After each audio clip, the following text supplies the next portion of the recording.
What is happening, everyone? I am your host, Justin Woodward, co-founder of The Mix, the Media Indie Exchange, and welcome to Game Dev Direct, a celebration of game developers and overall dope video games from all over the world.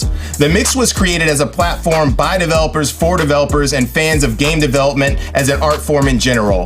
The Mix is coming up on its 10th year anniversary, and before the pandemic started, we ran around the world showcasing games at various events in order to get the word out to the press, media, and first party about the great game developers that we have been teaming up with over the years. This last year has been a challenging time for everyone and bittersweet for game development in general. Bitter because with everyone rocking ninja masks, we couldn't attend events and show all of you guys great games in person. And sweet because there has been a lot more time to binge on that back catalog that keeps piling up and sample some sweet games that you wouldn't normally play. Game Dev Direct was created to bridge that gap. Since there are no physical March events such as GDC, we decided to bring the showcase to you. It is a chance for the industry insiders, fans, and gamers to check out some of the hottest game developers and get insight and behind the scenes looks at new titles before everything opens up and we get to kick it with all of you once again. This event wouldn't be possible without our sponsors, so shout out to the fine folks at PlayStation, Razer, Astro Gaming, our fellow devs and publishers at Akupura Games, Another Indie, Graffiti Games, Head Up Games, Hype Train Digital, Super, those awesome guys, and White Thorn Games. We've been teaming up with Valve over the last few events, and this is no exception. Be sure to check out the Game Dev Direct event page on Steam, where you can learn more about the games, buy games that are available now, and add games to your wish list for games that haven't been released yet. Wish lists help, so just go ahead and do that. But forget about all that. You all came to see some dope games, and we have that fire that are gonna light things up. That will include some world premieres, exclusives, and interviews. We're gonna start off with a mix of some heartwarming puppies, a message to never yield, dive into some sports action titles, and check in with our friend Kim Chica. Let's get the showcase started, shall we? Hello, I'm Isabel, one of the developers of Paparazzi, and this is Mellowstone, our nature park level. And over here, I can collect this black and white film, which I think looks particularly good here at the nature park. I have to pet every single dog still, even after working on this game for 2 years. And if I just look around, you can see that there's plenty of dogs up to all kinds of outdoorsy activities. And in this big cave here, they've got a bit of a mining operation going on.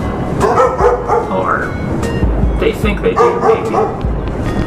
We're sleeping on the job. And now if I go over to my request screen here, you can see that I have an objective, which is to give Sea-Dog this photo of a dog on a minecart. And I'm going to try and make that happen so that I can progress.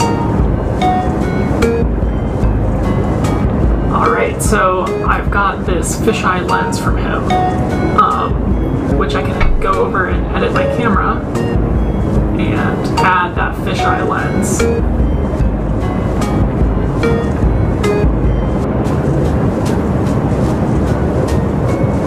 And now we can see that it adds like this nice big wide angle, which I think looks pretty good if you mix and match different film types. So if I pick this one up, this one has kind of more of a candy coated vibe to it.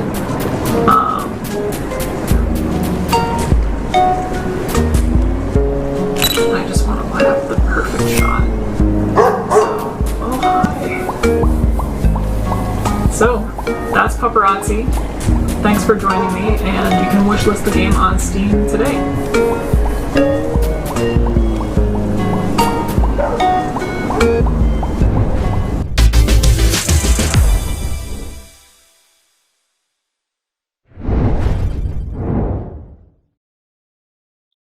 everybody, and welcome to Strayphon Studio. We're a 10-people indie team based in Zurich, Switzerland, but today it's only me and my homie Roger who's helping to record the video. And we're happy to present you our latest game, The Wandering Village. The Wandering Village is a city-building simulation game. Here you can see your little villagers at work, gathering resources and planting different crops, and also the center of the city where they're constantly expanding, building up new structures. But there's a twist, because this is not just any village. It's actually built on the back of a huge walking creature. The game is inspired by the Ghibli movie Nausicaä of the Valley of the Wind. In our game's world, dangerous plants are spreading all across the Earth's surface, and so people have to escape their villages and find shelter somewhere else. Some of them climbed onto this huge wandering creature and made it their new home. And now, they need to keep those plants away from it. This is one of the examples for our game's core concept, symbiosis. People are trying to live together with the huge animal and survive in this new strange world. At its heart, The Wandering Village is a classical city-building game, with resource chains and researching new buildings. But of course, living on the back of a wandering, huge, breathing being adds quite a few new twists to the genre. The idea for the game first sparked into our heads when me and my business partner Micha were walking through an exhibition and saw a gorgeous concept art of a city built on the back of a huge animal. We looked at each other and both said at the same time, "Hey, I always wanted to make a game just like that." And so it was clear what our studio's next project was going to be. Once we told the rest of the team about the idea, everybody was very hyped about it, especially our artists. They got to the drawing board right away and came up with all kinds of amazing sketches for the game. Markus, one of our artists, decided that if we make a Ghibli-inspired game, we should absolutely also do 2D hand animation. And so we took on the extra work to come up with a new art style that combines 2D and 3D in an interesting way. The game is still early in development. We just recently completed a Kickstarter campaign for it. And now we're putting together all the pieces that are needed to make it a fun game. Hopefully, we will launch into Steam Early Access in late 2021. So if you like what you just saw, please leave us a wishlist on Steam. And if you want to come along on the journey and become part of the community, it would be great to see you around on Discord. Bye!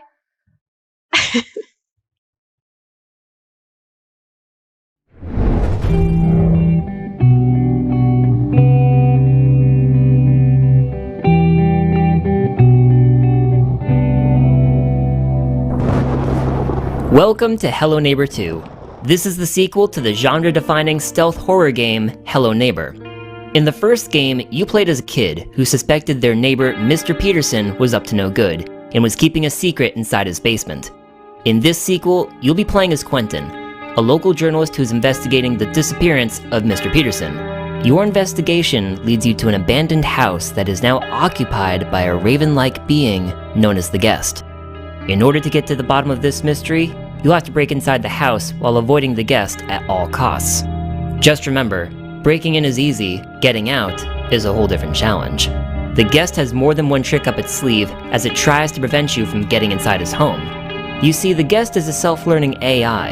It learns from your actions, movements, and will use that to its advantage in order to prevent you from uncovering the secrets of Mr. Peterson. The stakes are higher now, but don't worry. You will encounter Mr. Peterson soon enough.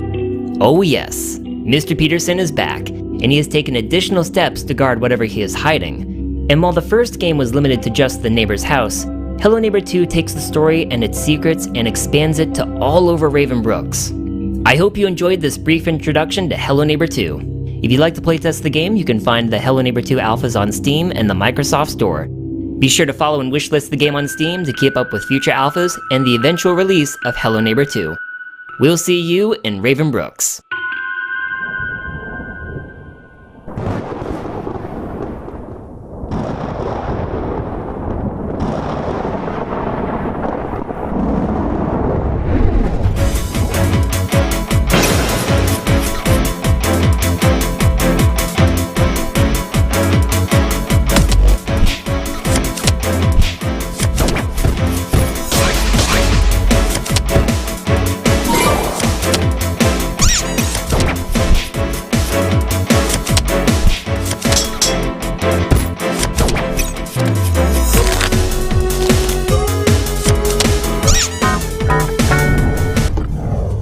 Yo, I'm Neil. I go by Aerial Knight Online, and this is a developer commentary of me playing my game, Aerial Knights Never Yield.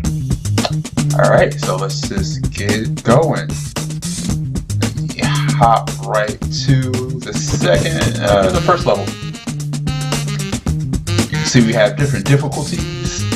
We'll just keep it on normal. I like people playing the game on normal to start off with. For this first level, we ease the player in. So there's a lot of slow-mo. It's turned down a lot just so that people have time to really read and understand what they're doing. Yeah, there was a lot of testing that went into specifically this level, and I think it turned out really well. I can't wait for you guys to play it. So we have some jumps, we have slides, cool slow motion action. I did all of this art by myself, and these particle effects, and it's just been a ton of work. But it's been really fun. We have demos and post things about the game all the time, and we've been getting a lot of really good feedback and people who are excited about the game. So yeah, there's all types of obstacles. We color code everything so that people can kind of see something new, but at the same time kind of know how to interact with it.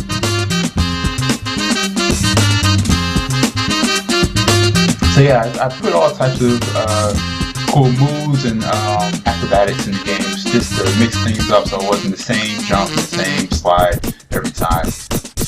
So I hope people really see that and kind of see where I was going for with that.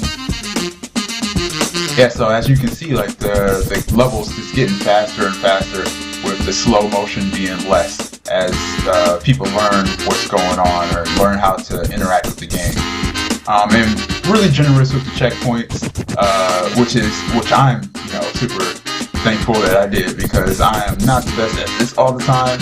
I can get past a really easy tutorial, but then it starts speeding up, and you always have the option to dash. If you're super brave, you think you can just run through it like I just tried to and failed.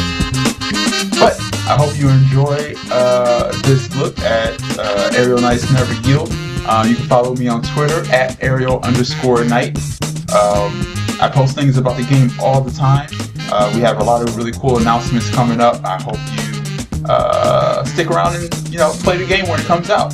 So, thank you.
Hi, I'm Zaldry Nelson Jr., narrative lead on Skatebird, a game about being a little bird on a little skateboard in a big world and doing your best. Today we're showing off the office level. You'll kickflip over business periodicals, collect abandoned snacks, grind on rails made of paper clips, and really soak in that existential startup culture dread. Your big friend, the human in your life, has a job which sucks. Here. They're depressed. They can't spend time on the things they love anymore. It's a big mood.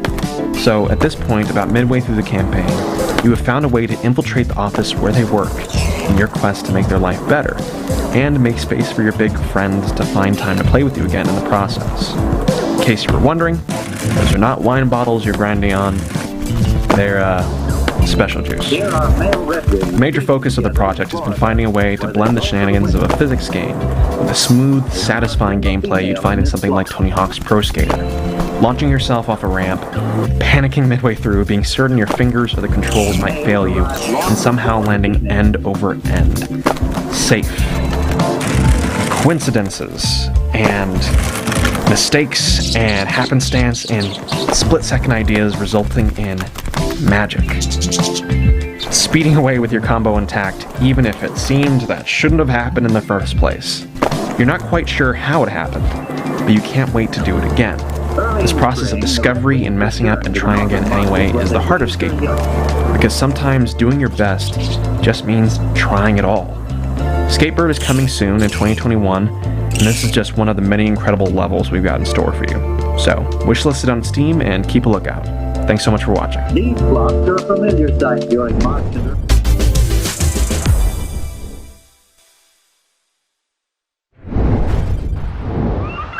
Hi, I'm Kyle, the community manager for Funktronic Labs. Welcome to Wavebreak. Wavebreak is a classic arcade-style skateboarding game inspired by 80s Miami Vice culture and classic skateboarding games. At its core, Wavebreak captures the same magic as the arcade skateboarding games you grew up playing, but with a twist. You'll see your familiar campaign with objectives, local and online multiplayer modes too. Instead of a skateboard, you'll have a boat. Oh, and a game.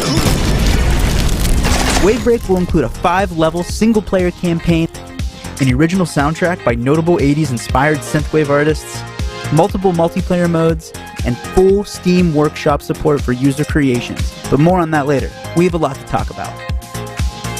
In Wavebreak, you'll grind, kickflip, do special tricks, and shoot your way through 5 huge open levels. As you play through the campaign, you'll unlock each of Wavebreak's 4 playable characters, each one with their own upgradable stats and cosmetics to unlock.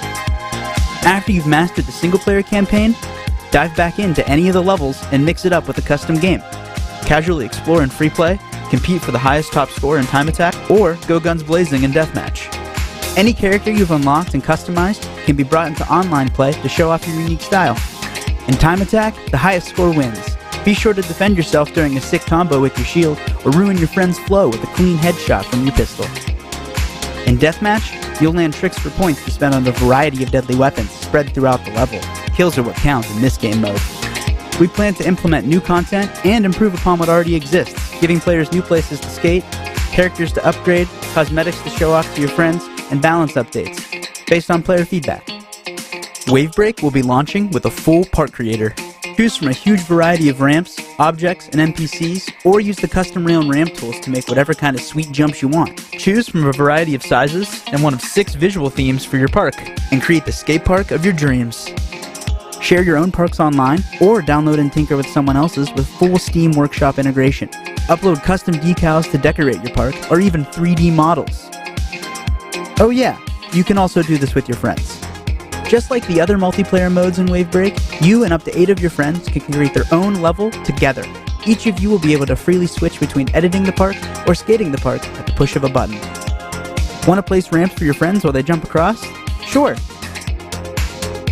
Want to see how many explosive barrels it'll take to crash your game? Go for it. Okay, we've seen a lot. We've been working very hard on Wavebreak since last year, and we'd like to thank all of the players in our Discord that have been sticking with us and providing feedback during our PC development time. Finally, now you can do a kickflip, but with a boat. The closed beta, including Time Attack and the Park Creator, will be available March 13th through 21st, hosted by Alienware, Intel Gaming, and SteelSeries. Go to wavebreakgame.com/beta and check out one of the 3 places to get a Steam key. All beta participants will receive an exclusive cosmetic item to show off. Wavebreak will be coming to PC, on Steam, and Nintendo Switch late spring 2021. Be sure to wishlist the game on Steam and click the Request Access button to be ready for the open beta prior to launch. Thanks, see you soon. Or whatever they say to close out these dev commentary videos. We wouldn't know. This is our first one.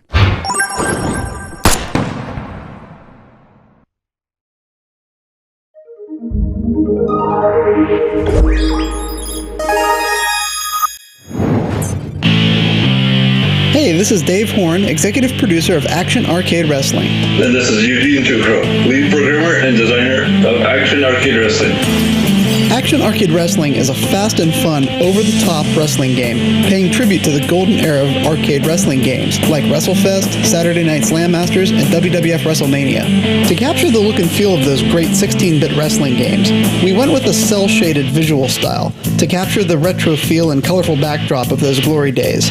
We also wanted the gameplay to be fun and easy, where anyone can jump in, do a crazy 360 pile driver with 1 or 2 button presses.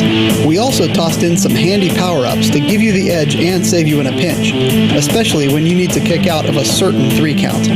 Action Arcade Wrestling has included the main staples you'd expect to find in a wrestling game, from your standard singles match, to tornado and tag team matches, to chaotic multi-person matches such as the Battle Royal and Battle Rumble matches, each allowing up to 10 wrestlers in the ring at once. We also wanted players to have tons of creative freedom when it came to their own custom arenas and wrestlers, so we've developed an extremely in-depth Wrestle Lab. Here, players can let their imaginations run wild and create just about any character they can fathom. Our newest and most unique mode is called the Arcade Gauntlet. In this mode, players can create a gauntlet of 1 to 5 matches, each with completely specific modifiers. Then they can upload and share their gauntlets for others to not only complete, but also challenge for each gauntlet's championship title. Players can climb the many leaderboards in this mode, including the number of gauntlets completed, the number of titles won, the highest rated gauntlets, and more.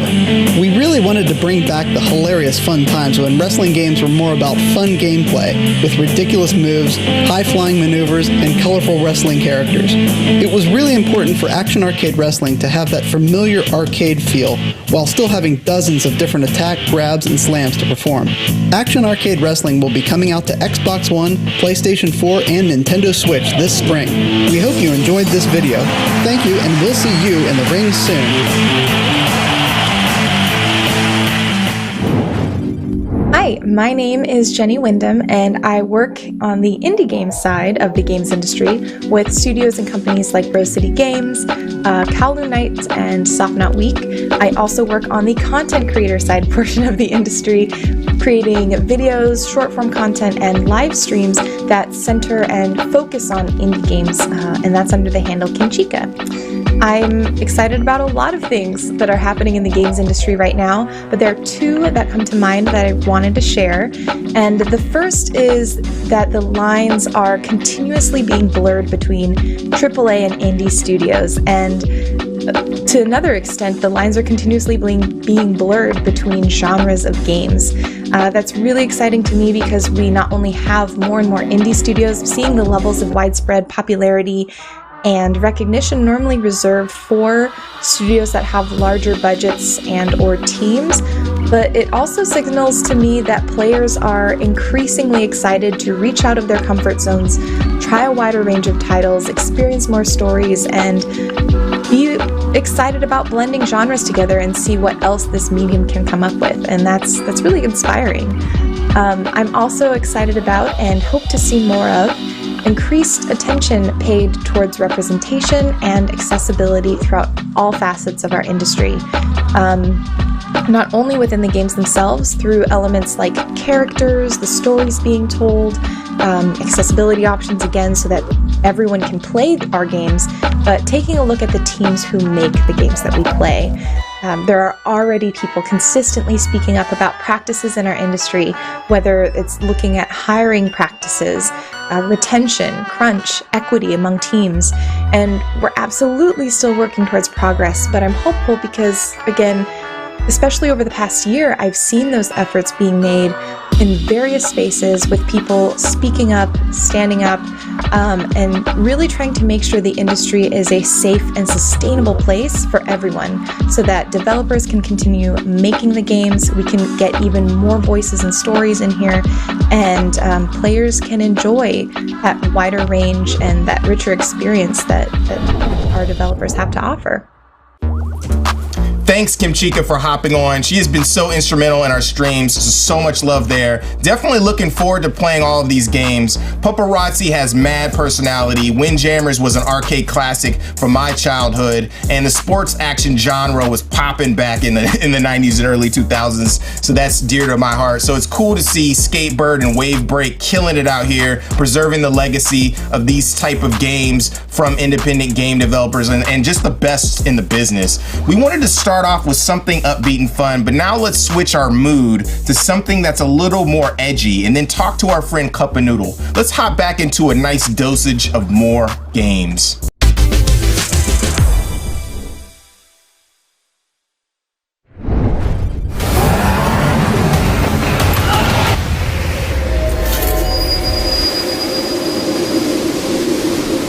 Expedition Zero is a stealth horror game with crafting and survival elements. You are the last survivor of a scientific team that was sent to explore a meteor crash zone in Siberia. You have to reveal the secrets of the meteorite and find your way home, and of course stay alive while doing so. This is not an easy task, because the hero is not a soldier but an engineer, and the forests are full of alien flesh-eating monsters. This means you'll have to use your brains and technical skills instead of weapons. And even the weakest enemy can become a huge problem if you're not prepared properly. Each new location in your journey is a challenge that will force you to use all your survival skills. There is a day and night cycle, weather conditions, survival metrics, and resource shortage.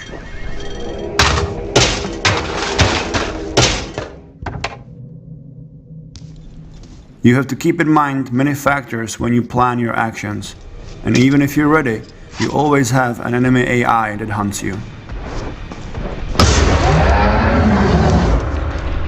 One of the most important tasks for us is to create a constant feeling of anxiety and tension.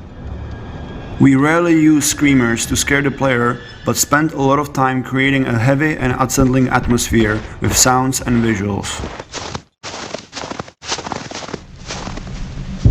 You have to explore devastated villages, abandoned mines, and truly eerie places, and we want this to be a strong and memorable experience for you.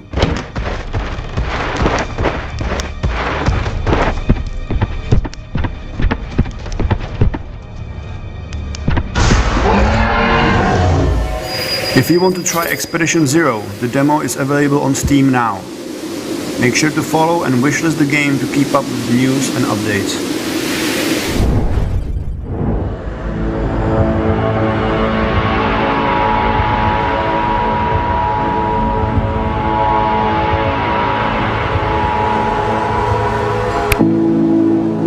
This is Chasing Static, a narrative-driven psychological horror short story with a strong focus on audio and atmosphere. You play as Chris Selwood, who has returned to his hometown in North Wales to attend his late father's funeral. It's not until he gets there, however, that he finds there is something that won't let him leave. The game features a unique, audio-driven style of gameplay that has you hunting down echoes of past conversations with a modified FM radio. As you play through the game, you'll unravel the secrets of a long-abandoned research facility and find the truth behind the missing villagers of Hull.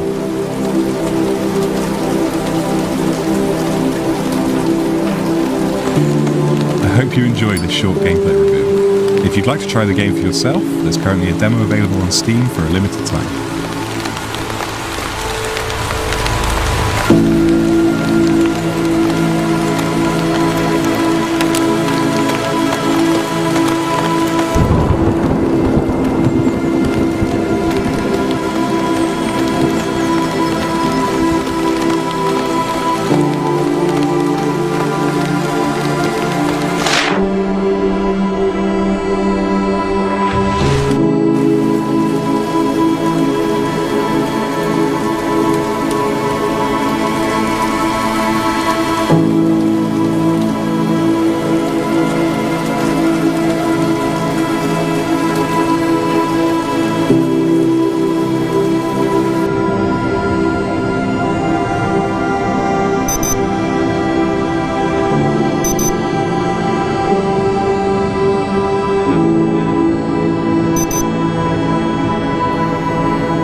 Welcome to the Alethea, the largest and safest cruise ship ever built.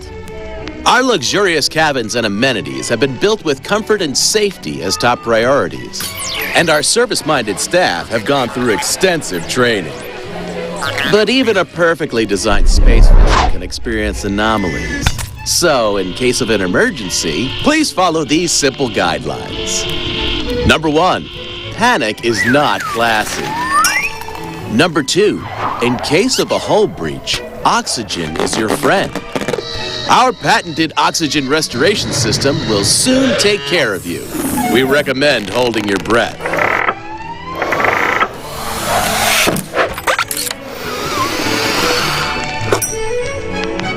Number 3, common dangers may include slippery surfaces, questionable installations, or loose wiring. If an accident should occur, it is never your fault. It is always the result of a stupid, lazy personoid. So make sure to report it. Number 4, self-defense. You may find yourself in situations where you are in close proximity to unfriendly or overly drunk passengers. If you are unable to convince these individuals to have fun, then you must learn to defend yourself until a personoid can deal with them. Use anything heavy, or sturdy enough to swing, or get creative. Number 5, manipulation.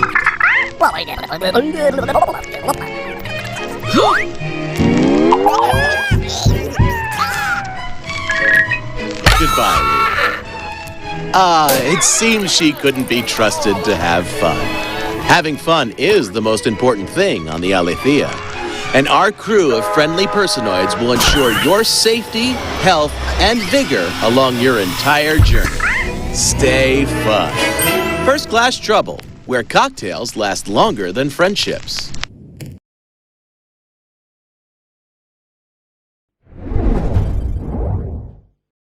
I never thought I'd get to see all this.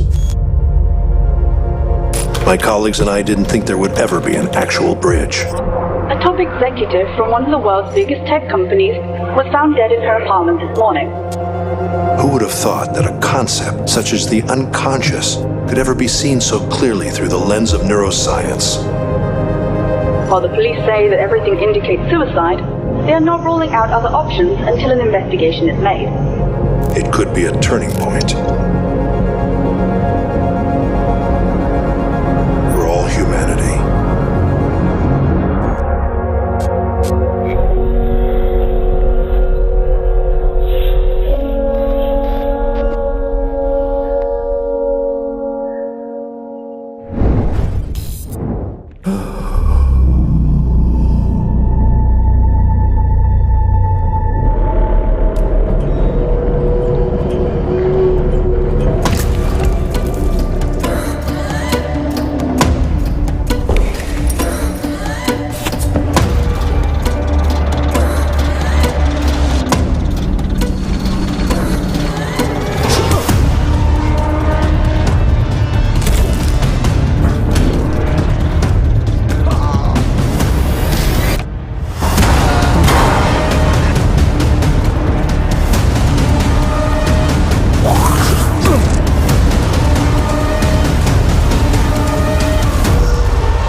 The horrible dome ensnared us all, scorching, forcing us into the depths.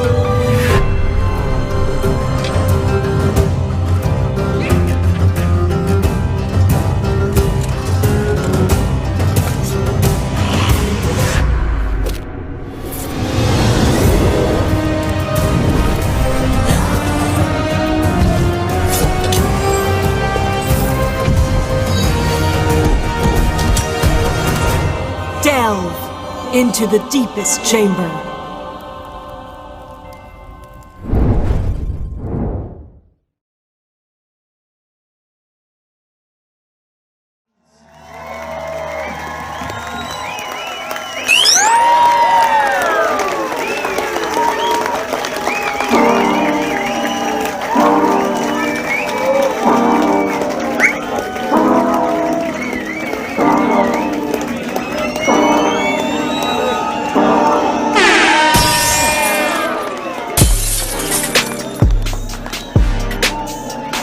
What's up, y'all? My name is Dave Youngooden.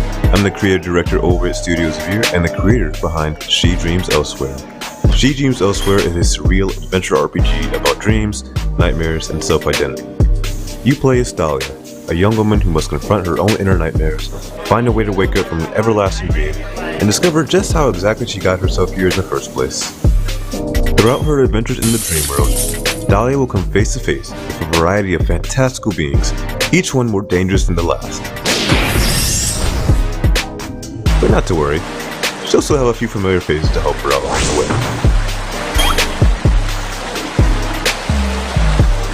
way. Battles are conducted via a stylish, turn-based system which focuses on exploiting enemy weaknesses, manipulating the turn order, and getting through each encounter as quickly and as efficiently as possible.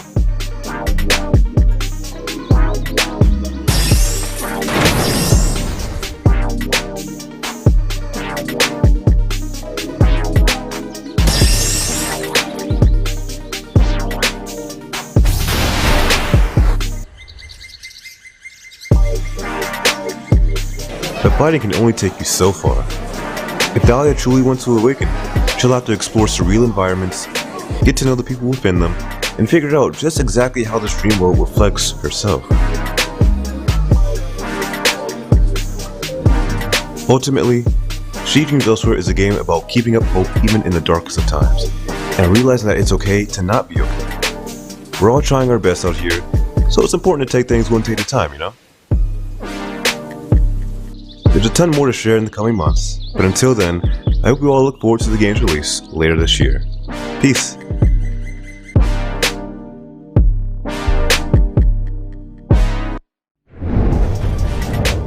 What's up? I'm Cup of Noodle. I'm a content creator and Twitch ambassador. Shout out to the Mix for having me. It really is an honor to be here with you all today. This past year really has felt like the rise of indie games. For those of you who have always been down with the genre, I see you. But whether you're new to the genre or a returning fan, there have been a lot of amazing games coming out, and I've just truly been here for the wave. In the past year, I've been ghost hunting with friends while turning my back on them for really high IQ plays. Some of my favorite titles this year have had me trapped in a hotel, hiding from a man named Jimmy and his baseball bat, while others have me embarking on a journey with a really cute kid in a raincoat. I'm sure you've heard of her. I'm still watching lore videos in hopes to uncover some level of truth. The rise of horror games have made me most happy. Horror games are my jam, and last year was a great year for them. And we have so much more dropping this year. When I'm not immersed in new stories or sagas, I'm literally fighting for my life in hopes to rank up. Pred and GM don't have to know me, but I'm good with just being plat. And I'm saying all of this to say that I am absolutely here for what feels like a solid variety amongst games and gaming genres. Whether I want to gun it alone or boot up with friends, the options don't feel limited, and it's really a great time in gaming. The year just started, and I know we all have titles that we're excited for and looking forward to. So to those of you playing, have fun out there. I think it's going to be a good year in gaming. Welcome back to the Game Dev Direct. I am your host, Justin Woodward. Shout out to Cup. Thank you so much for hopping on the stream. You are so amazing. Every once in a while, it is great to get shoved to the edge of your seat, and I think games like The Signifier and Chasing Static will scratch that itch nicely. Shout out to Raw Fury. Also, thank everyone for tuning in. It means so much for you to join us today. Just when you thought deck building RPGs were getting ghost, they just keep getting better and prettier. Next up, we have some RPGs and action-adventure titles that will surely give you some XP, help you become OP, and help you grow that wizard goatee that you always wanted. Go ahead and shuffle that deck and get ready for some more reveals from Game Dev Direct. Bars. Welcome to Roguebook, a rogue-like deck builder with unique mechanics from the developers of Faria and Richard Garfield, the creator of Magic the Gathering. The ancients spoke of a mysterious book containing all of the world's legends. Many thought it was lost to time, but it has been found, and it is full of wickedness.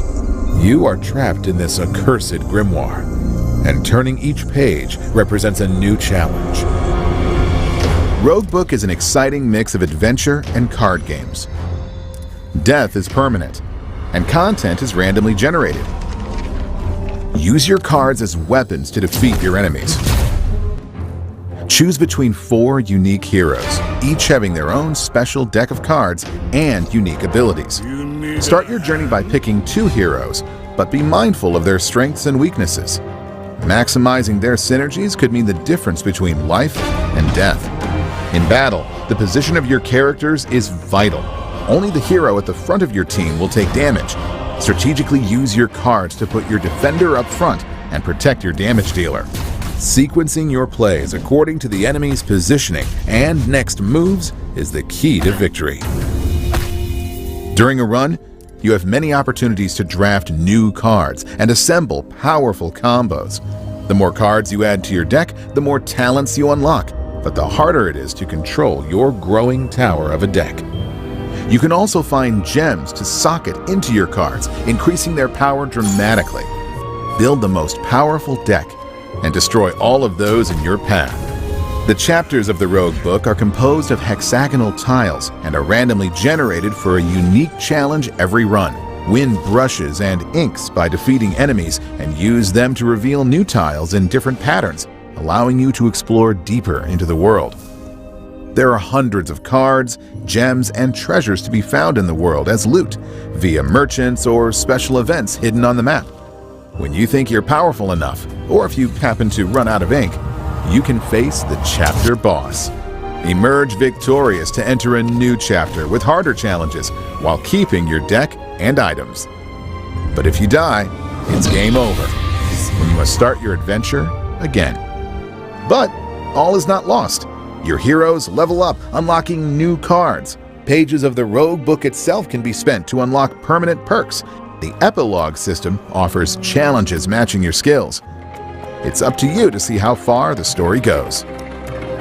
So now, are you ready to explore the Roguebook?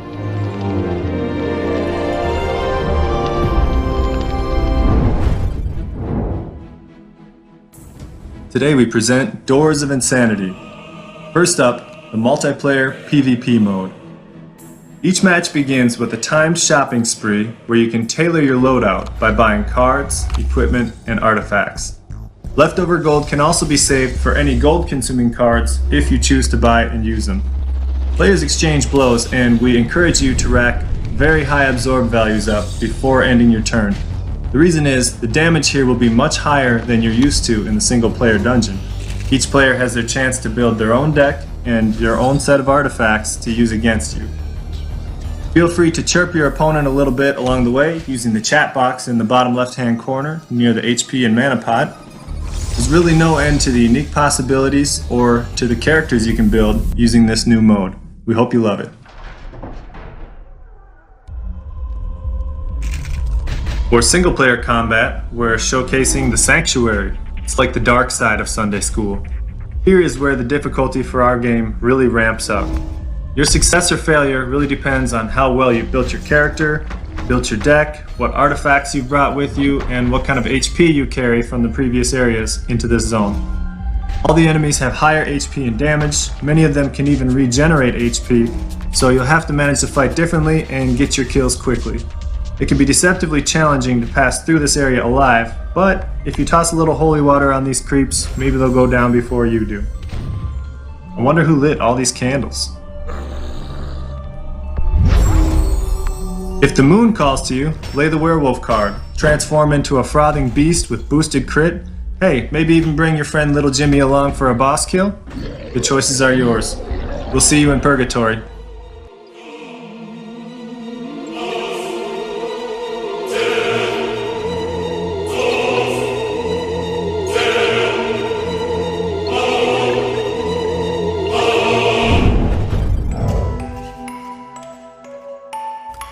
Hi everyone, we are Monochrome, a game development studio from Paris.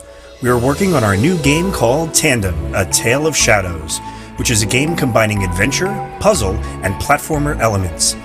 The story of Tandem takes place at the end of the 19th century near London, in the manor of the famous family of magicians, the Canes, whose son Thomas has disappeared. In Tandem, you play as Emma, a fearless young girl who is a fan of this family and becomes obsessed by the disappearance of Thomas Kane. She wants to discover the truth and goes to the Kane Manor where she meets Fenton, a stuffed bear who leads her inside. Your objectives in Tandem are quite simple. Help Emma solve puzzles in each of the rooms of the manor and find the truth about Thomas's disappearance. Thankfully, Emma is not alone. With Fenton the teddy bear, they form an inseparable duo. Emma and Fenton work hand in hand to solve the puzzles in each room. Emma can create shadows with elements she finds in each room of the manor. The shadows created by Emma help Fenton make his way through each room where he can in turn help Emma. Tandem brings a dual gameplay full of style and variations. As you can see from this video, we also put a lot of attention to the art and to the immersion we want to bring to the players.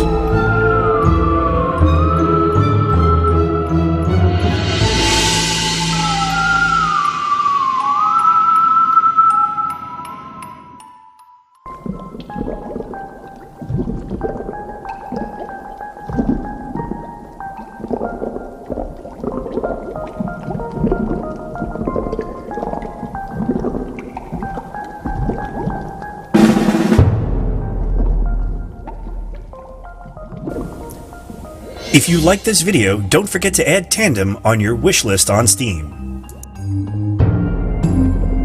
Tandem, A Tale of Shadows will be available on PC, PlayStation, Xbox, and Switch. Tandem is developed by Monochrome and published by Hudson Interactive. The game is due to launch later this year.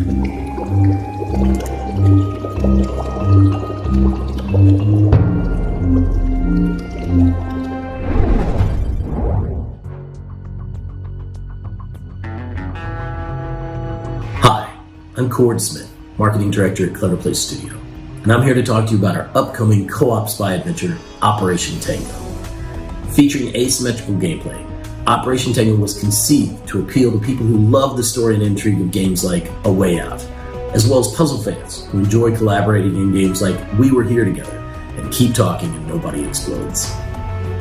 Operation Tango prioritizes cooperation in real-world spy scenarios, as opposed to overly difficult, obscure puzzle design, and it keeps players on the edge of their seats with a futuristic, espionage-based storyline that rivals the best the spy genre has to offer.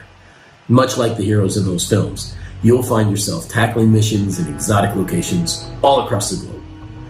Whether you choose agent or hacker, you'll be at the center of the action. Each role is vital. Communication is key. Alright, we're in! So now you activated them?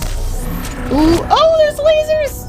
Okay, we're hacking. Okay, hold on for a second. Time, 180? I don't know what that means. Okay. And I'm in. Alright, establishing connection. Let's see. What in the world is this? With the worldwide pandemic still limiting face-to-face interactions, we hope that Operation Tango's unique approach to co-op will help connect friends and families, in spite of being physically apart. Push it real good! Push it! Got it! Yeah! 3, 2, 1, go, go, go, go, go! I'm running out of gin, we're in trouble. Oh god, this is really hard. Are you sure this is correct? No! Wait, did I do it? We did it! Yes! We believe Operation Tango is the future of co-op gaming, but playing is believing. So be sure to check out the demo on Steam. Join our Discord to share your experiences. We love hearing from you, and we look forward to bringing you the full Operation Tango experience in the coming months. Remember, it takes two to save the world. Operation Tango. Download the demo on Steam.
Let's take you back to 1986 and this pretty little lake town called Providence Oaks.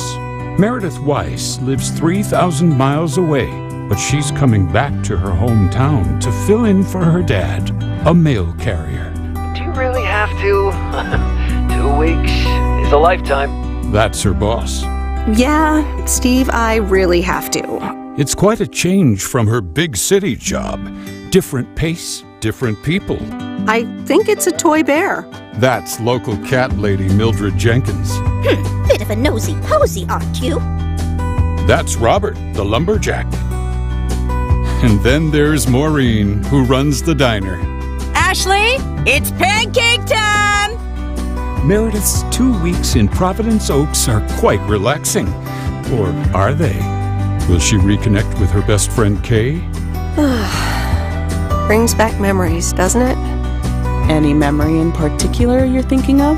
Will she get into trouble? I advise you to answer the following 3 questions truthfully. Will she fall in love? We could have a cup of tea at my place.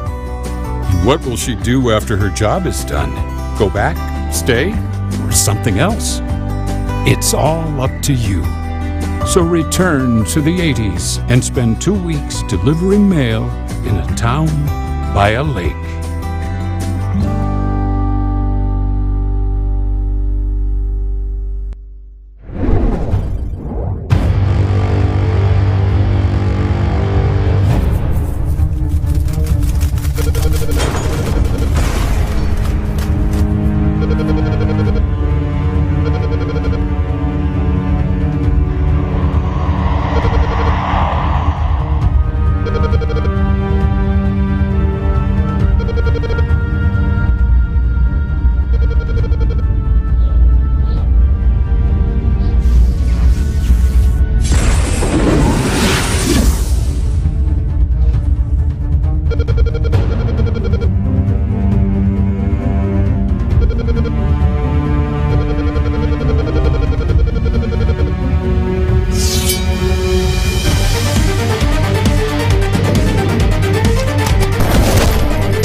I don't know about you guys, but I just grabbed my early access copy of Doors of Insanity. I'm ready to go David Blaine on some skeleton's ass. Next up, we're gonna share some beautifully displayed pixels and polygons from some of the best action titles about to come out. Let's jump in.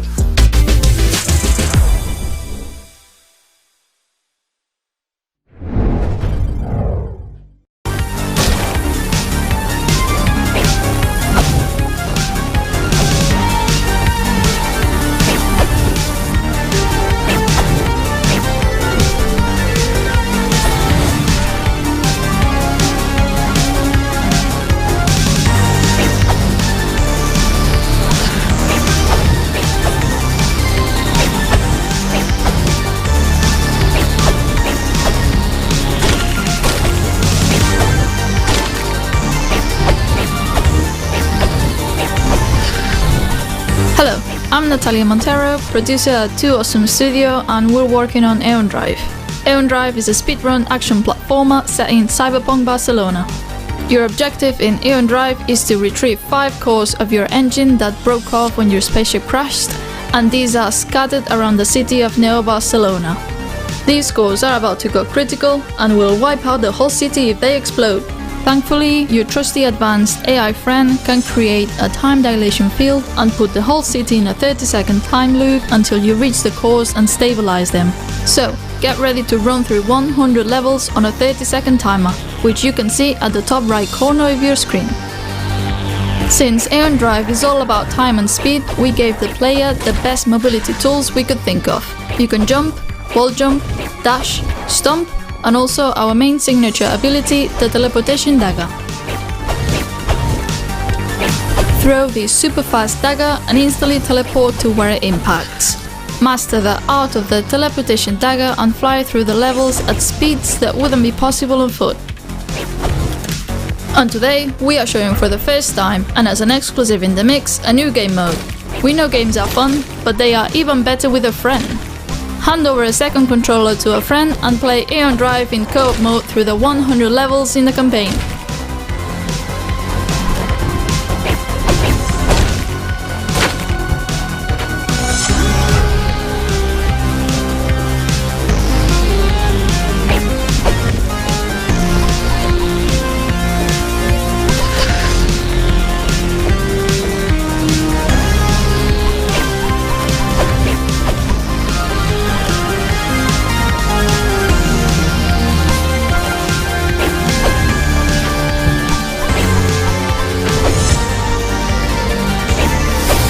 Make sure you wishlist and follow Aeon Drive on Steam to stay up to date with our news, and if you want to play early before release, just jump in on our Discord to get alpha access.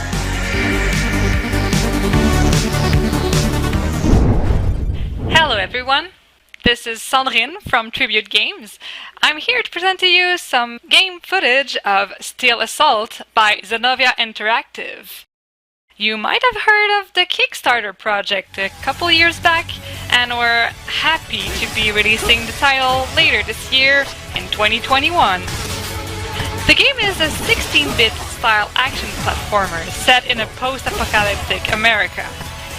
The year is 2046. We are years after the end of the Second Pacific War, and Magnus Pierce is the dictator of the ashes of America.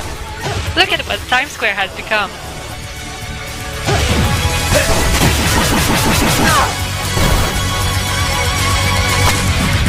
In Steel Assault, you play as Taro Takahashi, a resistance soldier on a revenge mission against Magnus Pierce.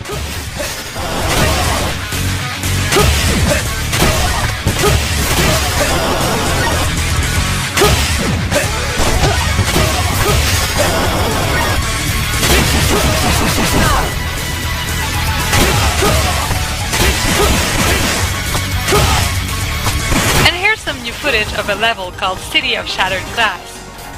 You might have realized by now that in Steel Assault you can double jump, shoot, punch, of course, but mostly you can also whip and use this whip to zipline through the levels.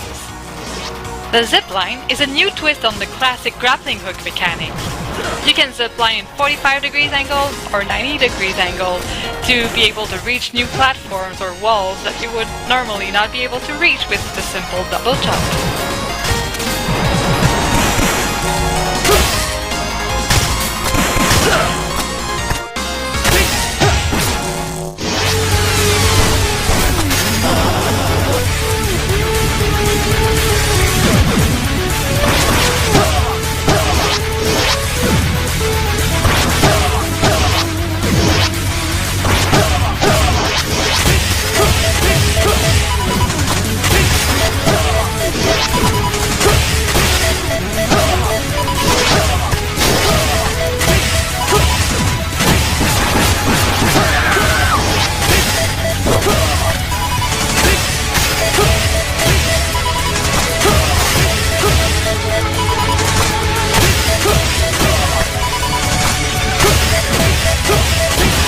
That's all the time we have today.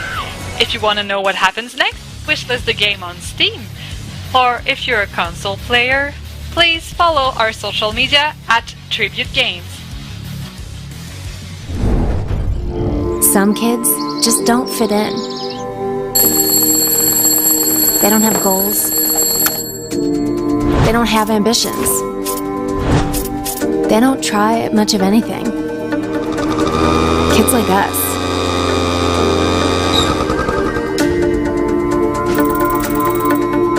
Sometimes, someone stupidly believes in kids like that.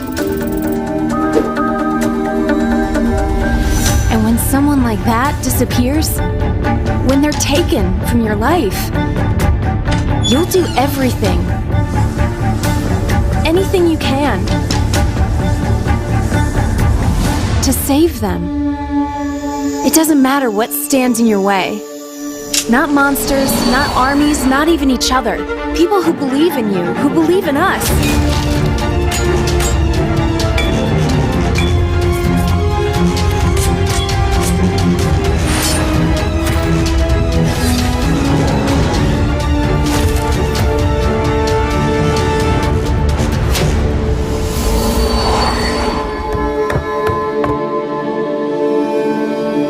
We can't just give up on him.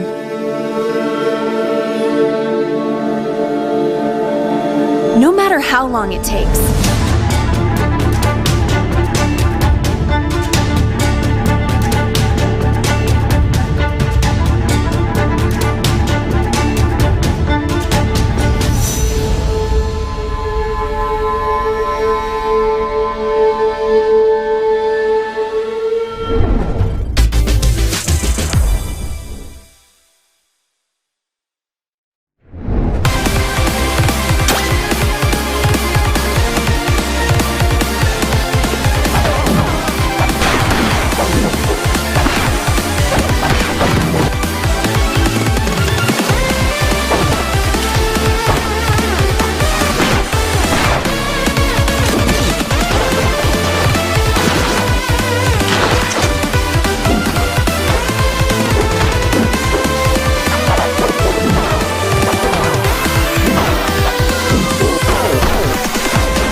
In Nira, you are the titular character, dropped into a vast land after being woken up by a mysterious but friendly totem. The totem's request is a simple one, to retrieve the various resources of the islands for its satisfaction. But why does it need you to do this? The answer to that must be found out through exploration and survival.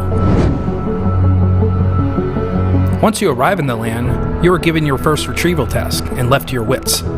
As you start to explore, you're also given the ability to craft.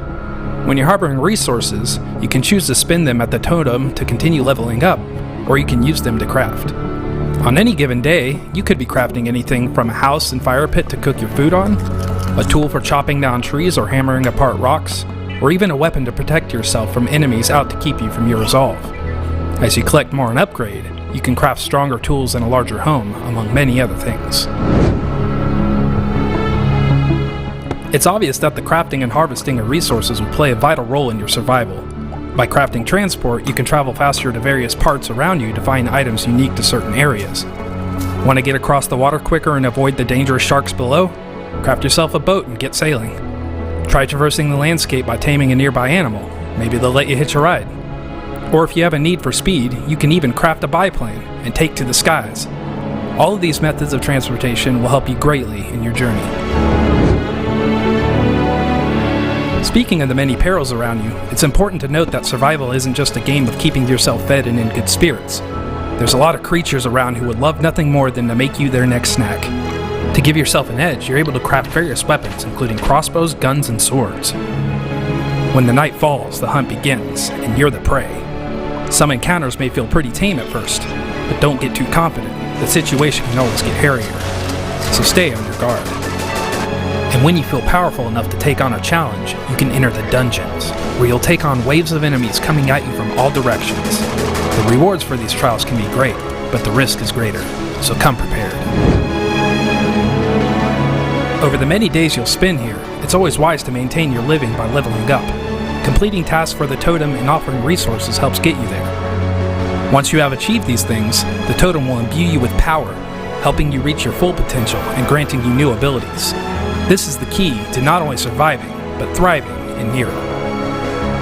Thank you for checking out this extended look at the game. Nier is available now in early access on Steam, and will have a full launch early this summer with all new content, some of which you've just seen.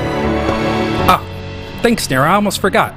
We're also happy to reveal during Game Dev Direct that Nier is coming soon to the Nintendo Switch. Visit the Graffiti Games website to stay updated on release. Thank you.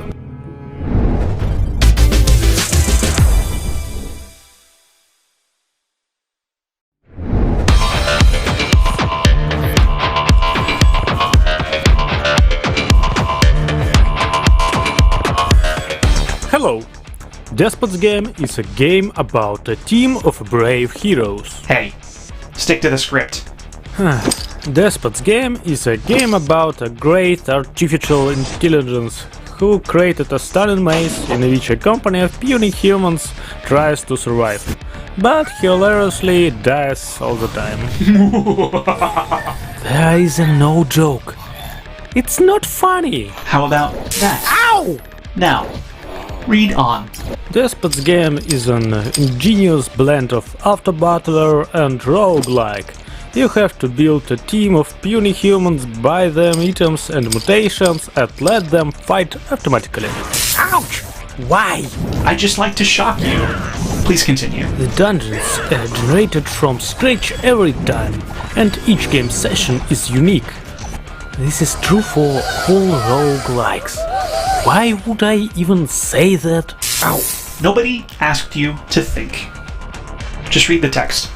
Also, the game has a unique combining system for single player and multiplayer. The player builds a team beating the dungeon and uses this team to fight with other players. Are you sure this is something unique? Well, I've never seen it before. That means it's unique. I got it. That's it. My script is over. That was terrible. I have to do everything myself. Get back into the cage. Until these 2 tasks are completed, you are not allowed to play games. Ouch! My name is Despot, and this is Despot's Game.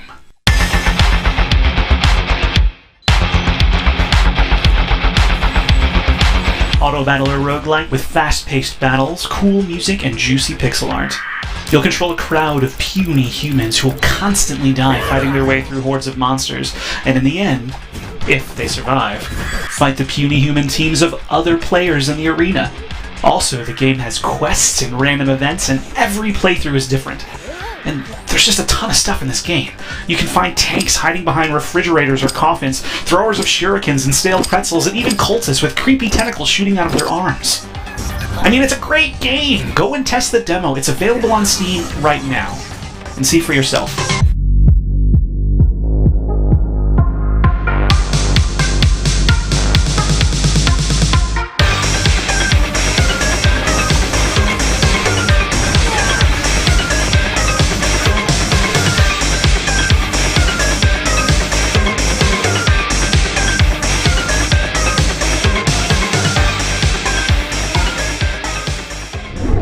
Hi, my name is Mike and I am the lead developer behind Jak X.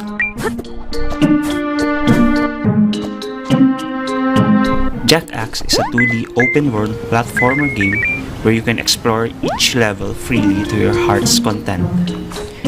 You play as Jak, a girl who finds a mysterious axe that gave her an extraordinary ability.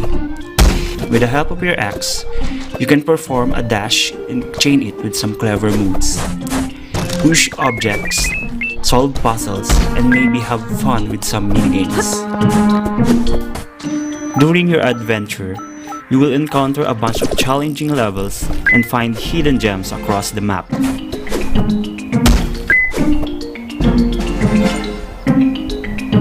Essential to your adventure are the fairy portals. Gather enough gems to awaken the portals and progress to the next level.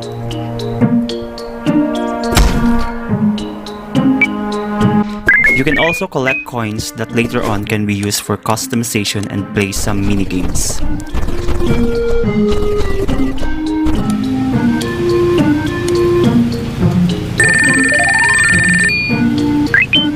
Monsters, deadly traps, and big bosses will hinder your journey. Good thing you can gather up to 4 friends to help and have fun with you.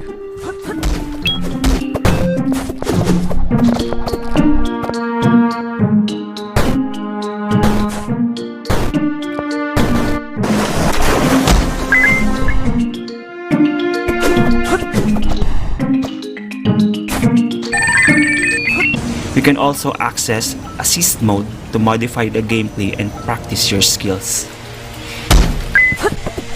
If you enjoy blasting through the level, you can enable Speedrun Mode and dash on top of the leaderboard.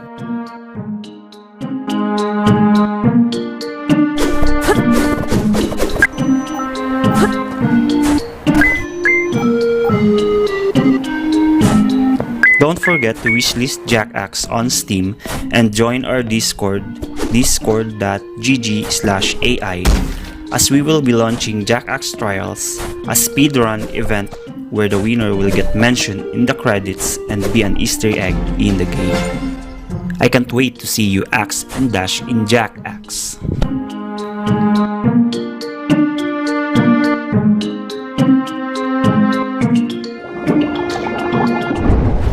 Hey, this is Aaron from Flipfly, and I'm going to tell you about our new game, Whisker Squadron.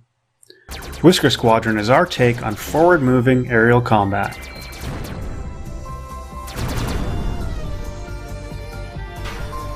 You'll start your mission by choosing your pilot and wingmate from a roster of feline heroes, and then you'll fight your way through a galaxy map that's procedurally generated uniquely for each run.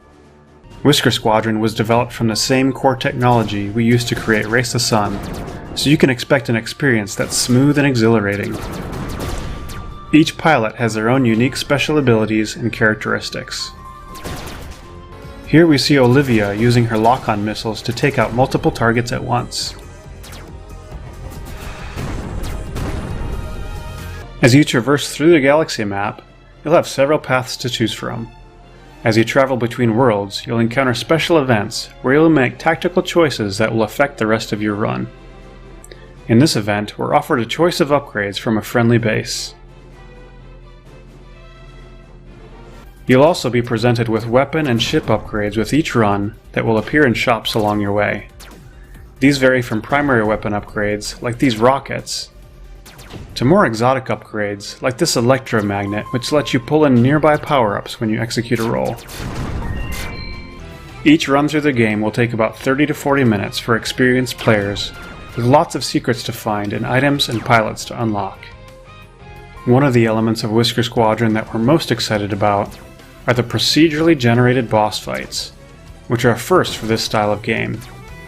These exciting encounters will make the climax of every act feel dangerous and thrilling, and will really test your skills as well as your tactical choices. We're developing several modes for the game, including an exciting campaign, an endless mode, and a daily challenge with leaderboards.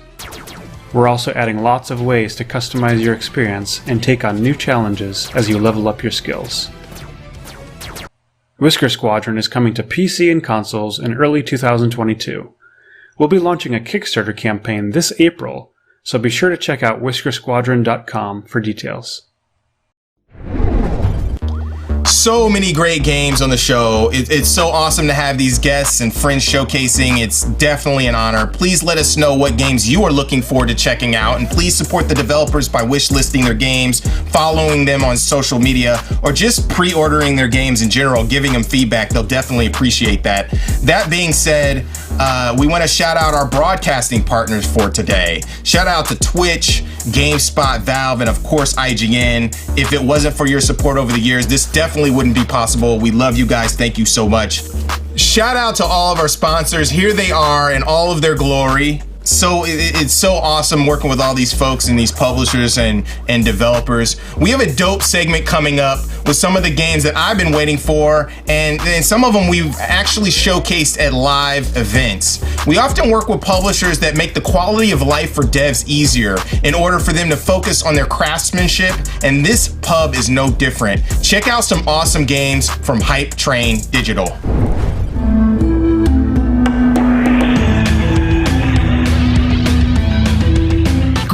We're Hype Train Digital, an indie game publisher, and we're excited to take part in the Game Dev Direct event and present you some of our upcoming games. We've got plenty of different titles for all tastes up our sleeve, from grim RPGs to vibrant beat-em-ups and platformers, all made with love and passion. We really hope that you'll find something to your liking today. And now, without any further ado, let's get started.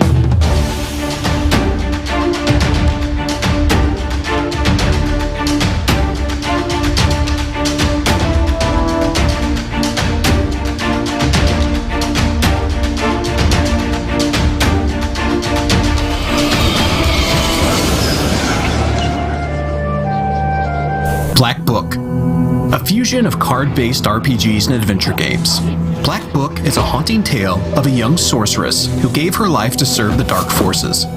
You'll dive into the cold yet alluring world of Slavic folktales and uncover the secrets that hide in the darkness. In the game, you'll step forth into the rural countryside as Vasilisa, an apprentice sorcerer trained in witchcraft.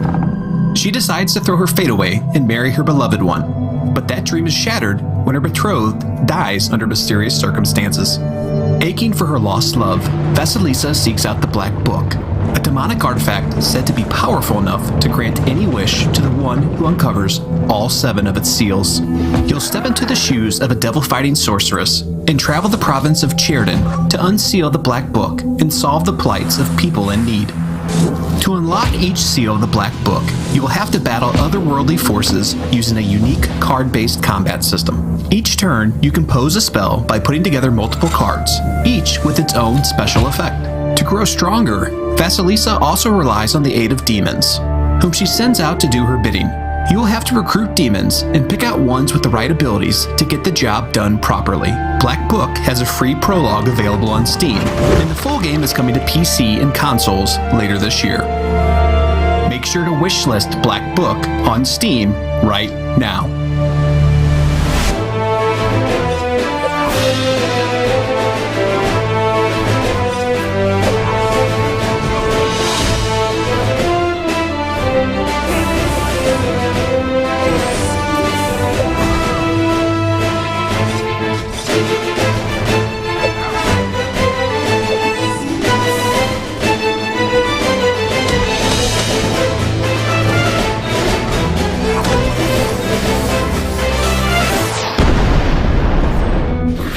Princess is a fun and cute 3D platformer with a huge castle, countless procedurally generated dungeons to storm, and various enemies and bosses to defeat.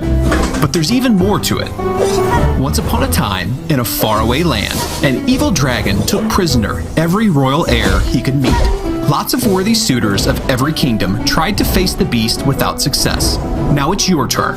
You'll have to do your best to beat the dungeon, defeat the dragon, and manage the most perfect date with one of the princesses or princes. Each of the royal family members has their own special abilities, and without their help, you won't stand a chance against the evil dragon. You better make sure to win their heart first before facing your main opponent. You can build different combat styles so far. A bastard sword lets you move forward quickly and slash everything around you, and a musket, which is perfect for ranged attacks. The dungeons are full of secrets and unlockables, and you can discover some of their hidden paths if you choose the right weapon. In the demo available on Steam, you'll be able to test some of the combat mechanics, meet a few princesses on your way, and face a giant boss at the end. The full game is coming to PC and consoles later this year. Make sure to wishlist Tower Princess on Steam right now.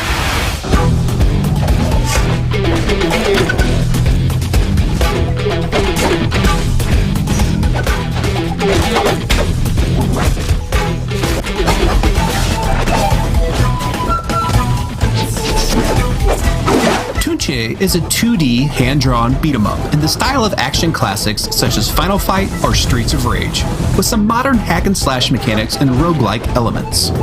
You'll follow the journey of young explorers that have ventured into the Amazonian jungle to find the elusive, mythological being known as Toonche, who is said to be one of the most powerful, magical creatures to inhabit the rainforest. But something is definitely wrong with that jungle. There are hordes of dangerous magical beasts everywhere, which attack everyone in their path. As you progress through the game, you'll have to defeat more and more powerful foes to make your way towards the Toonche's domain. However, if you end up being defeated, there will be no checkpoint, and you'll go back to the very beginning of your adventure. This is the roguelike element of the game. You shall reach the deepest parts of the jungle in just one go. You'll have to choose your favorite character, unlock all of their combat skills including devastating magical attacks, discover game-changing power-ups, and learn more about the cause of all the chaos in the jungle. Meanwhile, you'll also become an expert in the game's stylish and fast-paced combat system and explore the beautifully hand-drawn, wild environments. Look out for Toonche coming to PC, Xbox One, and Nintendo Switch very soon. Make sure to wishlist Toonche on Steam right now.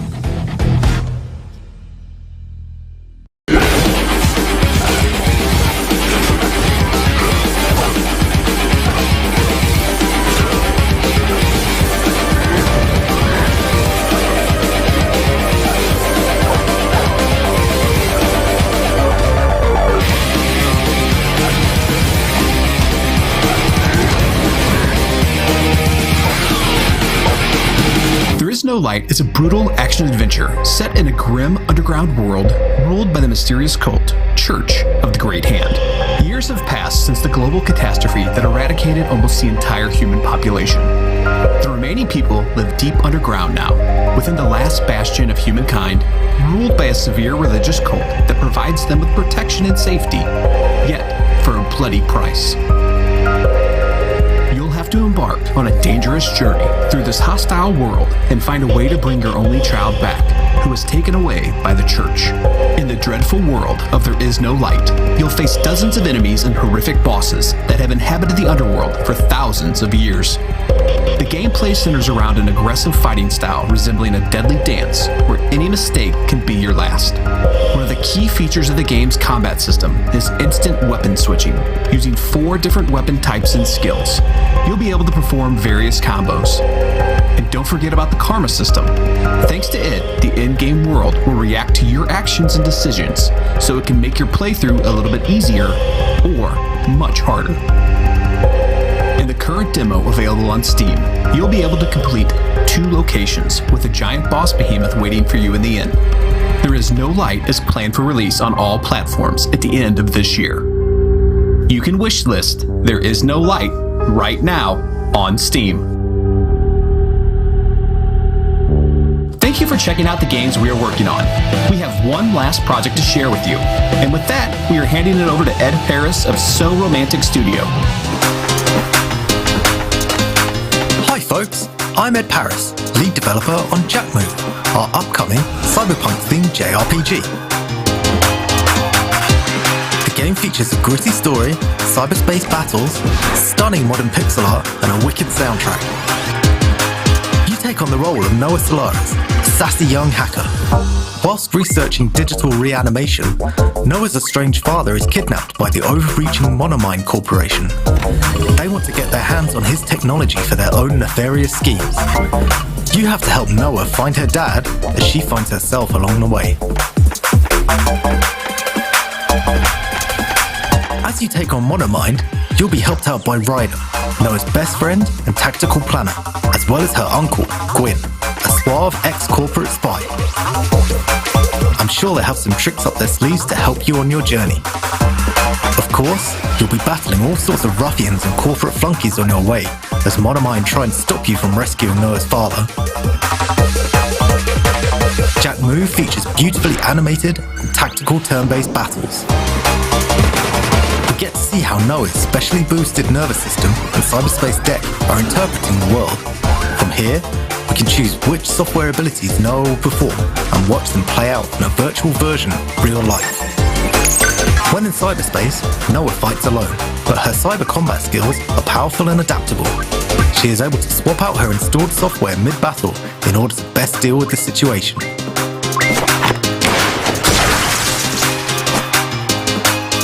Outside a battle, you can install hardware mods into your deck. These can increase the amount of RAM available for installing software, boost your stats, or even give you active abilities such as counter hack. When you deal damage or take damage, your bonus meter builds up.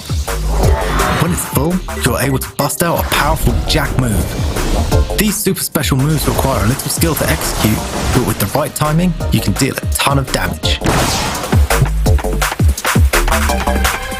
Jack Move will be around 8 to 10 hours long. We want to give you a fun and compact RPG adventure that doesn't outstay its welcome. That's just a quick overview of what we have in store for you. Look out for Jack Move coming to PC and Nintendo Switch at the end of the year.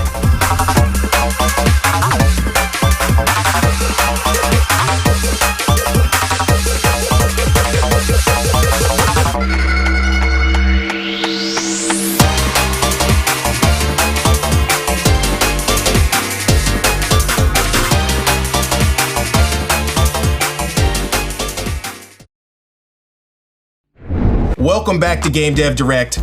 I actually just found out that the narrative and ideas surrounding Tunchi are based upon Amazonian folklore, which is definitely a first for the culture in game dev, at least that I've heard of. It's super, super cool stuff. For our final lovely bundle of games, we're gonna hop into an imaginary boat and sail across the globe. Take a stop in Japan, maybe get some sushi, pet a kiwi in Australia, and head to Africa for a dip. Ships ahoy! Join us on this global adventure to check out some more amazing games. Hi! Our game is inspired by the Terracotta Army found in Xi'an in 1974. A strange energy splits our hero. We are in a wall of darkness and death, the ruins of China's first emperor mausoleum, and we are surrounded by his protectors for eternity. By finding and lighting energy fires, we can re-establish the equilibrium of forces and break this spell. Birds will fly free from inside these figures, turned now into dust, as symbols of these souls doomed to remain in their duty forever. The game is in fact about Taoism, so we will swing from this yin world to an opposite dimension, yang, a wall of light, life and movement, an oniric representation of the Emperor's afterlife, where warriors will attack you. Our goal though is not fighting back. Our only weapon to get to these fires will be ki energy. In yin, we will apply it on the ground with a radius cursor. In yang, our strategy will be executed, and walls of light will rage from these energy trails. The first use will be replicating visible drawings and symbols to trigger mechanisms, move blocks, and overcome gaps. But these walls will interact with the rest of the elements and characters in multiple ways during the journey. Rooms will often have a set of switches, so this energy will be very useful as protection, when a certain standing time is required over special tiles to activate decoys. This universe is also full of deadly traps, set for intruders on this realm. We can activate crossbows with ki and create energy walls with the right angle, so we can control and direct the bounce of arrows towards specific targets, whether vertical switches or enemies to be stunned. It can also invoke elements related to Taoism and ancient Chinese philosophy, like earth in this case, elevating the ground. These interactions will be represented by different types of dragons. Situations will get more complex and we will have to manage our limited amount of ki carefully. Here's an example with two crossbows synchronized so arrows bounce and push two switches that face each other with very little time difference. And here's another case with an arrow stopped in mid-air, right in the area where the ground will change, therefore traveling to soldiers standing on higher levels. The game will gradually unlock different movement skills such as rolling or dashing, and more elements will be added to the mix, offering flexible solutions and different strategies for puzzles. Wind, for example, will divide its direction when touching an energy wall. In some cases, will help to make timely stops when blowing against strong enemies such as cavalry, and in others will push infantry warriors towards breakable wooden obstacles, enabling access to apparently locked areas. And also interacting with single or multiple windmill switches in a variety of ways. The game is systemic and allows for creative solutions to the same situation, like even pushing yourself from behind to evade enemies with ease. So that's Terracotta, a tale about 8,000 warriors, all unique and different, waiting in eternity to be freed. You can wishlist now on Steam. Thank you all.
Hey, everybody. Hey, Joel. Hi, Ben. Hey, what's Kiwi? I'm glad you asked. Kiwi is a game about two kiwi birds who work at the post office. Tell me the name of those critters. Their names are Jeff and Deborah, and they need to work together to keep the mail flowing. And that's what we're going to be doing today. Kiwi's a two-player co-op game, but you can play single player too. We're going to jump into one of the rooms of the post office. We're going to show you some stuff. I'm thinking real important teleposter. We've got the telepost hat. Classic. Oh, I don't have enough money. No! Oh no! It makes sense that I can't afford a fancy backpack right now. I'll be this. You're just an adventurous camper. Mm-hmm. I'm ready. Me too. Let's go into the calendar and pick our postal shift.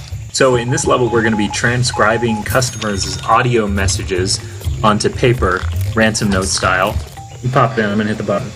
Okay, here we go. Ready? Ha! Happy birthday, Mom. Okay, now create that message. First bit in the bag. Happy. I'll race you to find birth. You're never gonna get it. Oh, that's right. Happy birthday! Mom! Oh, I was about to jump on the thing. Let's toast this letter. All right. 3. 1, 2, 3. First try. And now the letter gets delivered on foot by a cassowary. Fairly standard postal practice. This is just like real life. I'm gonna get a berry. I'm gonna put it in the bowl. She's moving around. I can't buckle it. You gotta feed her. Go. 1 down. We're good. Nice. Tutorial down. Here we go. Go. All right, now the timer's on. I got the reel. Oh. That's just gross. Who came up with that? I'm gonna get parts of the message, and I'm gonna bring him down here for you. She's just chilling. She's having a good day. It's nice out. People desperately need their message, and we're just sorry. Here, I'll give the food. I'll give the food this time. All right, I'll buckle it. Keep going. Keep going. Woo! Ha! Stay off my lawn. And go. Go! Oh! Yeah. See you later. Oh no! See you, dude. Oh. Whoa! Oh, we could do better than that. 3, 2, 1. Whoops. That was a pretty cool maneuver. Man, that was so fast. That was very fast. I think we got it. Woo! Postmaster, new personal best. Look at all those stamps. How many stamps are we gonna get? Is that enough for my bag? Come on, bag.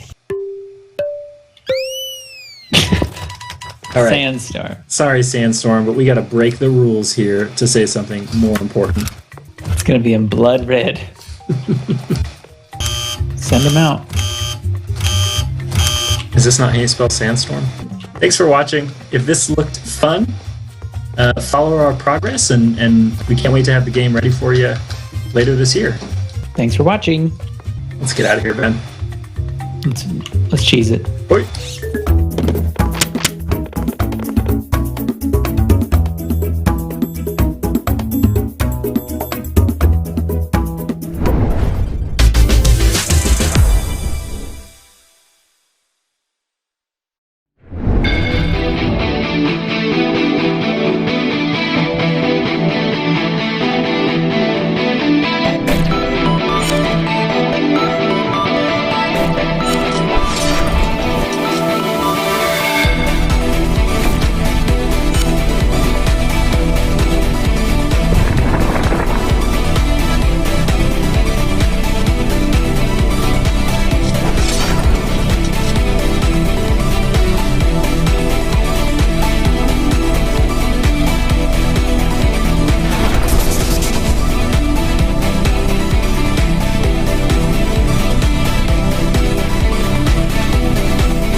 Hello, I'm Michel Pinja, the creative director and founder at Join the Games, an indie game company based in Cameroon. It's a pleasure for me to pitch you our new game project, Amma, Chronicle of Lost Stars.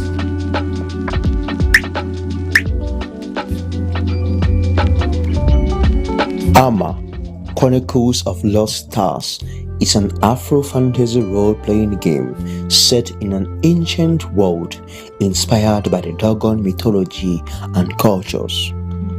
You will play as Aya, a teenage weaver from the village of Julaya. While her village is attacked by fanatics of an evil god, she will see her destiny shift radically when she is chosen by God Nomo as the guardian to prevent the destruction of the world. Amma, Chronicles of Lost Stars is a story-driven action-adventure game set in a charming world rich with exploration and narration, both inspired by the Dogon mythology, through which we are trying to bring up African heritage and the history of old kingdoms to the global audience.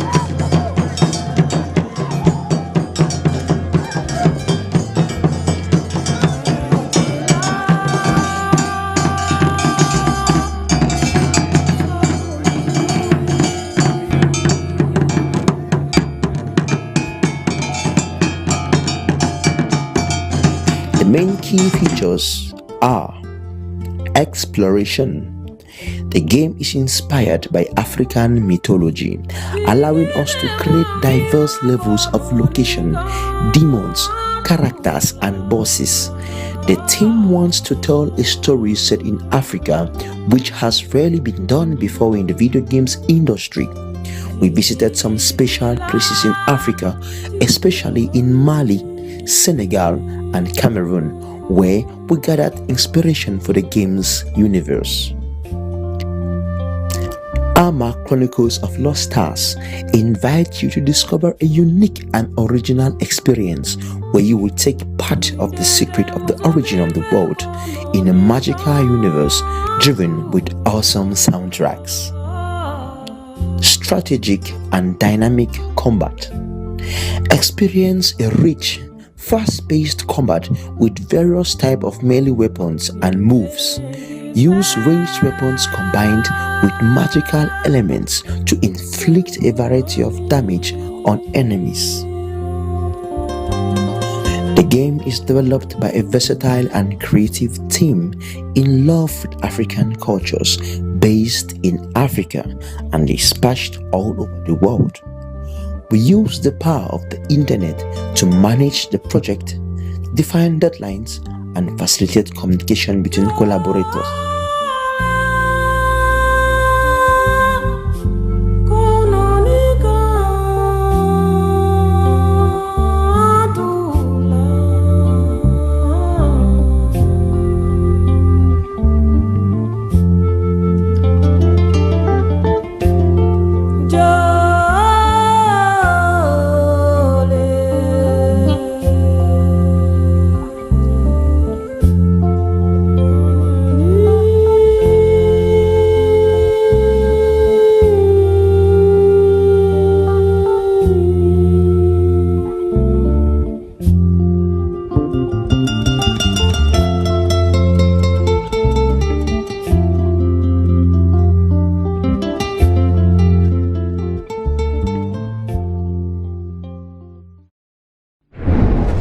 Aloha and Shakabra, this is Greg Johnson.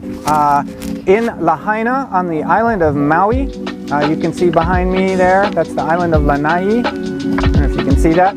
Anyway, welcome. Justin and the guys at The Mix asked me to give you a little introduction. I'm Greg Johnson, creator of ToeJam and Earl, Doki Doki Universe, Orly's Draw Story, the TV series Choo Choo Soul, lots and lots of games over the last 37, 38 years. I started in 1983 as a small indie developer and I'm still going. I just wanted to say I hope everybody out there is enjoying their games and being healthy and finding good ways to relieve stress. It's been a rough year and a half.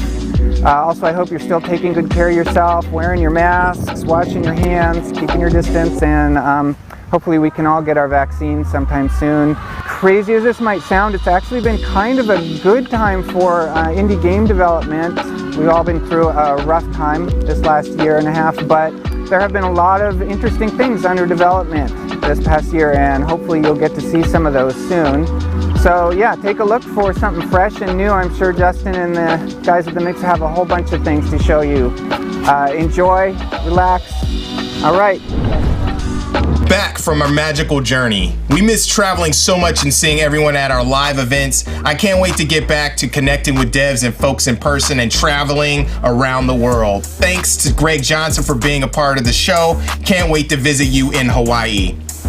We once again want to thank our sponsors and broadcasting partners for their support. Thanks to our sponsors PlayStation and Razer, as well as the publishing and developer partners that we've accumulated over time and that are right here. Check them out. Be sure to check out the Game Dev Direct event page on Steam, where you can learn more about the games, buy games that are available now, and add games to your wish list for games that haven't been released yet.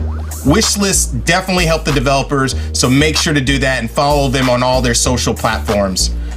Thanks to Wilmer Sounds, special thanks to Wilmer Sounds, the Mix team, and AV Society, and all the developers for your support as well. Without you guys, this would not be possible. That wraps up day one of the Mix Game Dev Direct.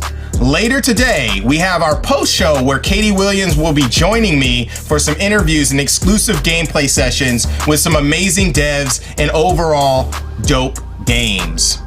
Make sure to tune in tomorrow at 9 a.m. PST, and we will hop into day 2 of Game Dev Direct, where we will have a gameplay session with Black Voices in Gaming, as well as a stream from across the globe in Japan with Bit Summit. Before all that, up next is the Paradox Insider. And before we kick off the show, let's check in with the team on site in Stockholm. Justin, hi! Well, there's a lot of excitement in the air, and we've just done the final touches, and we're ready for you. And Justin, awesome job with the show. We really appreciate this collaboration, and we love doing projects with you. That is so awesome to hear, and right back at you. We love working with Paradox and you, Paul, of course. Do you have time to give us a little tour of the studio? Sure, let's do a little studio tour. If you manage to sneak by the cameras, and over here, watch out.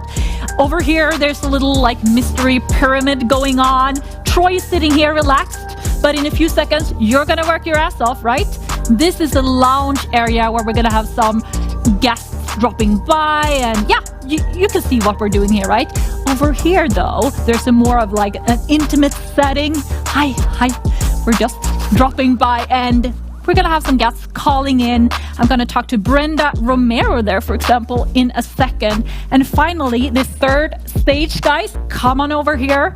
This is by the LED, where we're gonna show some pretty cool trailers and new content. And yeah, as you can see, we have a pretty cool setup here. We're ready for you. Justin, over to you. Let's get going. Well, it looks like you have everything in control over there, so I guess what is left for me to do is just wish you the best of luck and start the countdown. Here is the Paradox Insider.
Hi and welcome. Paradox Insider is back. And what an exciting lineup of games, news, and fun we got for you. It's fantastic to be back. It is definitely fantastic. And hello, everyone. My name is Paula, and I'm the event manager at Paradox Interactive, here to host this grand celebration of all things Paradox. And we're doing this as part of the Game Dev Direct together with our friends at The Mix. Over the next hour, you're going to hear news about your favorite games and learn a couple of surprises too. Well, I do love to learn, so I'm excited to be here. Joining me here is my good friend Troy, our community manager for Crusader Kings and Imperator Rome. Hello, everyone. Welcome to Insider and to Paradox. It's definitely good to be here, that's for sure. And as long as we're celebrating, happy birthday. And happy birthday to you, too. It's such a completely strange coincidence finding out that we share the same birthday, and it's on the day of this Paradox Insider. Yeah, it really is. Looks like we're working for our birthdays this year. We are, but I really couldn't ask for a better partner to work with on this. It's actually kind of poetic that I'm here with you here at Paradox Insider. And PDXCon is actually what brought me to Paradox in the first place back in Berlin. I remember that's the first time I met you. It was indeed. Yes, it was. And now we're working Paradox Insider together. So, Paradox Insider. What is Paradox Insider? Those of you that aren't familiar, we're going to be discussing a lot of expansions that are coming up, a lot of new features, maybe even some future details, future dates, events in the future, stuff like that. Actually, Troy, sorry to interrupt you there, but as long as we're talking about PDXCon, I do have the first surprise of the day. Oh, I do love surprises. Do tell. Well, I'll do better than tell. I'll show. Roll the trailer.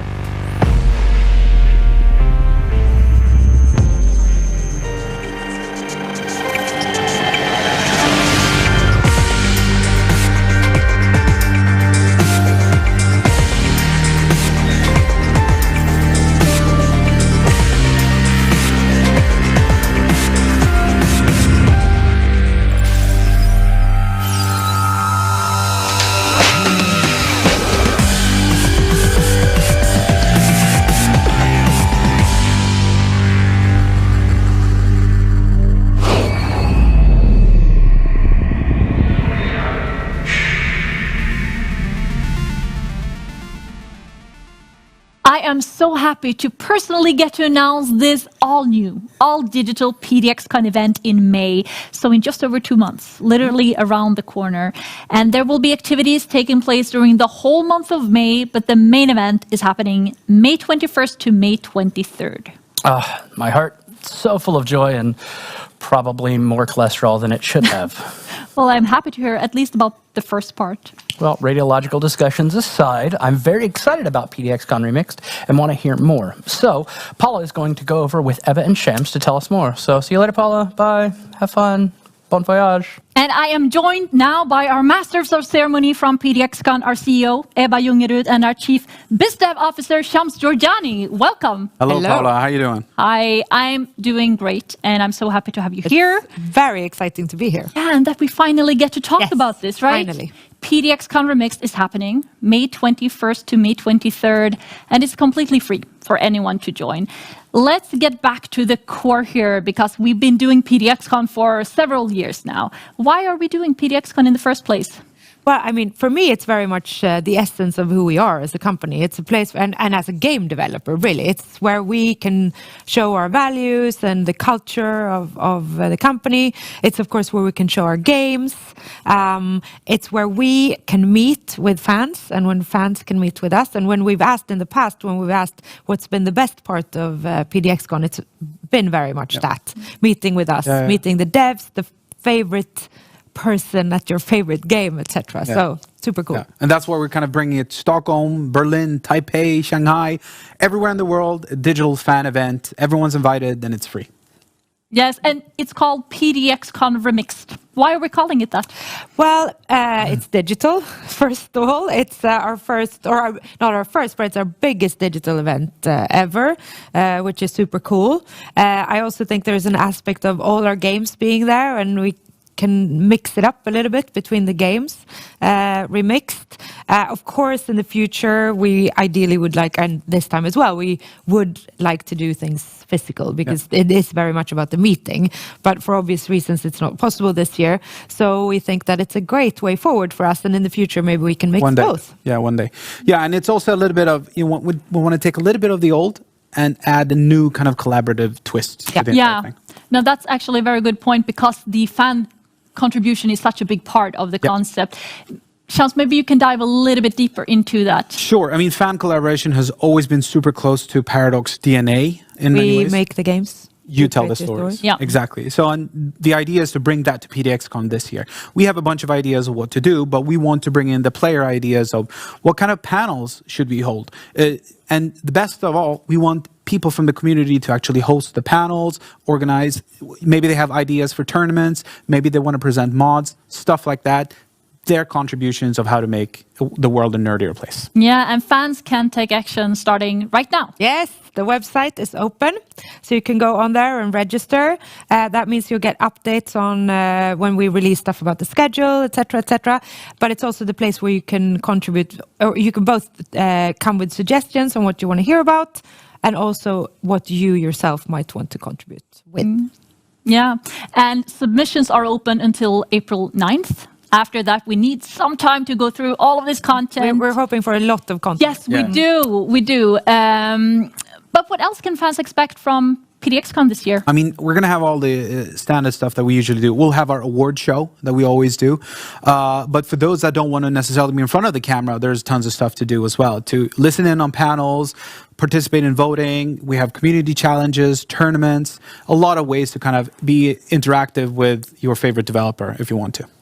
Yeah, we will start to reveal more about the agenda over the next couple of months. But you mentioned some new stuff there, and we also have the announcement show where we usually reveal our new stuff. So, but do you have any hints? It's all top secret. Top secret. The only thing I can say is 21st of May. Yeah. No, but it's. I mean, last time we revealed Crusader Kings 3, I have goosebumps just thinking about that. Yes. And I can tell you that we will be announcing a new game from the Paradox Development Studio. Yeah, let the speculation begin. Yeah. There we go. Thank you so much, Ebba and Shams, for joining us. Thanks for having us. We can't wait to tell you more about PDXCon Remixed. Head over to the website, sign up, let us know what you think, and submit your own activities. Welcome back, Paula. Thank you so much. It's quite a journey to and from the far end of the stage. Yeah, you didn't tell me this would involve a lot of walking. You promised this would be easy. When did I promise that? I assumed it was going to be easy. Well, luckily, you get to relax with an interview next. So let's move right on to that. I can do that. There's a lot of stuff to share today on Paradox Insider, from brand new surprises like PDXCon Remixed to closer looks at our favorite games, like our original iconic series Europa Universalis. Johan is joining us from our new studio, Paradox Tinto in Barcelona, and he's got some cool stuff to share about our new expansion, Leviathan. Howdy, y'all. With us now, we have the studio manager for Paradox Tinto joining us to discuss all of the new exciting changes coming to Europa Universalis for this year. Welcome, Johan Andersson, to the show. Hello there. So it sounds like 2020 was a very big year for Europa Universalis, correct? Well, that's one way to describe it.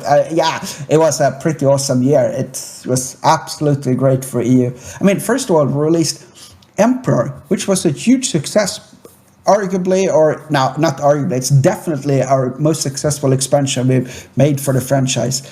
And we celebrated the 20th anniversary of EU. I mean, when we started making EU, I was still a kid, and now I'm like gray-haired. I'm still working with this franchise, and it's 20 years it's been out.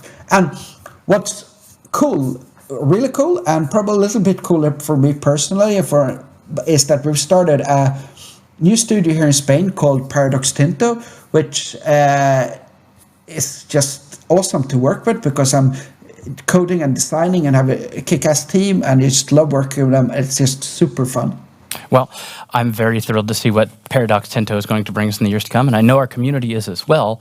And a little bit over a month ago, we announced the newest expansion for the EU4 universe, and that was Leviathan. Would you mind walking us through a little bit about what that is?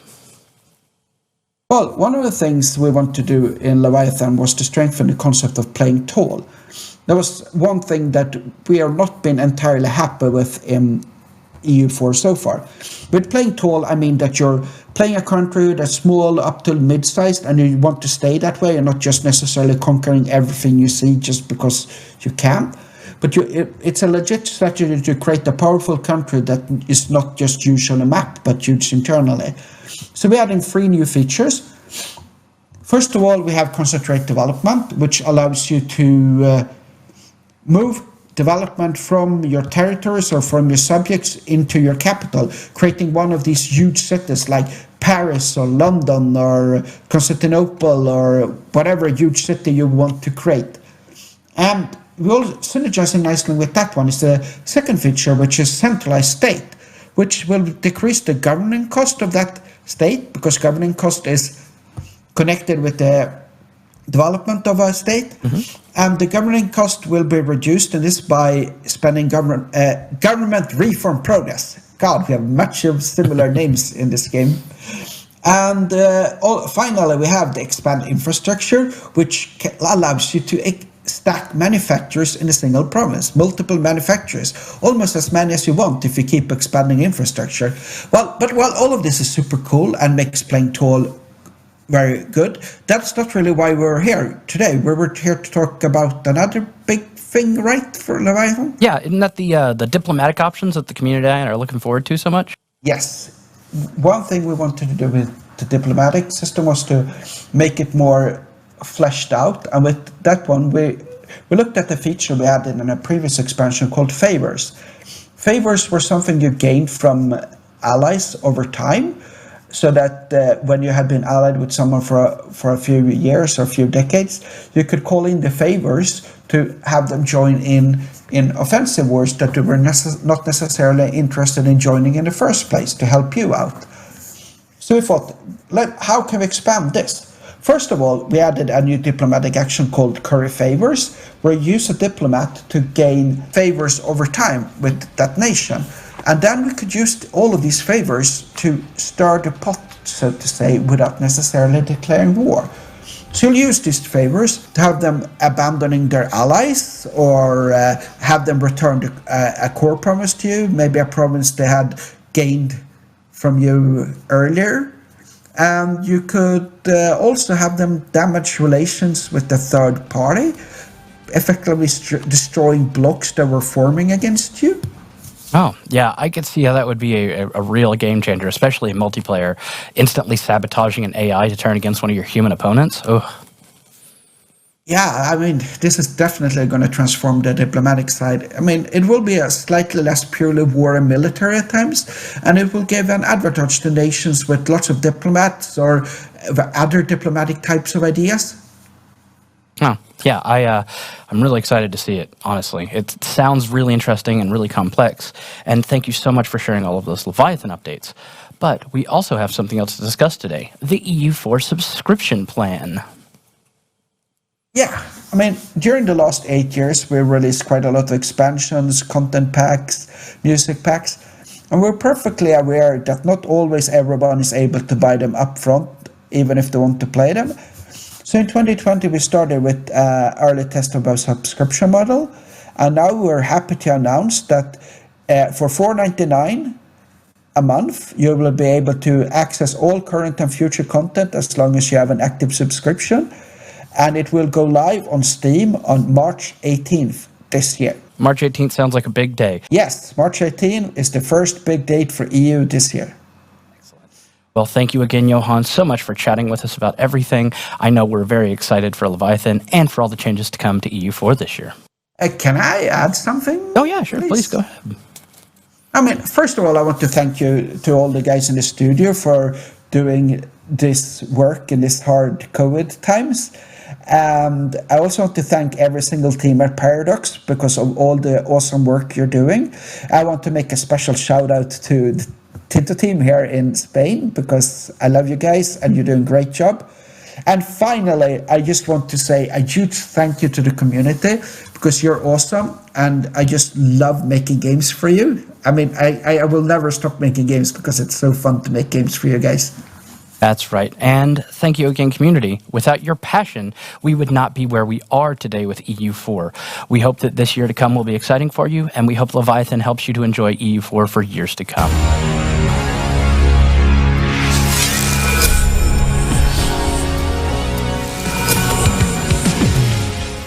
Thanks to Johan for sharing what his team has been up to. Troy, where are we headed next? Well, now we're headed from Universalis to a game with Universalis. Oh, no. Seriously, you're not allowed back here. Wait, what'd I do? Troy, we specifically had a meeting about not keeping that dumb joke in the show, remember? Well, I figured we had the space for it. Oh, seriously, just head straight back to the interview area and think about what you've done while you go there. Fine. Up next, we're going to hear about Nemesis, our new expansion coming to Stellaris. And joining Troy now is another of our development stars. That's right. I am here with a longtime Paradox favorite, the game director for Stellaris, Daniel Moragord. Thank you for inviting me, Troy. And thank you so much for being here. I know we're all busy, and I know 2020 was a very trying year for everyone. Can you tell us a little bit about what happened with Stellaris in 2020? Absolutely. 2020 was a challenging year for everyone. There's no denying that. The team has been working from home for about a year now, and I know it's been really tough for some. But ultimately, I'm very proud of all the things we managed to achieve in 2020. On the console side, we managed to release Apocalypse, Synthetic Dawn, as well as Distant Stars. And on the PC side, we managed to release Federations, Necroids, as well as a free update in May. Well, it was, all things considered, sounds like a very good year for Stellaris. Yeah, ultimately it was a record year for Stellaris, and I really want to thank all the players out there for supporting us. Oh, as part of the community myself, thank you so much for your hard work. And now, for the important news, can you tell us a little bit about the future of the future? Absolutely, I'd be glad to. Today we have some news for both console edition as well as for the PC edition. So I thought we'd start by talking a little bit about the changes for the console edition. And I hear we have a trailer for that, correct? Yes, we do. So let's go ahead and get that trailer rolling right now.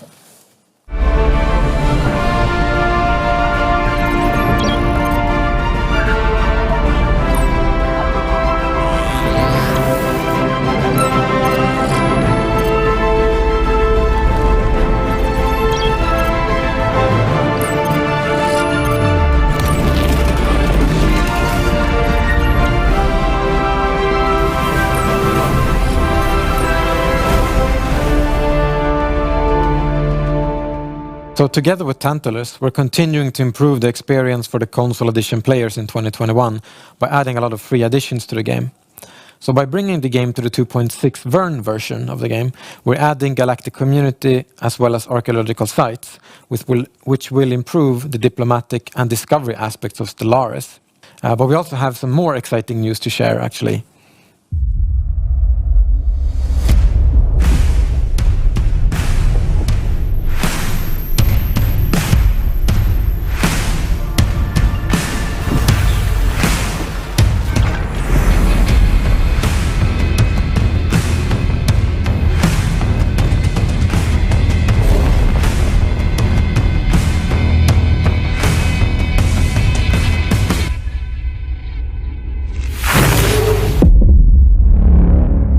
So we're very happy to announce that the Lithoid Species Pack, as well as the 2.6 Vern update, will be available to all console players on March 25th. But there's also more news to happen in 2021, so stay tuned. So it sounds like console players have a lot of good news coming up this year. But I gotta ask, what about the PC players? Absolutely. I'm very excited to talk about our next expansion, Nemesis. But before we start diving into the details, let's take a look at this trailer to properly set the mood.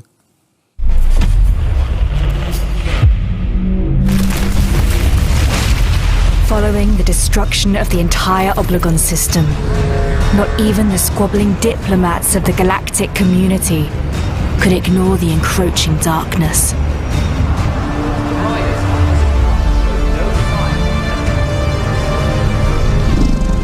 we humbly accept the emergency powers the Senate has bestowed upon us. Our union shall be consumed by petty feuds no more.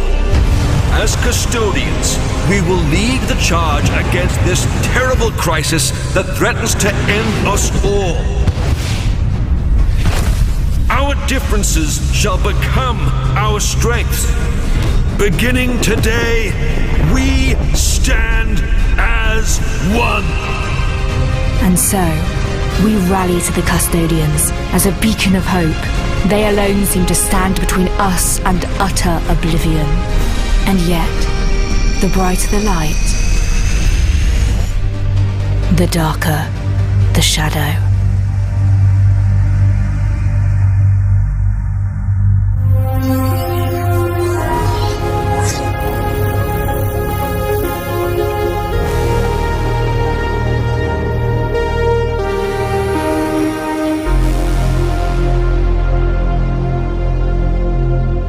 Oh, I'm so excited. That looked amazing. I can't wait for Nemesis. Can you explain just a little bit about what we saw just now in that trailer? Yeah, so in Nemesis we're focusing on essentially disruption and chaos. We're focusing on all the things that can go wrong, which is very much in stark contrast with our previous expansion, Federation, which focused on diplomacy and cooperation. So in Nemesis you will be able to choose if you will become the crisis or if you will be the custodian that aims to stop it. So essentially we're setting the stage for these two Nemesis to battle over the fate of the galaxy. Yeah, we're also adding espionage and a new intel system. I know previously in one of the dev diaries we talked about how you could explore other alien empires using this espionage and intel system. So that sounds really interesting to me. And I do have to ask though, you mentioned something about Crisis or Custodian. Could you elaborate a little bit? Yeah, absolutely. So the Crisis, Become the Crisis feature is a new feature in Nemesis. So you'll be able to do evil deeds, unlock new powerful bonuses, and eventually you'll be able to threaten the existence of the galaxy by consuming its very stars. Consuming the stars. Does that mean you'll actually be able to blow up or destroy stars? Yeah, that's correct, Troy. You'll be able to blow up stars. Man, I'm really excited. I know the community is going to be really excited about it as well. It sounds like an interesting feature. And you also mentioned Crisis and Custodian. Would you like to tell us about the Custodian a little bit? Yeah. So the Custodian is basically the chief crisis fighter. So we want the players to be able to become the crisis, but we also wanted the crisis to have its own natural enemy, like its Nemesis. Mm-hmm. So the galactic community can band together to elect their chief crisis fighter, which is essentially what the Custodian is. So the Custodian gets access to emergency powers and can also build a galactic defense force fleet to help fight the crisis. Okay, so I become the Custodian. I get out there, I beat up and defeat the crisis. I come home, saving the galaxy to critical fanfare from everyone. Everyone's joyously celebrating in the streets, and then what? Do I just go back to being a faceless Jeff mopping stalls for the rest of my days? That depends entirely on you, Troy. Perhaps in order to fight the crisis, you needed to ask for more powers. You need to ask for more permanent powers, powers that you might not be so willing to give up. So perhaps you instead try to sway the galactic community and turn it into the Galactic Imperium, with you as its rightful ruler. So that sort of embodies what we're trying to do with Nemesis. Even though one crisis may be defeated and the galaxy saved, the next crisis might be just around the corner, and this time it's a diplomatic one. I really like the premises so far. You have these two arch nemeses fighting each other, going head to head, jeopardizing or trying to save the galaxy. But it doesn't just end there, and that's what really interests me. So I've got to ask the question that I know is going to be the first one asked by the community as soon as they hear this news. When can I become the Emperor? We're happy to announce that Nemesis will be available on April 15th. April 15th. You heard him, folks. Get out there, follow the social media channels, wishlist the expansion now, and get ready to light the flame. Thank you, Daniel and Troy. An underhanded monster like you should feel right at home in Nemesis.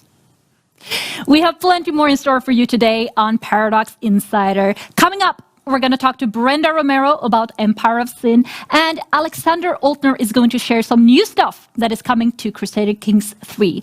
But Before we get to that, though, I have something else to share with those of you who are hoping to see more of the terrible secret of space.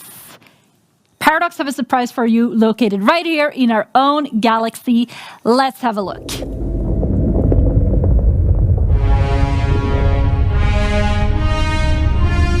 Approaching destination. Initiate descending protocol.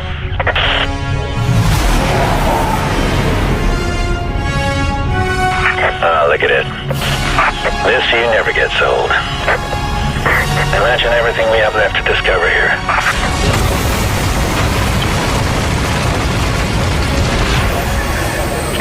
Welcome home, sir. This is the dawn of a new era.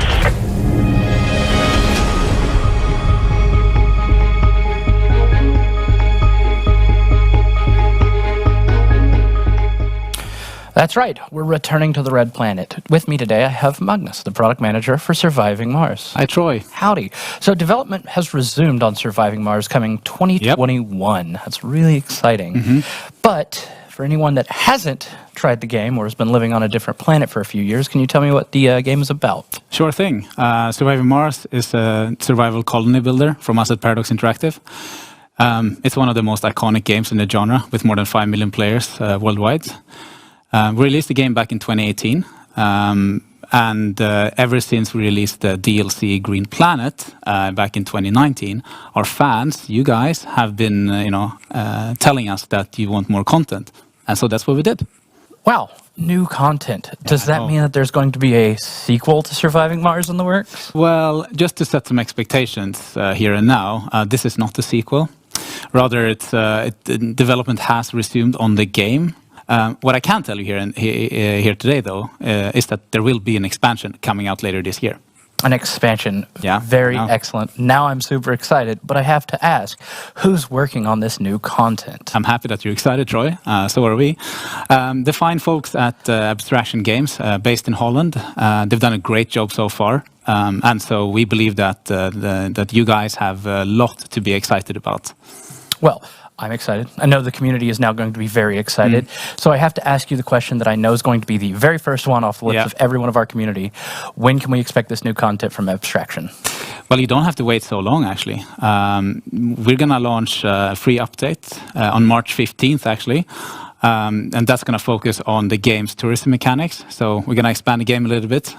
So we're happy to March 15th, like 2 days from now. Yeah, 2 days from now. Yeah. That's really soon. Man, that's exciting. But that's not all. We also have a content creator pack in the pipeline as well. That's been developed by a longtime community modder, Silva. He's actually famous in the community. He's done some of the best mods out there, such as modular apartments and. He's the one that did the geothermal power plants and retro cinema, right? Yeah, exactly. That's the guy. Very nice. So he's gonna develop, or he's developed a few new buildings to the game, and they're also gonna be launched on March 15th alongside the free update. Well, if you haven't gotten into Surviving Mars, now definitely seems to be the time. Is there anything else you want to tell us while you're here today? Well, I can just add that if you haven't picked up the game already, or if you want to pick up any, new cool expansions, the game will be on discount on the platforms where the game is available. So please go check it out. That is definitely great news for anybody that wants to try it. Yeah, I mean, we're super excited to show you what's coming up for Surviving Mars. Yeah, well, thank you so much, Magnus. Thank you, Troy. Very cool stuff. So who would have thought today we'd hear how our team is reviving Mars? See? It's catching on. The dumb pun is one of life's simplest pleasures. I actually hate myself a little right now. Please just move on. All right, then, I guess. Paul's now going to go talk to Brenda Romero of Romero Games. That's true. Heading over there right now. In the meantime, we move from the Red Planet's hostile wasteland to 1920s Chicago's hostile wasteland, where enterprising criminals had to work on maintaining their surviving bars. And there she is, Brenda Romero, game director of Empire of Sin. Hi, how are you?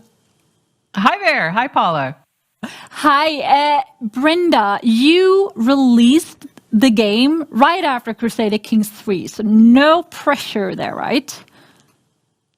None at all.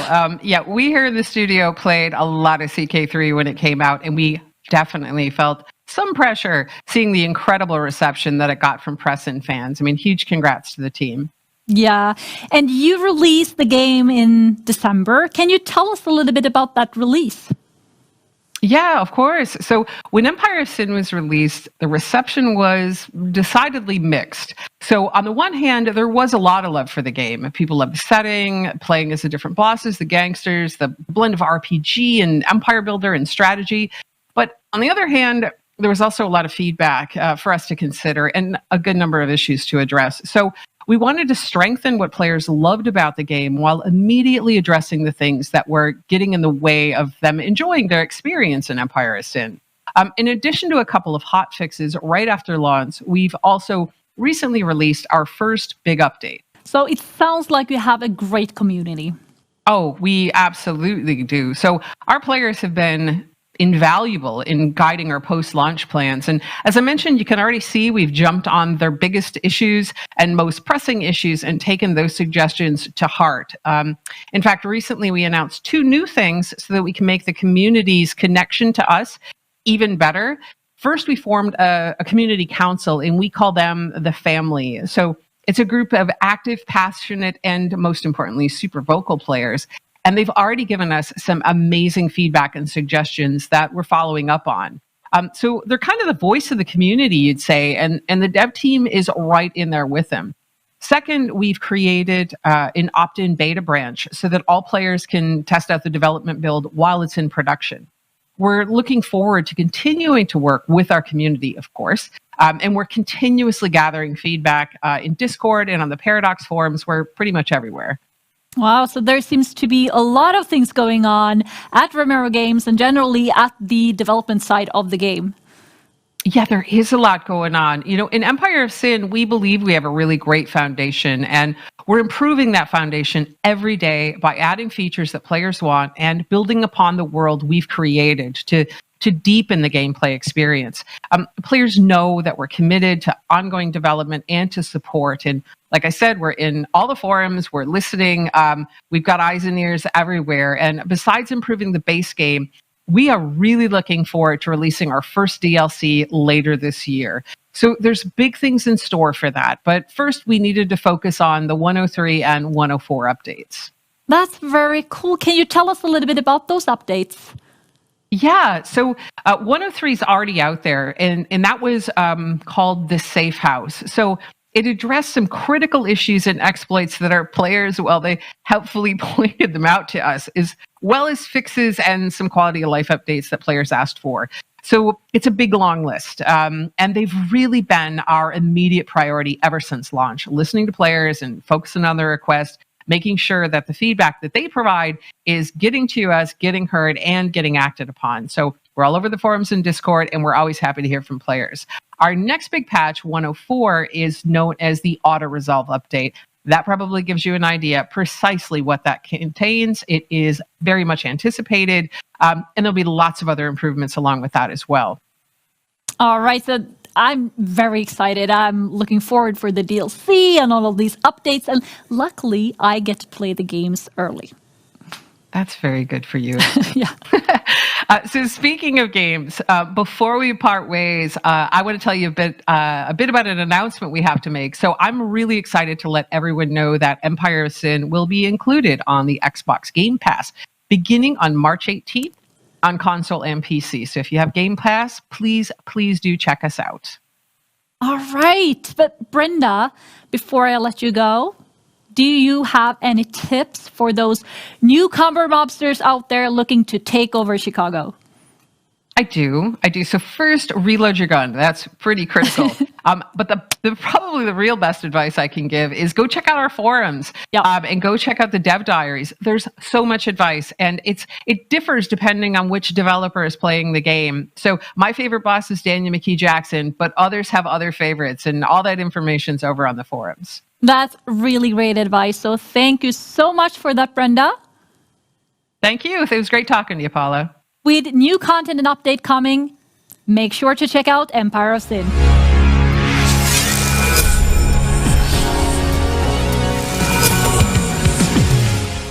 Well, I'm really excited to see what Empire Sin has for the upcoming months.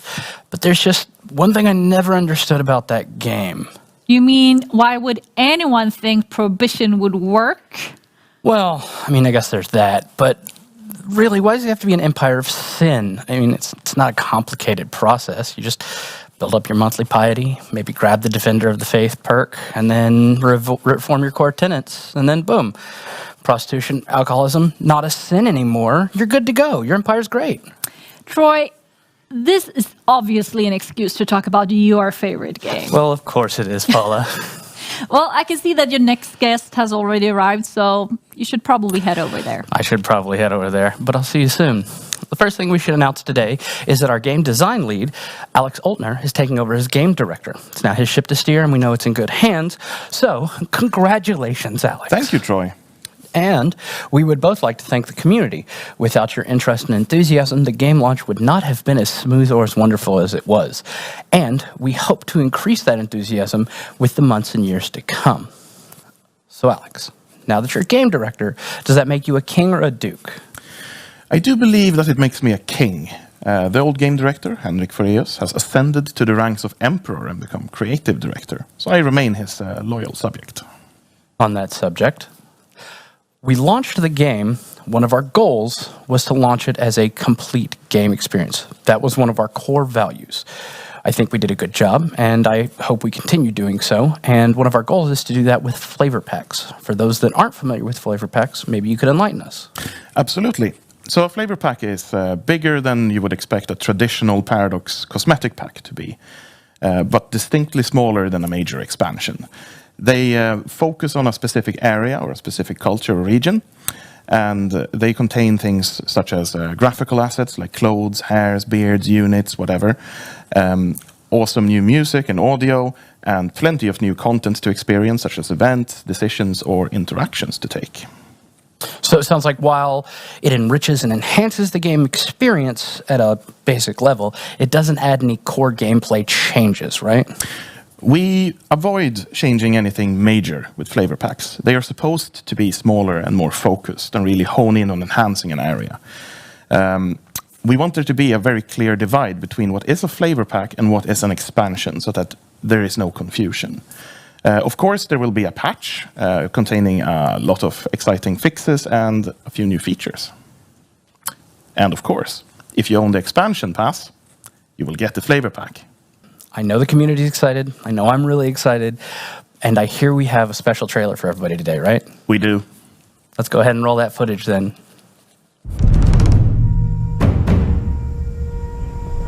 Remember, there is more to these northern lords than meets the eye. Real strategy requires cunning.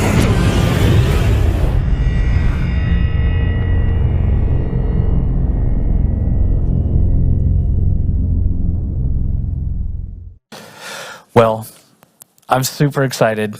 I know you're super excited. The big question, why did we choose the Norse to start with? Well, as you know, it's a time-honored tradition for Paradox to make sure that Sweden is overpowered in every game we make. You heard him. You heard him. Overpowered. Well, on a more serious note, we know that the Norse are very popular with players and that the sort of tribal raiding gameplay style is very appreciated. And this early starting date where they are present is fascinating in that Europe is shattered, it's easy to carve out your own destiny, and we wanted to enhance that experience. So we have this kind of preconceived notion, I know most people do, of the Norse as these Viking raiding pillagers, brave warriors of the sea, but that's not all they were, right? No, that's not all they are. They definitely still are brave warriors of the sea, and the player will be able to live out whatever fantasy they have regarding that. But we do also want to show the fact that they have a complex and rich culture. They were traders as well as raiders, and of course, prolific adventurers above all. So it sounds like we have a very deep, vibrant tapestry painted of their daily lives outside of that pillaging, raiding mindset. How and what can we expect to see this represented as in the Northern Lords flavor pack? Quite a few things.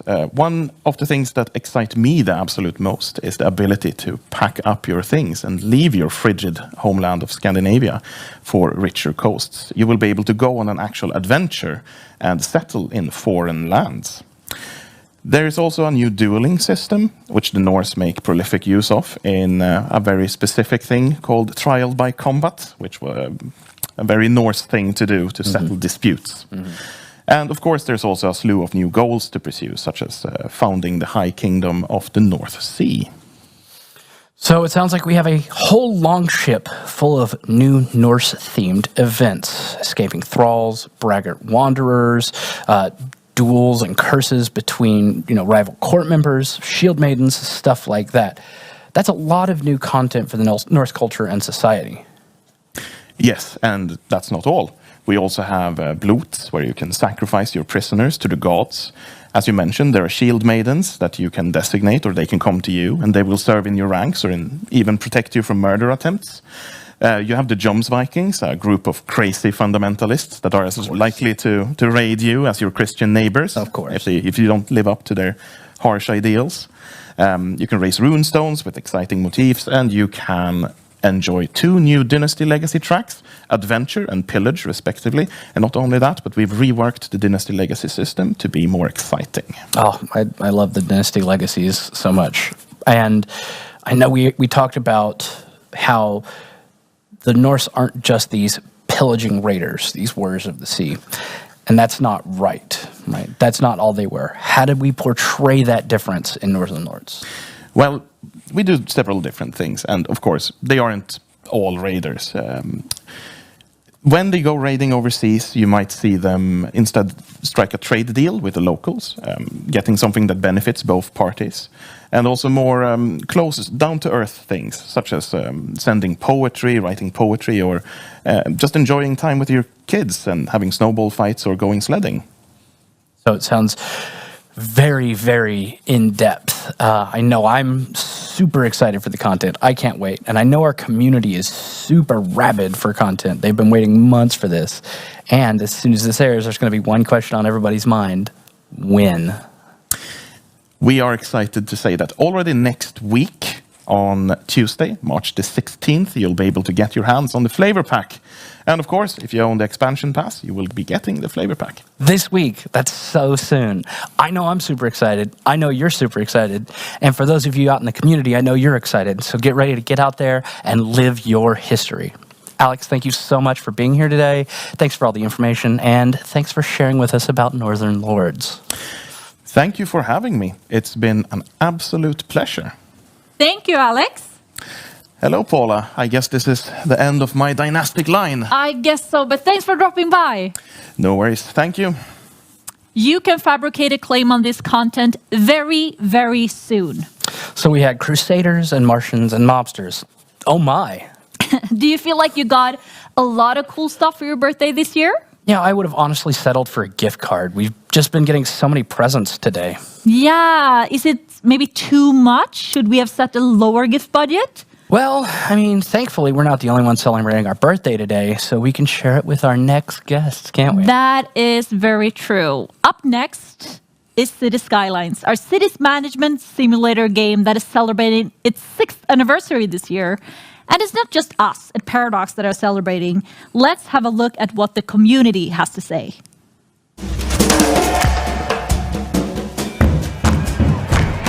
Happy 6th birthday, City Skylines. Happy birthday, City Skylines from Cities in a Snap. Wait. Fun fight, City Skyline. No. Happy birthday, City Skylines. Happy birthday, City Skylines. Happy 6th birthdays. Happy birthdays. Birthday. Happy birthday. Happy 6th birthday. Happy birthday. สุขสันต์วันเกิด City Skyline. Wishing Paradox and City Skylines a happy 6th birthday. My favorite part about the game is actually the community that surrounds it. I love this game. Thank you for 6 years of creative city building, fun challenges, and new friendships. It's the best city building game that I've ever played. It is my favorite game. Parabéns, Colossal Order e Paradox Interaction pelo 6º aniversário de City Skylines. there are always new things to discover. Muy buenas concejales, soy Chebasto y hoy quería felicitar a Cities Skylines. ¡Felicidades, Cities! Happy birthday, Cities! And with us to represent the game here today is Helena. Hello. Community manager for Cities Skylines. And Samantha, the community manager from the game developer Colossal Order. Hi. Hello. Hi. So we just saw a lot of love from the community. How does it feel like from a community manager's perspective to see something like that? As a community manager, it's amazing. Like, our community is so awesome. From the hardcore players who record and stream regularly, to the modders who bring these brilliant ideas and assets to the game, to our players that follow us on social media. We have a really great group of old and new players who are contributing in their own way. Either it's their screenshots or video tutorials. Everything they do has really built this solid foundation that we have. Samantha, or aka Avanya, because you are also a well-known content creator for Cities Skylines. But from Colossal Order's perspective, how has it been like building cities and watching it grow like this over these past 6 years? It has been an amazing journey for us to just see the players take the game beyond our original ideas, and just the creativity and the mastery of the game they have. It's been amazing to watch. We've done ours by adding DLCs, with new content, giving them more transportation options, green alternatives and industries, and of course, there's the radio stations and content creator packs, all to let players create their dream cities. Yeah, and if I'm not mistaken there, you were one of those creators who brought one of those packs to life. That's correct. I did the European Suburbia one. That's the one, yes. But now let's dive into the building blocks of cities and look at cities by the numbers.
So cities' combined population stretches beyond 333 billion citizens living in 74,532,487 cities. These are some pretty mind-boggling numbers, and it seems like we have a very productive community. Yeah, we definitely do. It's amazing to see numbers like that. And like, every day we are amazed by our community's creativity and mastery of the game. And their work actually goes beyond the game itself. Absolutely. From the beginning, 6 years ago, we've really wanted to include and engage the community to build the vibrant community that we have. We've done that in a few different ways. We have worked with cool content creators making videos and tutorials. We have hosted meetups at events. We have participated in panels, and we host one of our community's most favorite events, our global build-offs. All right, so it feels almost impossible to talk about cities without mentioning the mods. And I think we saw a number in the video there. There were over 240,000 mods created or something like that. And that seems pretty unique. Yeah, that's really incredible. We always expected players to mod the game, but they've taken it to an extent that's really been a surprise to us as well. And mods especially have actually been an inspiration for us. we've seen what the community has created, and that's inspired features in the game. Right, like the ability to track where traffic is headed, or enable and disable traffic lights or road building guidelines, right? Yeah, exactly. And those are just a couple of examples of players inspiring us. And from the start, we wanted to work with the modding community and encourage it. And over the years, that's taken the shape of a modding beta, where modders can test out their mods before a major patch is released and prepare any updates, just making for a smoother experience for players. And we've added a road editor that was developed based on feedback from our modding community. So it's just been incredible to see our modding community grow over the years into what it's become today. All right, and now we're here, and 6 years is quite a milestone. How will you celebrate? We're gonna party! No, but really, we're excited to continue focusing on cool mods and amazing players and the community at large, and continue doing cool events, including an announcement I'd like to make right now, which is the Berlin Build-Off. Jason, aka Ami Polizei Funk, in collaboration with Paradox and the Berlin Stadtmuseum, with the help of some other talented content creators, he has rebuilt the map of Berlin, and now he challenges you to create a bridge in the city center. Oh, wow. So where can I join and when? It's easy. Officially, the contest starts right after Paradox Insider, and you can go on our social platforms to get information. You'll have about 5 weeks to build something and submit it, and you could potentially win some very cool prizes. So all the rules and information are on our social platforms. So we encourage you, if you're not already, to follow us on social media. All right, that's it. Thank you so much, Helena and Samantha, for joining us. And you heard her. Head over to social and join that challenge. Happy birthday, Cities!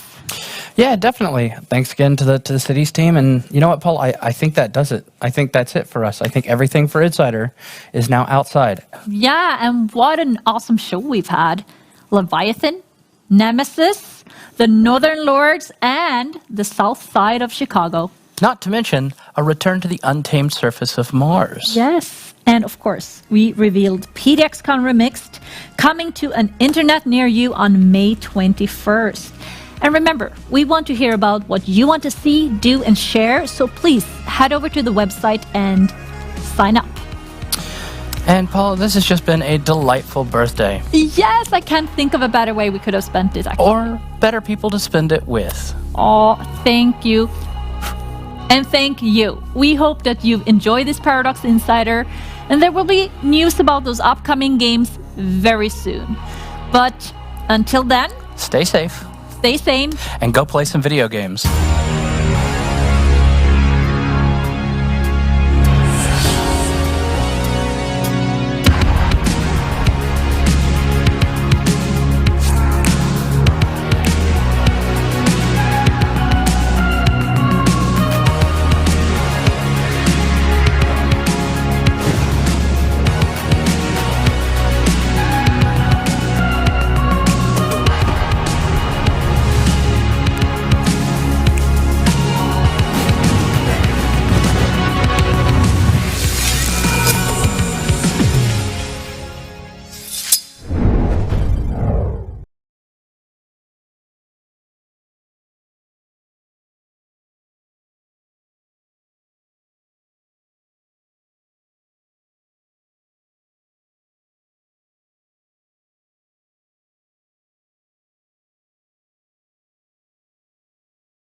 What is happening, everyone? I am your host, Justin Woodward, co-founder of The Mix, the media indie exchange and indie team in Terabang Entertainment. Welcome back to the Game Dev Direct, a celebration of game developers and overall dope video games from all across the globe. It has been a great show so far, and we are going to keep things moving with our post-show, where we'll interview some developers, have dope gameplay sessions, and take some of your questions via Post-it notes. We got Post-it notes in the back with our producer. He's going to write down the questions and then slap them on the table. It's going to be really fun today. But first, I am joined today by the lovely Katie Williams. Hey everyone, I'm Katie. I've been kicking around games for a good decade now. I've been everything from a freelance games journalist to the person who chose games for Editor's Choice at Google Play. I even worked on a cryptocurrency for gamers. But everything that I've done has been out of a love for indie games. So I am so happy to be here again with The Mix, showing you the newest indie games coming out. Yeah, for sure. Just a little bit about The Mix. The Mix was created as a platform by developers, for developers, and fans of game development as an art form in general. We started The Mix 9 years ago in the cafeteria of IGN, and I couldn't even imagine to be where we're at in 2021, working with so many great developers and broadcasting this stuff. I was actually at the first Mix event in 2012 at GDC. I was just there as a journalist. I thought it was just a media event, but I wound up going there and playing games that would end up being some of my favorite games, and I met developers who I am very privileged now to be able to call friends. So The Mix has been huge for me as well, and it's really awesome to kind of help out other developers. Yeah, and you guys may not know, I'm also a game developer, and that's why this whole thing started. We were just struggling to get our game scene and visibility and that type of thing, and I love this stuff. And we're going to continue that legacy this weekend. It's been a great show today. We have a show tomorrow. Thank you, Paradox and Paula, for sure. Since we're unable to demo games like we used to at events like GDC and E3, we decided to bring them directly to you with Game Dev Direct. The event wouldn't be possible without our sponsors, so let's shout out to the fine folks at PlayStation, Razer, Astro Gaming, our fellow devs and publishers, Akupara Games, Another Indie, Graffiti Games, Head Up Games, Hype Train Digital, Super, those awesome guys, Whitethorn Games, and also our streaming partners, IGN, GameSpot, Twitch, and of course Steam. It wouldn't be possible without you guys. Yeah, also check out the Game Dev Direct event page on Steam to learn more about the games that you'll be seeing today. You can buy the ones that are already available or download demos, and add them to your wish list. Wish lists really help indie developers, so please do that. Again, if you have any questions, be sure to send them through to the Media Indie Exchange channel on Twitch, and we'll be reading them on the air again with post-it notes. This will be extra random. We're going to get right into it with our first game, Cris Tales.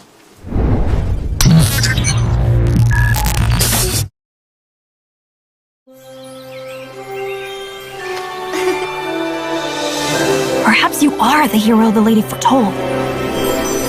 Perhaps not. It can't be too late. It can't be. Nevertheless, I am here to guide you on your journey. My name is Crisbell. There are some things you ought to know. This world is filled with incredible magic, but also powerful danger. How adorable! They won't get past us. This is a real fight. Matthias! Quickly! You'll need to be prepared. Here, the forces of good and evil fight to control the past, present, and future. Gather what allies you can, no matter where you may find them. All of our abilities will be tested. Time to use your new skills! We'll need to uncover our enemies' secrets and work together to defeat them. If we're successful, the choices you make along the way will rewrite the future. Know the past and determine the fate of the world. I hope you're ready for this.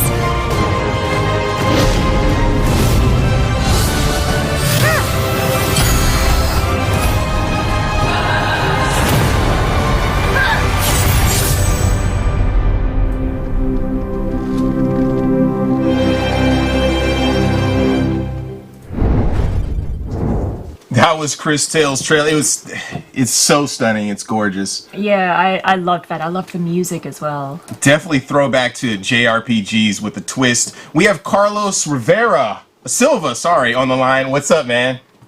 Hello, how are you? Good. I remember connecting with you at MIGS last year, and I saw your game, and I was like, oh Lord, this is amazing. And you had a Versace duster on or something like that.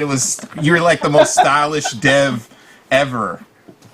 Thank you very much, man. That's so very I'm nice. going to be playing through this game, and Justin will be taking point and asking questions. And feel free to jump in if I'm playing it wrong or anything like that. Yeah, we're gonna get started. Can you tell us a little bit about the game and like how you came up with the idea? Yes, of course. So I've always been kind of gamer that enjoys innovation, that enjoys. I really much enjoy the usual AAA games, but I also enjoy the innovation that being an indie allows you to be.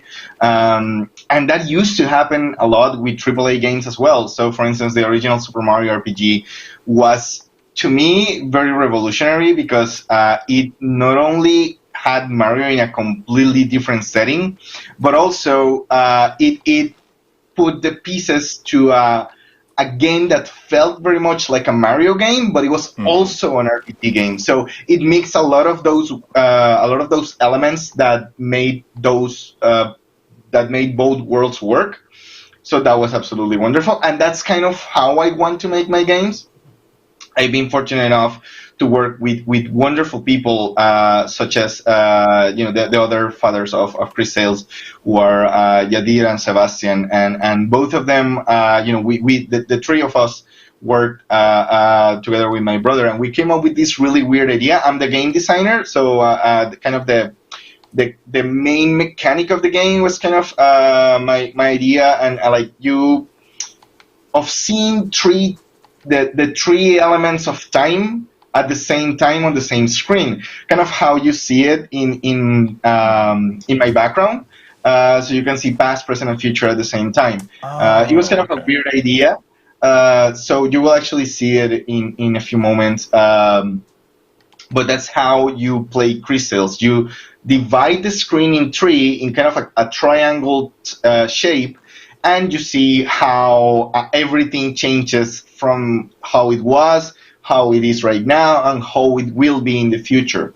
So everything that you do, every choice that you make, you can see the direct implications immediately. It was something that I really wanted to see in a game, something that I felt, and I actually was born just as a naked idea, let's say a seed, that it had no context on it, so it wasn't even an RPG. It could have been an adventure game, a puzzle game, just any type of game. But we wanted to make something that also felt really familiar. So we came up with the idea of, among the three of us. So we said, okay, this idea is really cool, but where do we use it? Like, what genre do we put it in that we actually understand and we want to make a really big game in? So we chose RPGs. It was like a genre that we all enjoyed. Like, my favorite game of all time is Final Fantasy VI. Yadir's favorite game is Chrono Trigger, and my brother as well. Nice. And Sebastian, one of his favorite games is Super Mario RPG. So, we mixed all of those and kind of came up with this really interesting world, which, fun fact, it's all also like everything that you see right now, that church, the way the people dress, and a lot of the elements that you see in the game are based on real places from Colombia. We are Colombian developers. Oh, that is so dope. That's cool. We are Colombian developers, so we really wanted to show and highlight a lot of the elements that Colombia has that most people don't even know about. And for the unconspicuous player, they would just enjoy and play the game. But for someone who actually wants to know a little bit about the game, they will see that this is how a lot of people still dress in Nariño, which is like the hometown of Crisbel. is from Narim, which is like a kind of a fantasized version of Nariño. That cathedral, it's actually a real cathedral that we kind of adapted to put in the game, which is called the Lajas Cathedral. So it looks very gothic, but it's actually a real cathedral here in Colombia. So we really wanted to mix a lot of those elements that, that comes from Sebastian. And you will see in a moment how the screen is split in three. And that was from Yadir, how he wanted to showcase the 3 times at the same time. So it's really curious the effect that it has. And it's not that I actually want us to see that. So if you want, we can actually fast forward this part and just follow the flowers, the rose petals. Basically because I want people to see that moment where the screen is split, and that's like the most impactful moment of this first minute. Okay, so just follow the rose petals? Yeah. And it's important that at the beginning we just wanted to show how everything looked. We just wanted to showcase the architecture, which is, again, of course, based on real architecture. The people, the characters, it will all have voiceover, like the final game. This is just in the demo, but in the final game, all of it will have voiceover.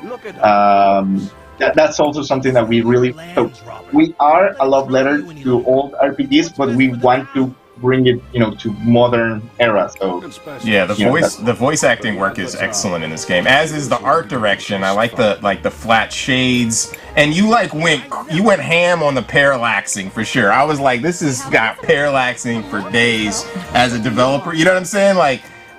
Just to see those animations in motion, and you're going seamlessly through the 3D world, but you still have this planar aspect and these very fluid animations in combat. How did you guys come up with the art style for your game? That's where all. So what you mentioned is actually a mix between what Sebas wanted from the art direction, like how everything looked. It was very important for him to actually be able to create so many characters. So he kind of chose to make a mix of, because that is something also very important. This game, most animations are made with traditional animation styles, so it's done frame by frame. There are some cut out things, for the simple things, but the important parts are all done frame by frame. So, that takes a long time, Yes. The way they used to do it, to, move around like this. He comes from animation, Sebas comes from animation, so he enjoys very much to animate in the traditional style. On the parallax side, that's all Yadir, and he kind of wanted to make it sort of, so this is all 2D, of course. Yeah. But the world is 3D, so you actually walk in this 3D space, but it's all 2D. So it's a little bit inspired by Don't Starve. At the beginning, we kind of wanted to make it top-down, but we felt it would feel even better if we just put it a little bit of inclination. If you see now that Crystal will walk again, you will see that the inclination is just a little bit, just enough, so you can see that it's that it has some inclination, but that you can see the floor and how it goes up to the background. There's a lot of innovation. There with this. That's cool. The voice acting actually is from the voice for Chrisbel is done by Kira Buckland. So she's of course really good at this. She has done a ton of really voice work for video games and other media, including Nier Automata and that sort of games and RPGs. So we really wanted really good talent.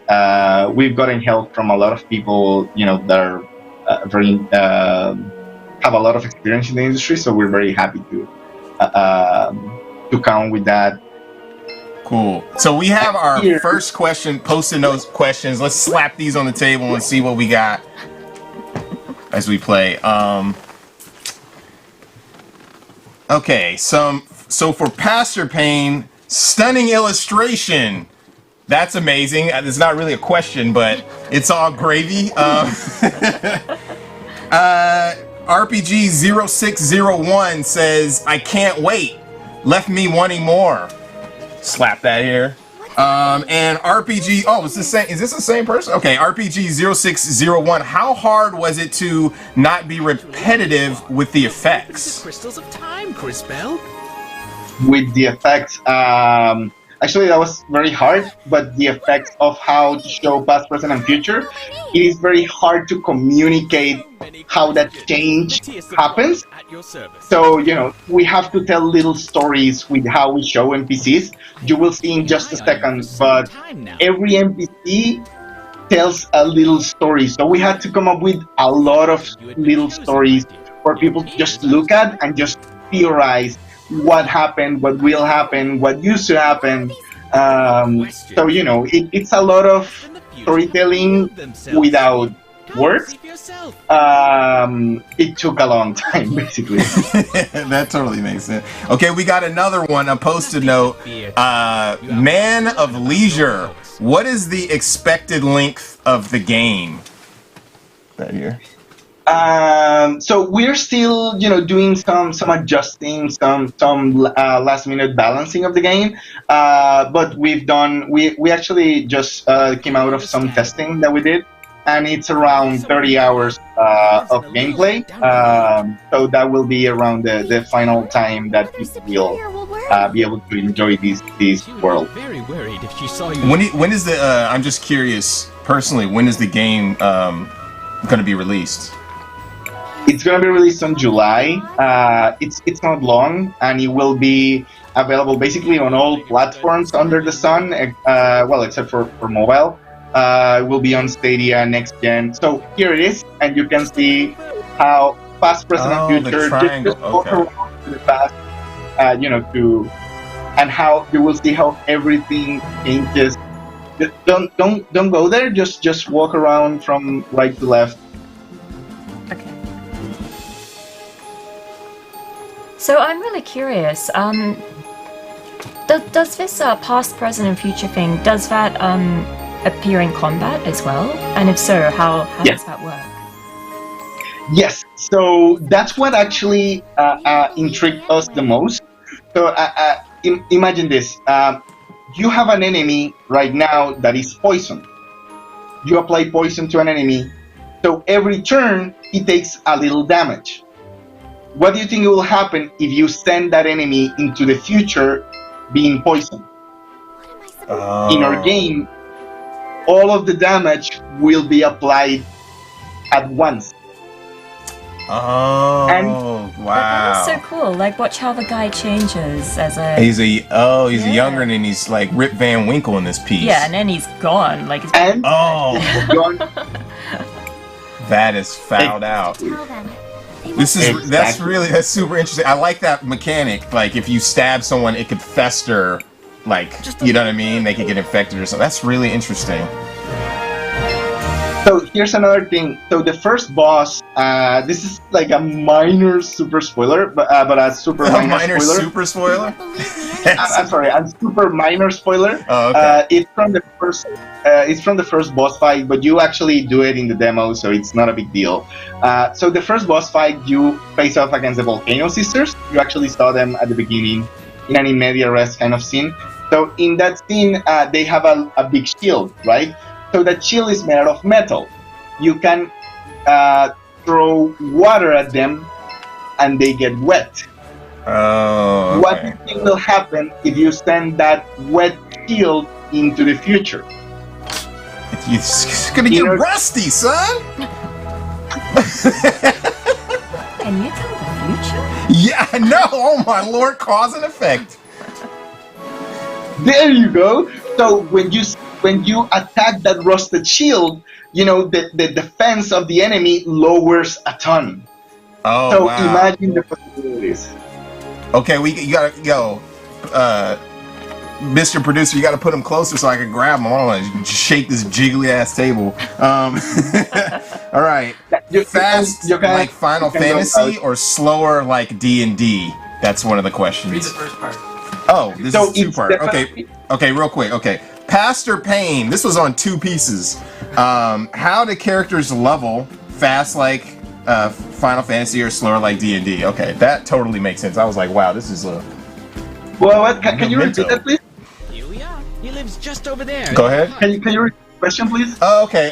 So how do characters level up? Is it fast like Final Fantasy or slow like Dungeons and Dragons? It's more definitely like Final Fantasy.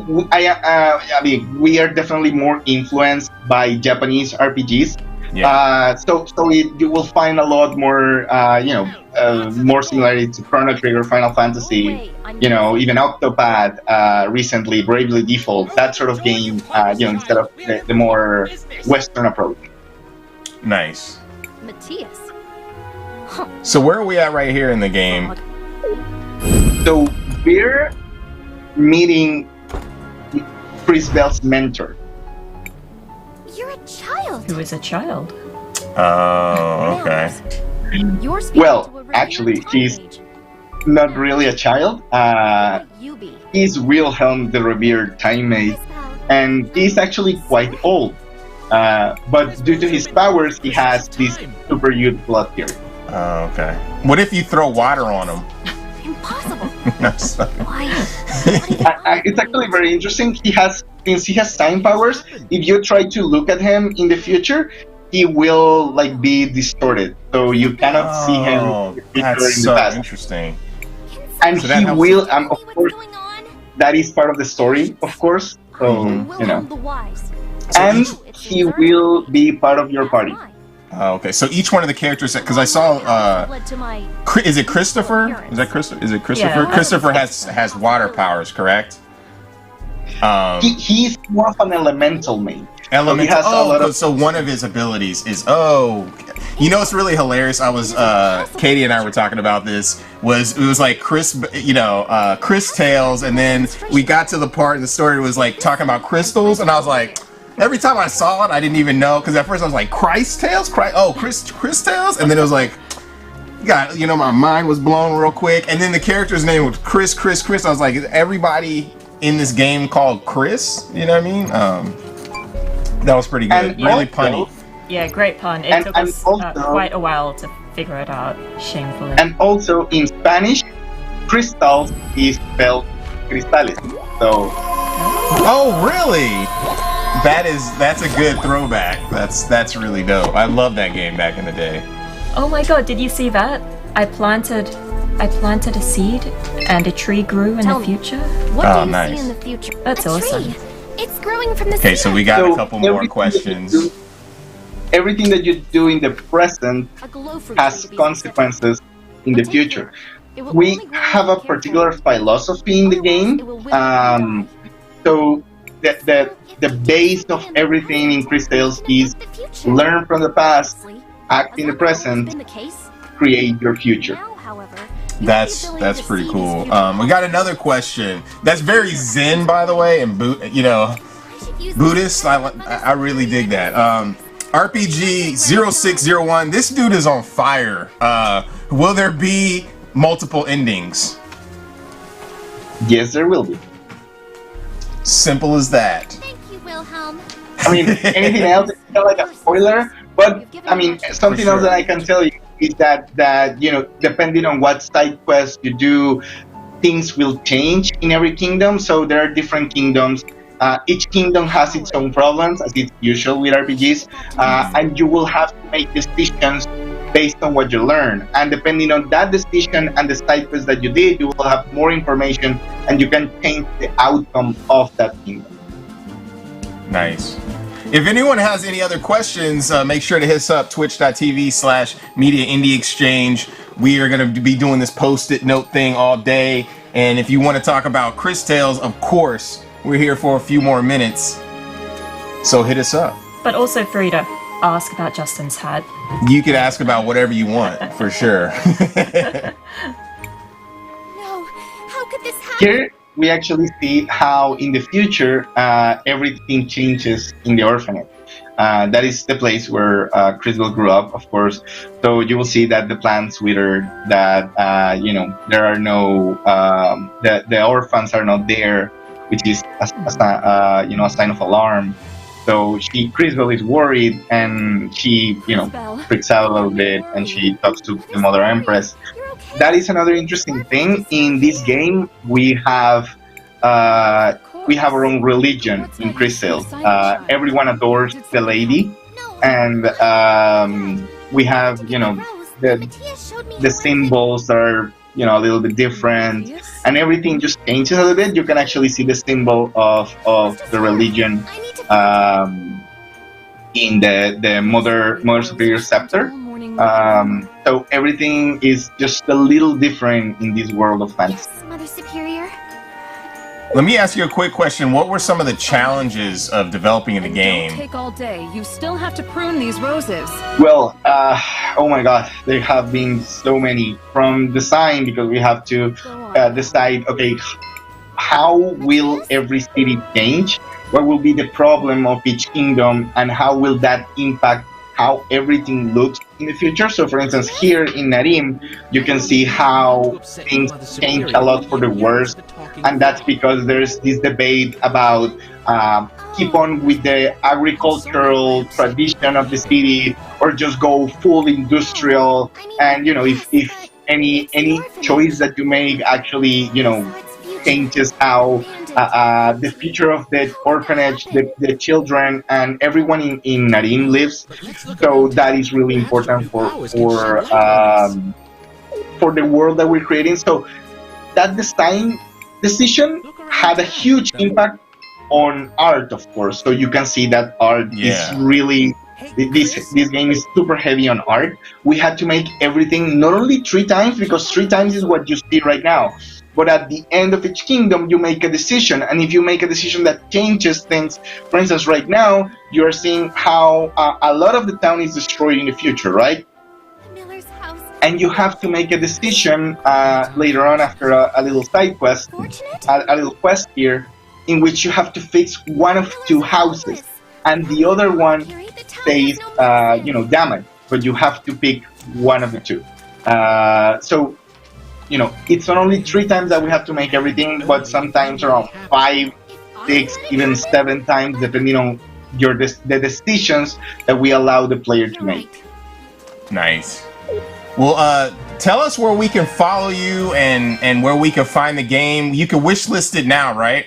You can actually play the game. The demo's up? Yes, the demo is up on PlayStation 4, PlayStation 4 Pro. Actually, on PlayStation 5, you can download it, but it was made for PlayStation 4. On Xbox One, Xbox One X, Xbox Series X, on Steam, of course. It will be available on Steam. It will be available on the Epic Games Store. It will also be available on Stadia as well. So if you really want the game, we will also be available on Xbox Game Pass. So you were doing the most. That's awesome. We are. It will be on several languages. Except that the voiceovers, of course, will be mostly in English, but the written language will be on several. You can follow us on Dreams Incorporated, which is the company's company's Facebook, Twitter, and Modus, of course, is our publisher, so you can also follow us and the game there. And we have the YouTube of Modus has all of our trailers. We also appear on trailers from the Nintendo channel, the PlayStation channel, Xbox channel. So yeah, thank you so much. It was great having you on here, Carlos, and good luck with everything. We will talk to you soon. Thank you very much. It's been quite a pleasure. Thank you. Have a good rest of your day. For sure. Up next, we have Steel Assault. Check out the trailer.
I am a Tribute fanboy, so of course, Steel Assault.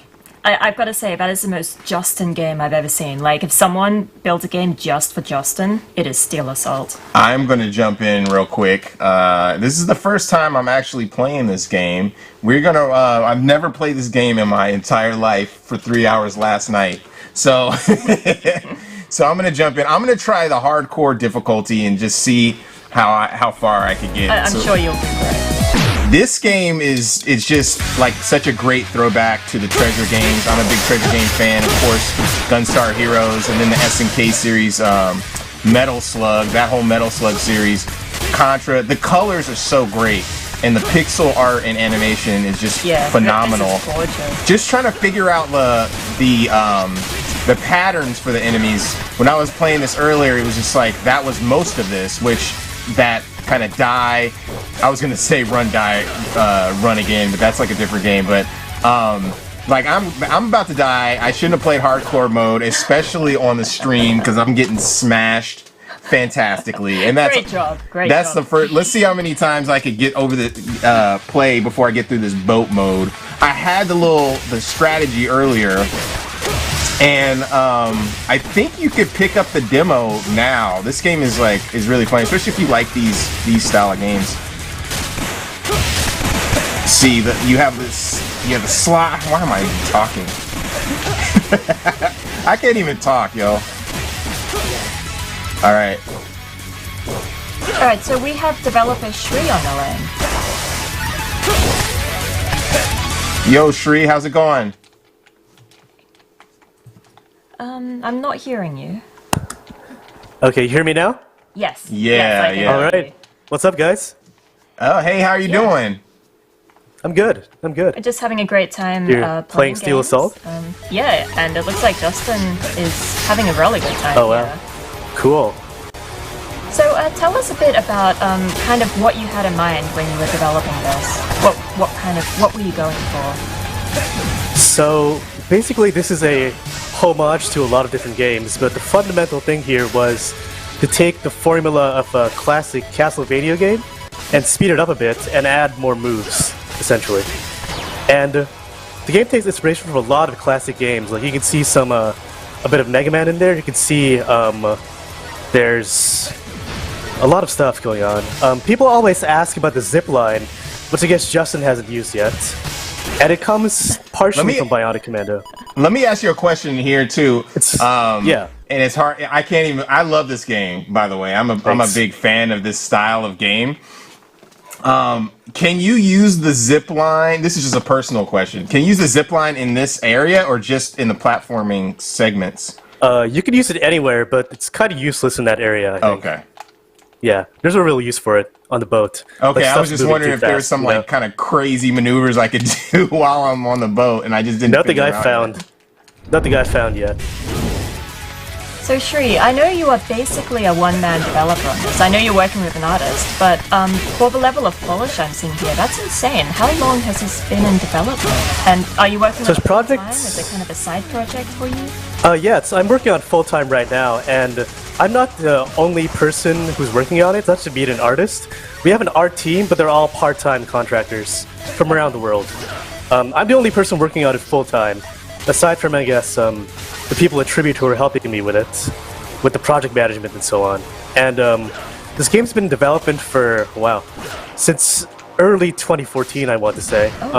It's been a long time, a long time.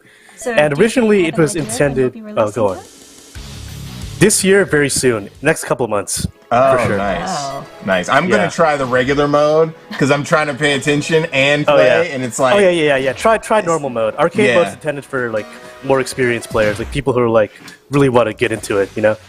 Yeah, for sure. Not the right format for a stream like this. Yeah. What games did you work on in the past? This is my first title, really. Oh, nice. Yeah, it's our studio's first title. Yeah. Did you work in games before this? I mean, no, no, I didn't. I was just before working on this game, I was working full time as a software engineer at a New York finance company, and I quit my job to work on this almost 2 years ago. And now it's coming out, and it's awesome. Well, hats off to you. I think you've really accomplished, like, you know, your vision here. Thanks, man. I love the, you know, the Twitch gameplay. When, you know, like, just discovering how to get past this was just phenomenal. You know what I mean? I felt so accomplished, which is what you want in these styles of games. That's exactly what I'm going for. Exactly. So when I got through to, maybe I'll get to it maybe I won't. This guy, when I figured it out when I was playing it last night, I was like, okay, I could get past this guy really quickly if I, you know, dodge and move forward instead of dodge and move back, right? Yeah, exactly. And then I got to the second area, I'm like, oh, now I have to figure out this puzzle, which was gorgeous. So we've got Rymac who wants to know how to use the zipline. How to use a zipline? It's just a button. A single button press. I forget which button it is actually. So in this you one can remap it. Oh, nice, yeah. nice. Or do you mean like how could you use it to like get around? You can aim it 8 ways in any direction. Oh, that's cool. Yeah. Yeah, do more of that. Yeah, you get a lot of aerial leeway in this game. Yeah, sure. I like this, how you can like, well, I didn't do it correctly, but how you can kind of use that for your momentum. Did you guys use the zipline to like kind of slash at an enemy, or? No, it's only a movement mechanic. There's no like offensive use for it. What are your graphical inspirations here? I am loving this scene. Graphical inspirations? Like, a lot of stuff really, but the Artstopper's game does derive a lot from 16-bit games, like those on the Sega Mega Drive, as well as, because the artists for this game mostly worked on GBA and DS titles previously, there's some of that influence as well. In terms of the sprite size, in terms of the level of detail. Yeah. Yeah, very saturated colors, like a lot going on, a lot of animation. The sound is really great too, like when you kill a dude and they're like, yeah, wrong. I think the girl in the mech, the flame throwing mech. Oh yeah. Yeah, she screams when you kill her. What? Yeah, she screams when you kill her, like it's really dramatic. And then there's a part, hopefully I could get to it, where I'll just try to get to it. I don't want to okay. Yeah, spoil it on the stream, even though someone's probably I just want to mention again to viewers that we are taking viewer questions. So if you head on over to twitch.tv/Media Indie Exchange, if you have any questions about this game, feel free to send them over via comment, and we'll read out the best ones on air. Ah, man, you died. Yeah, I know. I'm gonna continuously die in this game. I think pretty far that time, though. I did, yeah. We got a slew of questions as I attempt to get through this first level again. Oh, this one has a checkpoint. Wow. Yeah, the other one didn't even have a checkpoint. Yeah. All right, past the normal mode has checkpoints. Single or multiplayer? It's single player. Single player only? There's no cooperating like that. I thought about it at one point, but it would have required rewriting the entire game, pretty much. So it's all single player. For my next game, I do want to try including co-op or something like that. But for this game, it's single player only. Okay. Nice. So you've been working on this for 2 years? Just curious before we get to that. Full time, yeah. Oh, full time. Okay, we've got someone called, I think, Zorafy is asking, how do you get health back, Shri? How do you get health back? Well, there are health power-ups scattered throughout the game in various locations. And there'll be more health power-ups on the lower difficulty modes. I think you got one earlier. Like a little heart that you picked up. Yeah. And there are more coming up. You also have a shield. I guess you'll see that soon as well. I think there's a shield power-up coming up here. Our good friend RPG0601 has another question. Yeah. And I think Justin's already answered it, actually. Do you die a lot in game? I feel like... Guaranteed, son. I'm answering that. Don't say another word. Alright. Yeah, you die a lot in this game, for sure. Next question from Fellini. Can you use grapple thing on enemies? No, you can't. It's only a movement mechanic. It looks sweet when used on enemies. It just doesn't hurt them, right? Yeah. I love all the billboards and stuff in the background. Yeah. Oh yeah. This is supposed to be Times Square, this area. Oh, cool. Like an abandoned, overgrown Times Square. actually got kind of a Last of Us kind of feel with the whole overgrown, you know. Yeah, you know, I haven't played that game yet. Oh, you missed the power-up. Whatever. Oh, wow. Actually, I have not played Last of Us yet. Like, I think that early in the game's development, when we were, like, figuring out the art style, I referenced some of the concept arts to one of the artists, but I haven't played the games yet. I really want to. I just don't have the right hardware for it yet. Yeah, fair enough. There's so many games out there. Next question. Yeah, I know, there's so much stuff to play. Coneyworks wants to know who composed the music. I think my is cut. It's all good. Wow. I think that was what I was getting at was there's these like little missile dudes. The missile dudes like pop up right there. It's like super inventive, and then they climb up, and then you have to dodge these guys again, and then these kind of drones pop up. Schnooks. See if I can get through this section. David wants to know, do you upgrade or acquire weapons? He's off for a second. Just gonna play. Okay. I'm gonna get through this, I'm telling you. Did you play any of these type of games when you were younger? No, I played adventure games. Okay. Yeah, so can you guys see me very again? much not my wheelhouse. So this totally reminds me of like when I was, you know, maybe like 10, and I would go to the laundromat and they had like, you know what I mean? I would ask my mom for some extra quarters. Feed them into the slot machine. Yeah, no, well, the arcade, they used to have arcade cabinets here in the, in 7-Eleven and the laundromat, and these are like the type of game, Midnight Resistance and that style of game. Okay, so we got, he's back. You back, Shrew? Oh, okay, it's all good. Okay. But yeah, I was saying like I would like play these games at the laundromat and the 7-Eleven, so it's like so great to see to have this kind of game being paid homage to. I've definitely noticed you tend to gravitate more towards these very arcadey sort of games.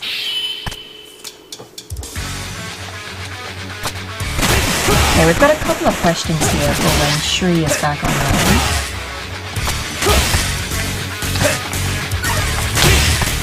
These guys, just like the mechanics of you having to figure out. Yeah, this is so incredibly fast-paced. It's mad fast-paced. You gotta like. Do you see? I fell off this. I slid off the side of the building that time. Yeah, during the initial game dev direct stream, we had a lot of positive comments for this game, which was cool to see that other people dig this, especially like the younger audiences who don't like remember what the hell I'm talking about when I'm talking about like 7-Eleven arcade cabinets. Doesn't exist anymore. How did this game first get on your radar, Justin? I'm a big fan of like tribute games, like all the stuff that they've put out there. They've recently just announced that they're doing the Ninja Turtles. What? The Ninja Turtles arcade remake. Not remake, but it's a brand new version of it. But yeah, like everything that I've seen them put out that has like this kind of vibe, I dig. So when I saw this, I was like, wow. So we reached out to see if we can get this game in the showcase because it has definitely been on my radar. Especially with it, like it takes a really crazy amount of work to get this type of detail into the sprite work. You know, and I'm an animation fan, and my development team relies heavily on animation as well.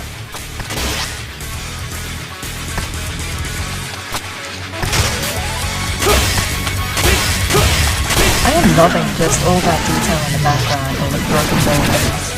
It's gorgeous. It looks like there's like a short range attack when I get close to them. You've got some really cool moves. I just saw you like jump over one of those orb things. I like this mechanic too, because this feels like it's a shooting game, you know, but it's not at all. It has that whip, that like he was saying, the Castlevania style. So it's like a mixture between those. Like I want to shoot the crap out of that dude, but no, you know what I mean? Not at all. You gotta do close range situations.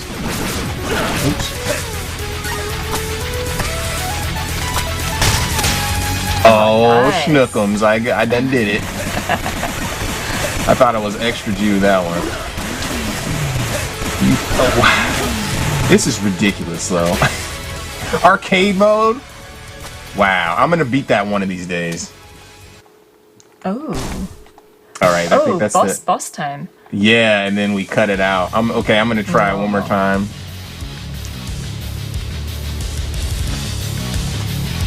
Okay, cool. Okay, well, that might be a good time to wrap it up then. Yeah, we just beat the demo. The game is cool. You can wish list it and play the demo through Steam. Thank you so much, Shri, for hopping on and showing us Steel Assault. The game is really dope. You're back. Thanks. You're back. Yeah. Yeah, the internet in my apartment's really bad. We've been trying to fix it for the past few weeks. It just cuts out occasionally. But yeah, I'm glad you guys like the game. Yeah, we actually had just a couple of questions, so I might go ahead and ask sure. those. And I'm gonna play hardcore mode while she asks the questions. So okay, go for it. XX_Rob wants to know, when does it release and will there be a physical copy? It's going to release in a couple months, hopefully by early summer, and physical copies are something we're looking into, yeah. Oh, nice. Okay, and David wanted to know, do you upgrade or acquire weapons during the gameplay?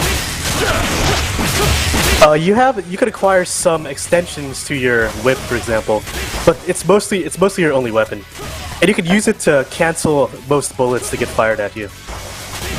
Okay, awesome. How do you differentiate the ones? You just have to test it out. Well, the ones that you can cancel, they're flashing. Oh, and the ones okay, that you can't I was cancel trying to figure out what the tell are was. like regular, yeah. So those ones there you can't cancel. Yeah. But the other ones that he fires at you, you can. Right now, this phase. Yeah. And those ones you can. Yeah. I dig that, like getting ready for that phase. Any more questions? That's it from our viewers. Okay, cool. I guess what platforms will we be able to expect this on? It's at least going to be on PC. As for other platforms, I'm not allowed to say at this point. Oh, okay. Yeah. Okay. Keeping that mad quiet. Well, there's a suggestion. For sure. Platforms. yeah, obviously the Switch is, I want to play on Switch, Xbox. I'm going to get all platforms. But yeah, thank you so much for joining us. Where can we find you and, follow you and check everything out? So you can follow my Twitter handle, which is @SteelAssault, and that's going to be everything developed or dedicated to development of this game. And you can also check out our studio's website, which is Zenovia.io. There's not much there right now, but there will be in the future, for sure. Nice. Awesome. Thank you Thank you so much for joining us. Yeah. Thank you. All right. Next up, we've got Retromania Wrestling. Let's check out the trailer.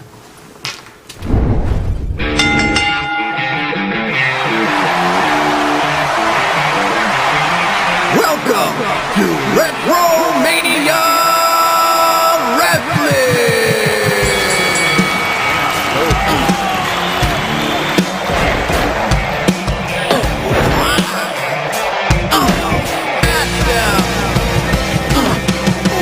That's gotta hurt!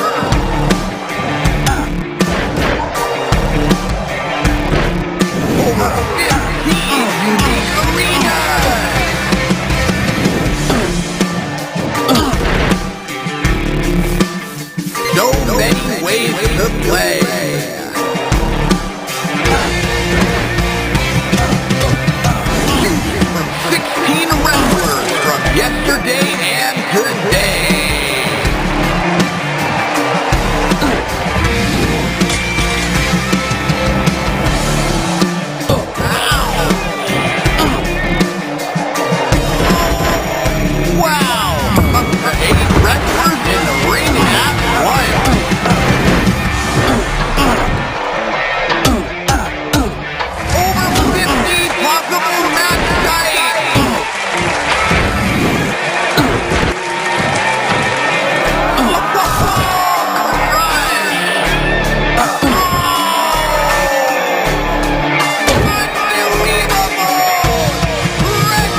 And that was Retromania. I'm looking forward to this one. For sure. Yeah, we have Mike Herman on the line, developer of Retromania Wrestling. Hey, Mike, how you doing? What's up, Mike? We are not hearing you. Jesus Christ. Oh, we can hear you. We can hear you. Yeah. Christ Tales. Just kidding. Yeah. How's it going? Where are you located right now? Outside of Philadelphia. Nice. Thanks for joining us. I know this is like you hopped on quite last minute. No, I appreciate it. Thanks for having me on. This has been awesome. I've been watching it on and off all day, so you guys have done a phenomenal job. And tough act to follow. For sure. I'm going to just start playing. I'm going to go through the story mode, which will start with the tutorial. Yeah, Mike, I'd love to chat to you about the game. What was the inspiration behind this? So I'm, you guys hearing me all right now? Yep, sound great. Okay. So yeah, I'm a big wrestling fan. You know, I've been watching wrestling for like over 40 years probably at this point, or just about 40 years, and I was a big video game fan. Grew up in the heyday of the arcades, where it was funny listening to the last segment where some of the younger viewers might not know what the arcades are, but this is definitely an arcade-inspired game. And WrestleFest came out in 1991, which was my probably favorite video game of all time, and I was waiting for them to make another one, and I got sick of waiting after 30 years, so I decided I would do it myself. You know what's really funny is, do you know Max and Irma's, the restaurant? Oh, absolutely. That's where I would go on the weekends, like right after church, and this was there, and I would play. It was like on the second floor they had, or not this obviously, but like the Technos version, WrestleFest, right? Yep, the original. This is the actual official sequel to that game. Nice. Justin was telling me that there are mixed characters in this game. Can you both tell me about that? Well, there's a Jay and Silent Bob like ring, right? The Mall Brawl ring. Yeah. So we did a game, or we did a arena that is the Too Many Games arena. So that is a convention on the East Coast, actually right near my house. So we reached out to a bunch of people, a bunch of YouTubers, a bunch of different people in the retro gaming community, and we got their sign off to do a bunch of cameo appearances. And I reached out to Justin because I thought, it'd be cool to have the Jay and Silent Bob Mall Brawl characters in the arena as well. That's awesome. How do you unlock those characters? It's just the yeah, it's just an arena, so it's like NPC characters, but if you whip your opponent into the table, the entire ring changes to the Mall Brawl logo. Oh, that's super dope.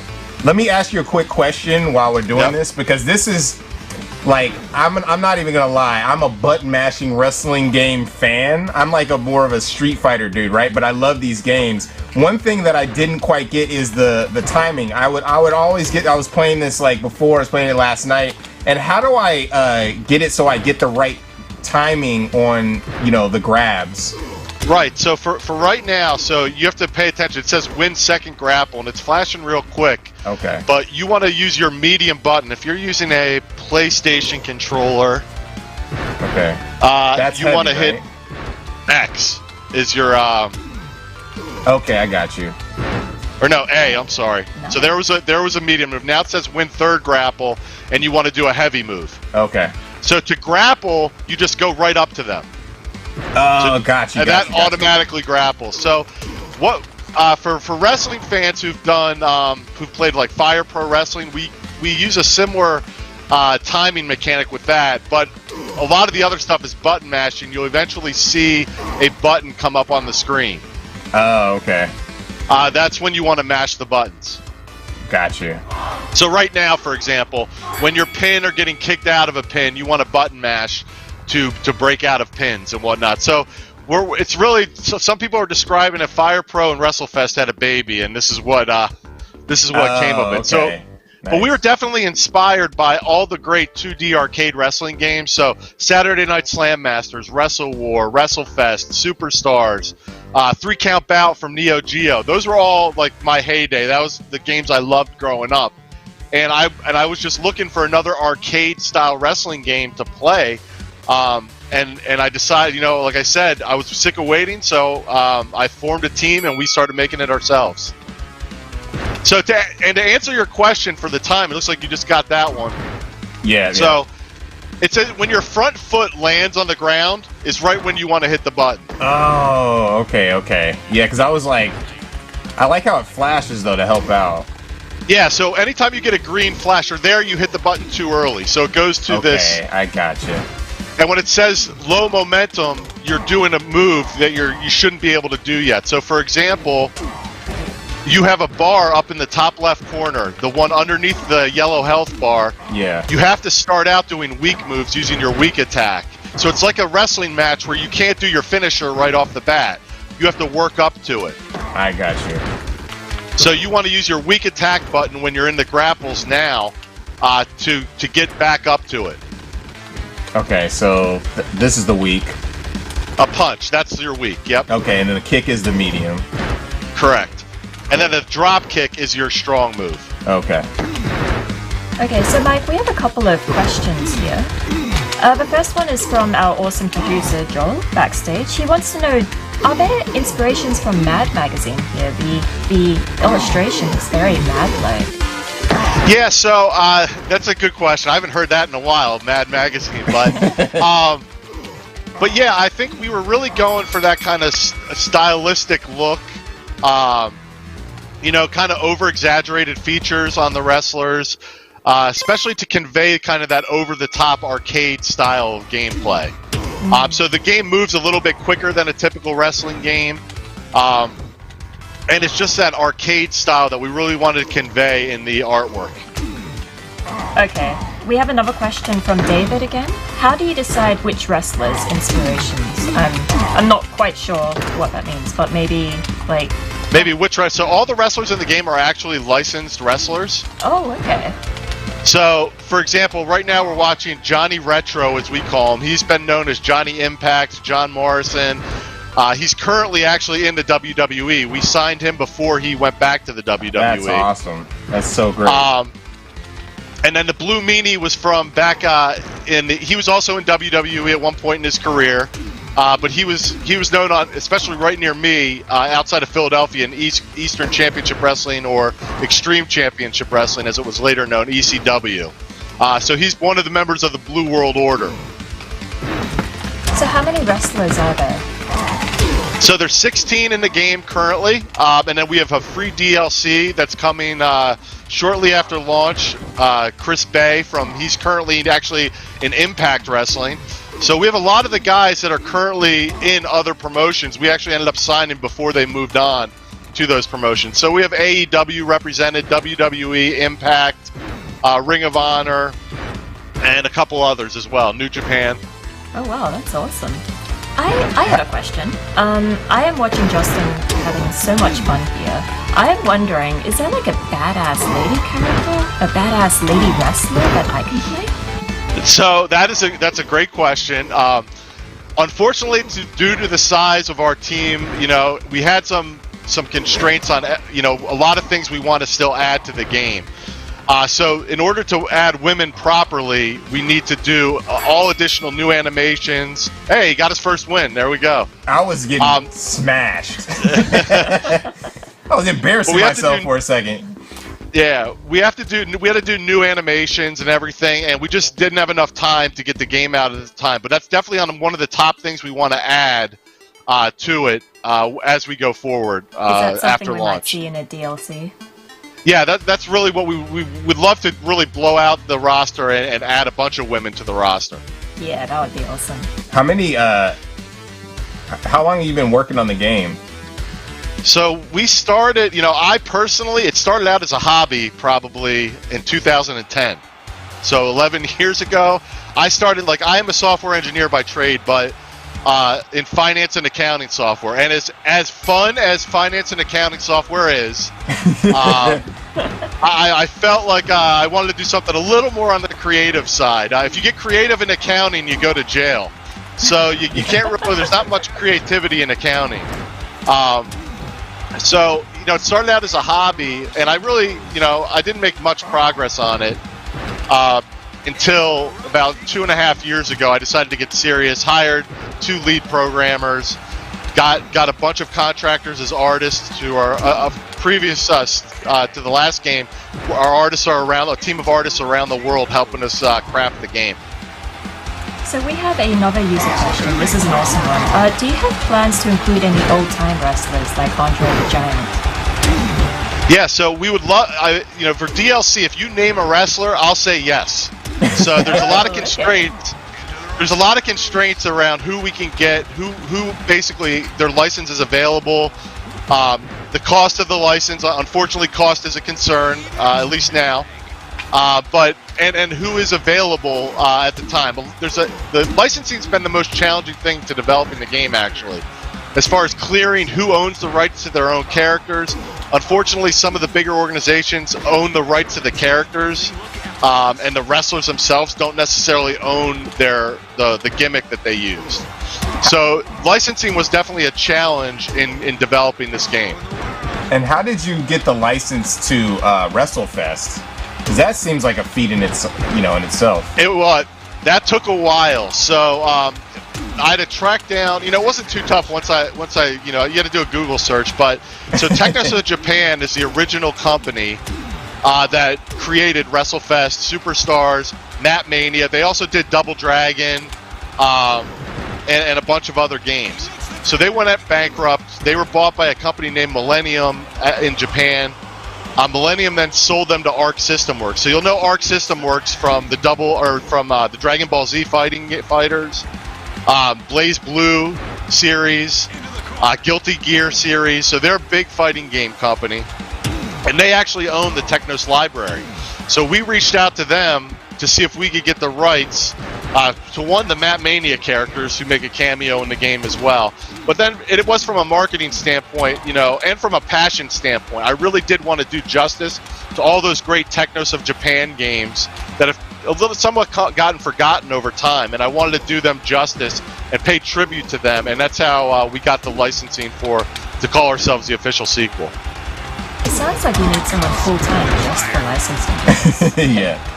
Well, so it's fun. Yeah, we do have somebody that helps with that. So a gentleman by the name of Mike Archer, actually, who used to work at the WWE and also worked for Acclaim Entertainment, who was responsible for those Legends of Wrestling games.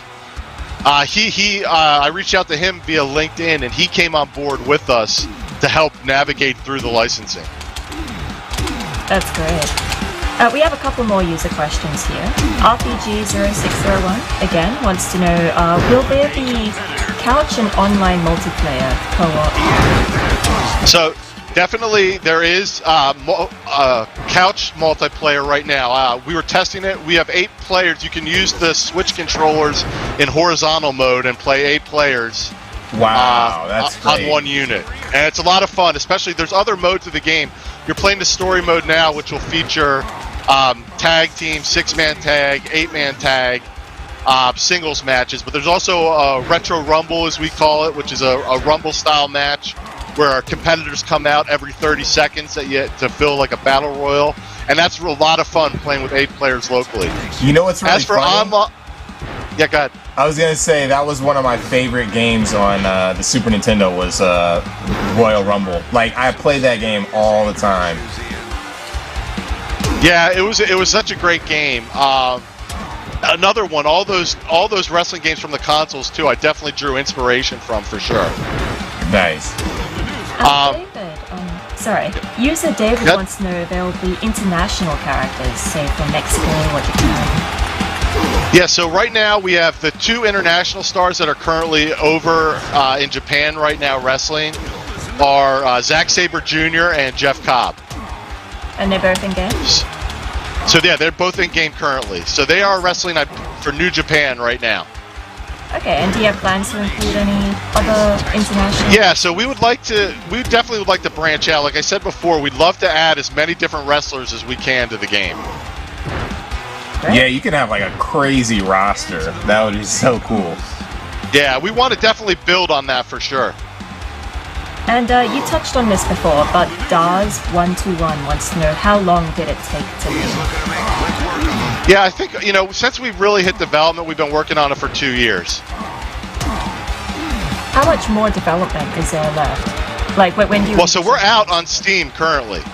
So we're available on Steam right now. And then we should be out on consoles within the next week or two. We'll be hitting consoles. Certification has been one of the things that I was not prepared for, I'll be honest with you.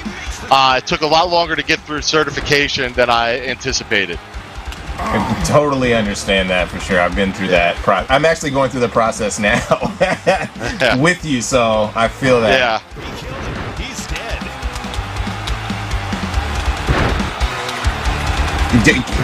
You've announced all the consoles that you're going to be releasing on, right? Yeah, so we're going to be on Switch, PS4, Xbox, and obviously we'll be upwards compatible. We don't have specific releases for the next gen, but we'll be upwards compatible.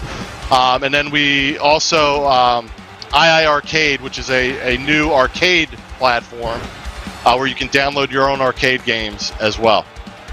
Oh wow, looks like I'm. And then Steam we're out on already. Oh. I got double clothesline by this fool. I'm digging it. Like every time I play, and I've only started playing it recently, I'm learning how to play, and I love like the complexity to it, but also how simple the gameplay is. Yeah, it's definitely one of it was a fine balancing act. We had when we launched on Steam 2 weeks ago. It's funny, we learned a lesson that our testers got too good at the game. So we kind of ramped up the difficulty just to try to get it at a good difficulty level, and I think we ramped it up too hard. So we released an update within 2 days to kind of bring it back down to people who have never played it before. So that was one of the things we probably should have swapped out some testers towards the end of development to get a better understanding of where the default difficulty should have been set at. This totally makes sense. How are you finding it, Preston? What? Difficult. Oh, yeah. I mean, you can see I'm getting smashed out, and I just lost. So there is definitely like a ramp, but at the same time, like again, the Steel Assault that I was playing it was very punishing, but I like that because I like that learning curve to figuring out all the moves. It doesn't feel like punishing in a way where it's just cheap. You know what I mean? It's like, okay, I just need to figure out exactly what to do.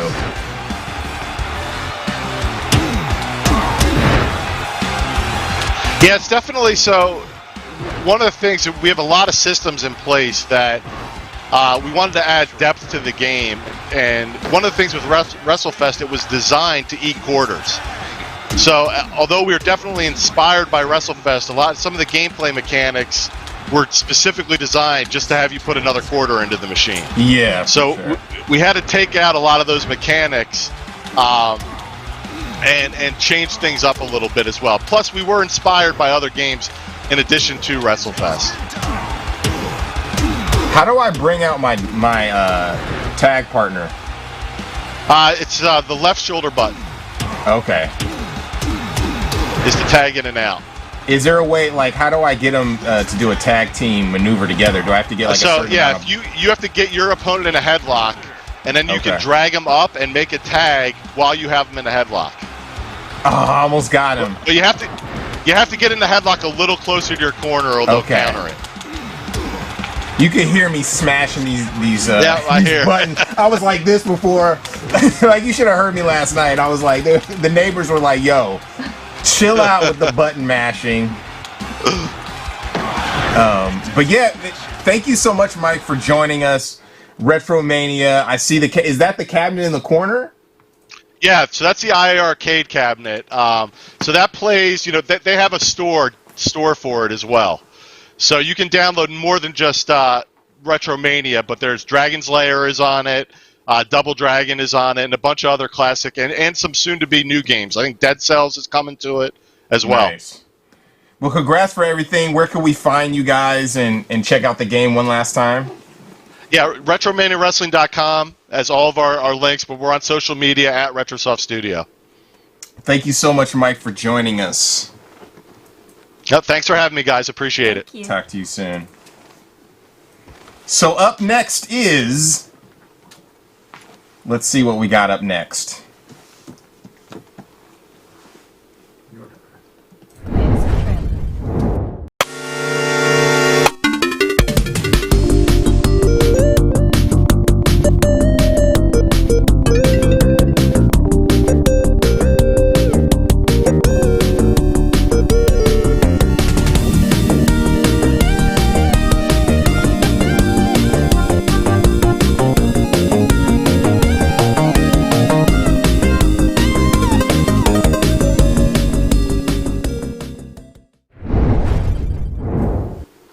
And that was the Read-Only Memories trailer.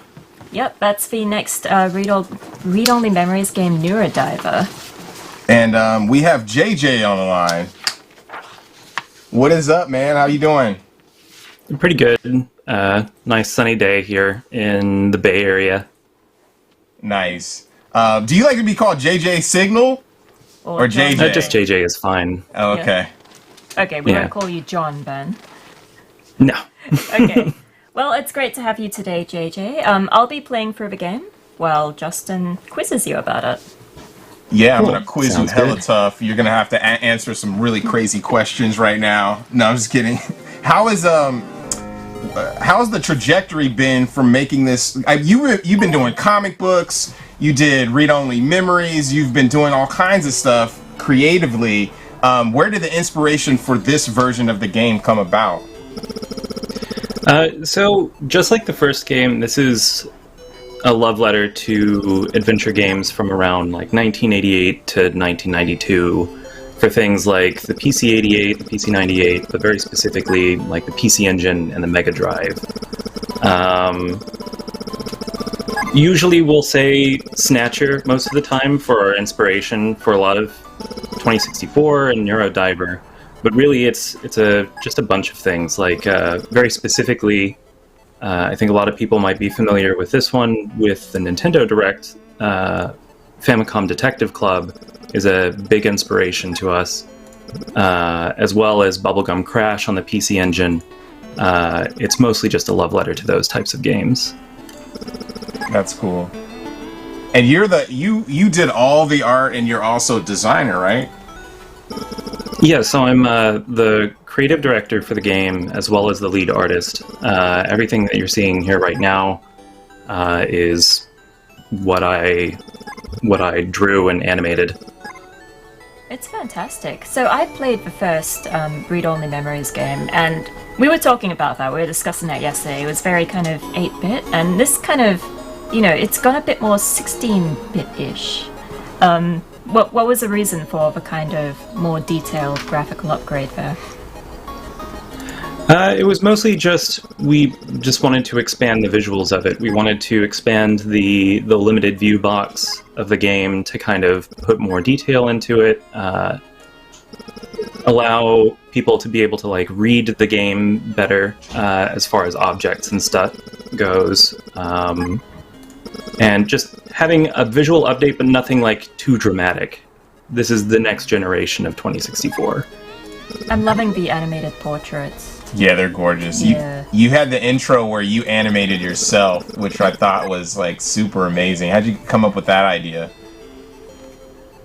In the trailer? Yeah.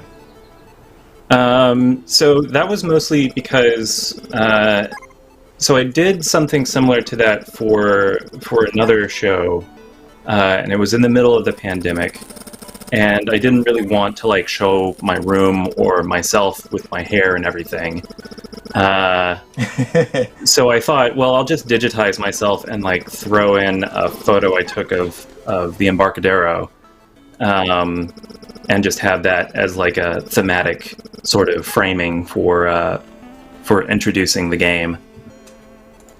Cool. Can you dive into, and like pun intended for sure, but can you dive a little bit into the story and the background of the game? Sure. So what we're seeing right now with the demo, this takes place in 2068. The full game is going to take place in 2070. And of course, our previous game was, as the name implies, taking place in 2064. Neurodiver is going to be sort of like a semi-sequel in that we have a returning cast in it, but also it's its own standalone story. So you don't necessarily need to play 2064 to play Neurodiver. You don't need to read the comics, although I would suggest you read those comics, to get into the story of Neurodiver. But if you are a returning fan, if you are familiar with 2064, if you're familiar with IDW comics, then there's something in it for you as well.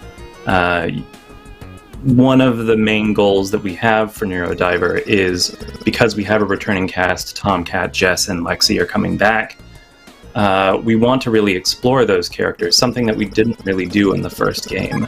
They were mostly just kind of there as plot points to push the plot along. But now we want a more intimate setting, something that's more personal to these characters, something where you will learn about these characters and their growth. And that's sort of the overall goal.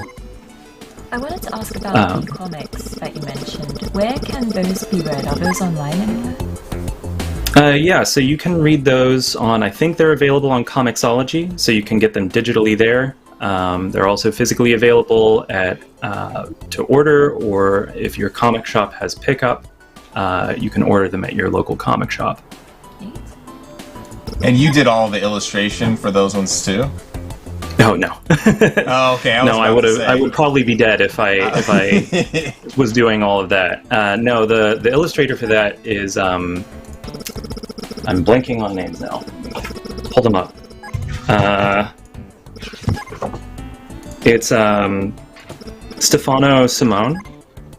He's an Italian illustrator. He's done a lot of different other works with IDW and other comics.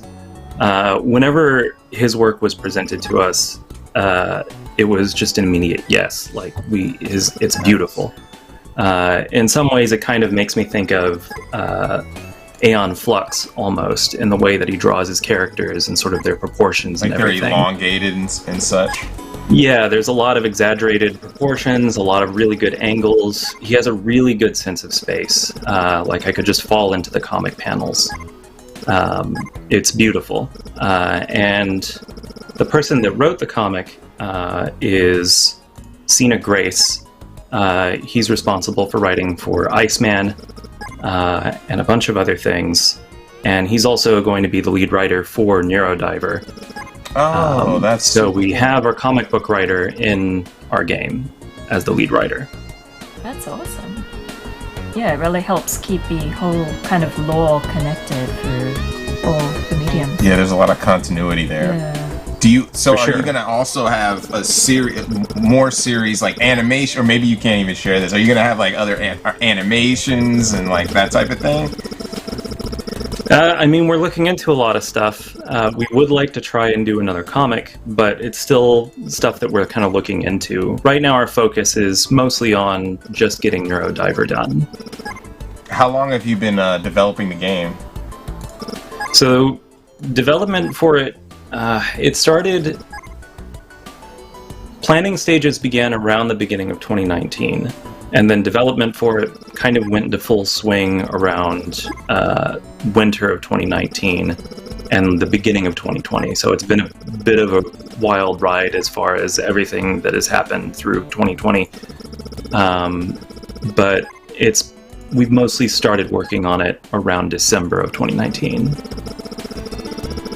Nice. Yeah, when I saw the announcement, I saw the initial artwork, I was like, this is so dope, because like you said, it pays homage to all of those classic, games like Snatcher and that type of thing, but has your own vibe, obviously. Can you talk about like kind of the social elements that you're playing with in the narrative of the game? Because that plays a huge factor, right? In what way? In the social elements, like the character design and gender and that type of thing. So a lot of the character designs, it's obviously very heavily anime inspired. We wanted everything to be very colorful and have a lot of distinct shapes to the characters. as we can see here in this game, right now we have the main character, ES-88, who is a telepath that can dive into the memories of others. And our partner here, Gate, is a brain-controlled android, so her body is about 95% mechanical. And right now you are currently diving into the memory of a bounty hunter named Crow, who is a hybrid. So in read-only memories, we have hybrids in the game, so people that are genetically altered and spliced with animal genes or plant genes or insect genes. In this case, Crow, despite his name, is more of like a lion. That reminds me a little joke about furries that I played for. Oh yeah. But yeah, so in this game, you play as ES-88, who is an Esper.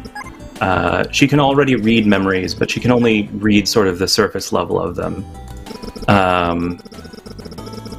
And with the help of a genetically engineered creature known as the Neurodiver, which is the little thing that you see in a capsule on the table there, she's allowed to sort of gain extra telepathic horsepower and not only read memories, but write to them as well.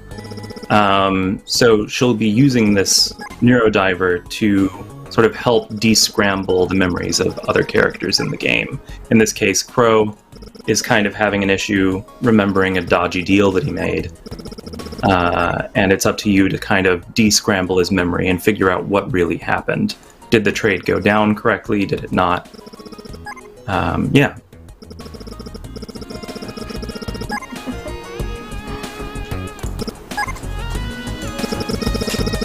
So, as a fan of the first game, I'm curious, what lessons did you learn from development of that game that kind of helped you make this one? So one of the major things that we want to try and touch on with this is snappier dialogue and a further focus on character development. In the first game, as much as I love it, a lot of the characters were big exposition dumps. So you would just get blocks and blocks of text, mostly explaining everything else happening around the world, but you never really get to learn those characters. And the text seemed very long. You were usually sitting with a character for maybe 5-10 minutes, maybe longer than you would want. So in this game, we want things to be snappier. We want snappier writing, as well as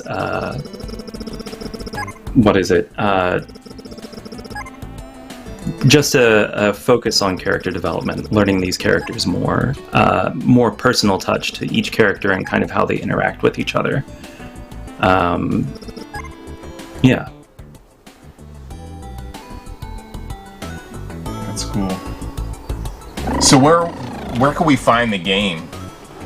What platforms are you going to be releasing on?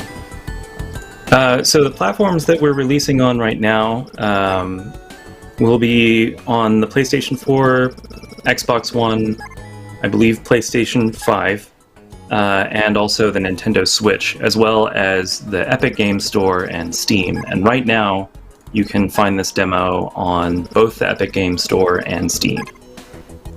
Nice. Yeah, go ahead and wishlist this game and play the demo. It is on our page right now being promoted, so yeah, definitely check it out. And where can we find you? So you can find us on midboss.com or neurodiver.io. And on Twitter, you can find us on ROM Adventures, ROM Adventures, on Twitter, as well as Midboss on Twitter. And for me, you can find me at JJ Signal. Thank you so much. Thank you so much for joining us. We appreciate it. The game looks awesome. I'm so excited for it. Yeah, it's super cool. We'll definitely talk to you later. Thank you very much. Yeah, for sure. Thank you, JJ. That was Read Only Memories, Neurodiver. We're going to go to a short break and then come back for Tunche. Coming right up.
And we're back. Yeah, welcome back. What do you think of all the games we've seen so far, Justin? The games are just amazing. We have just such a breadth of games, a wide variety of games. We have like some fast-paced action games, which I like. You know. Yeah, and I'm really excited about our next game. It's called Tunche. Check out the trailer.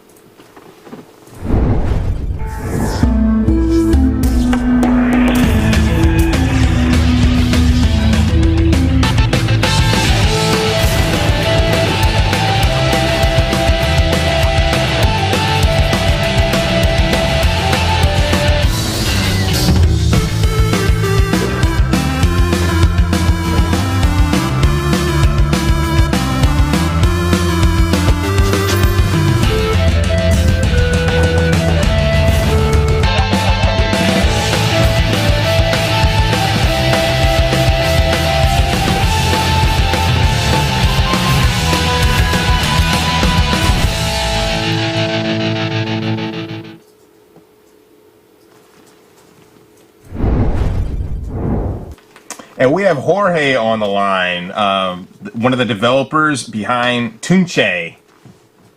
What's up? How's Hi it there. going? Great, thank you for having me here. Thank you for joining us. Justin will be playing through today while we chat about the game. I must say, I grew up on, what's it called? The Amazon Trail. I loved that game. So I was so excited when I saw this and saw the kind of like Amazon-y, foresty setting. Tell us about this game. What's going on? What's the deal? Okay, well, so Tunche is a 2D beat 'em up brawler, like classics such as Final Fight or Streets of Rage, for example. But it includes some like and hack and slash, newer, more modern elements. And all of its gameplay and story is based around myths and folk tales from the Amazonian jungle in Latin America.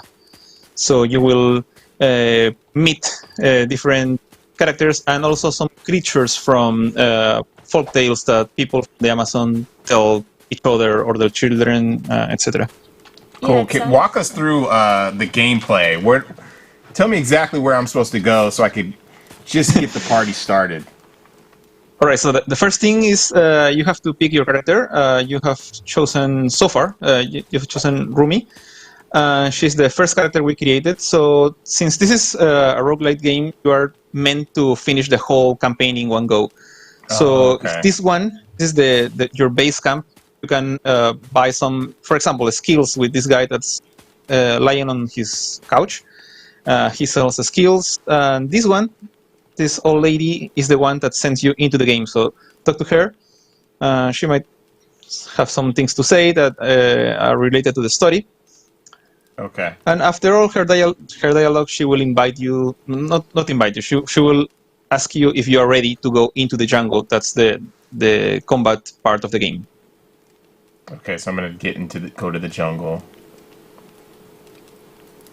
So this is like a small introduction. Sorry, what's the difference between the characters you can choose between? Do they have different abilities? Yes, so we have 5 different playable characters in this game, and each one of them has different skills, different abilities. You can see the abilities in the skill tree. So for example, this character Rumi, she has a lot of magic attacks. She's a shaman from the jungle. For example, that you can use magic attack enemies from afar. For example, other characters like Naira, that's our Amazonian warrior, she has a long spear, so she has a longer range. And there is also our guest character, Hatkit from A Hat in Time. She has really weird attacks based on her badges and hats from A Hat in Time from the game where she's from. This is... You guys had this game in the mix a few years ago, and then it turned into Tunche Arena, right? Or is this a totally different version of the game? So Arena was more like a demo. It was a combat-based demo. We just wanted to see how people reacted to our gameplay, to our combos and attacks and skills and everything. This is far closer. Actually, this is what you're playing is an in development version of the final game. Nice. We want a game that's more based on these roguelite elements I mentioned. So you have to go through the many levels, defeat different bosses, and you will find special rooms with different experiences, for example. Right now, you're gonna see different rooms. If you have, is this something that you don't understand, you can let me know. So Jorge, what are these little creatures? They're really cute. This reminds me a lot of like Studio Ghibli films. Would you say that was an influence graphically? Well, the little frogs, they are the most basic enemy in the game. That they are the first enemy used in the game. You will meet many other different enemies, but they are basically that. The grunts, they are actually magical creatures created by this weird. There is a villain in their story, and that's actually causing chaos in the jungle, creating these magical creatures that are very aggressive to the people that live in the jungle or visit the jungle. So these are like the most basic type of creature that you will find. What was the art influence? I'm curious. Like Katie was saying, Studio Ghibli, it has like this really awesome animated feel, even this comic book narrative. Well, what we wanted to do when it comes to the art style, we wanted to make sure that our artists were comfortable with the art style of Tunche. So at first, Tunche didn't look like this at all in very early iterations. So when we decided to go into this more cartoony, action-based kind of game, we asked our artists to start presenting different characters in the style they like to draw. They are really, most of them are really influenced by manga and anime style. So probably that's why you that here. So we wanted to use that because they are all artists that really like to create their own characters. They also work as independently with commissions and all those things you see in DeviantArt, for example.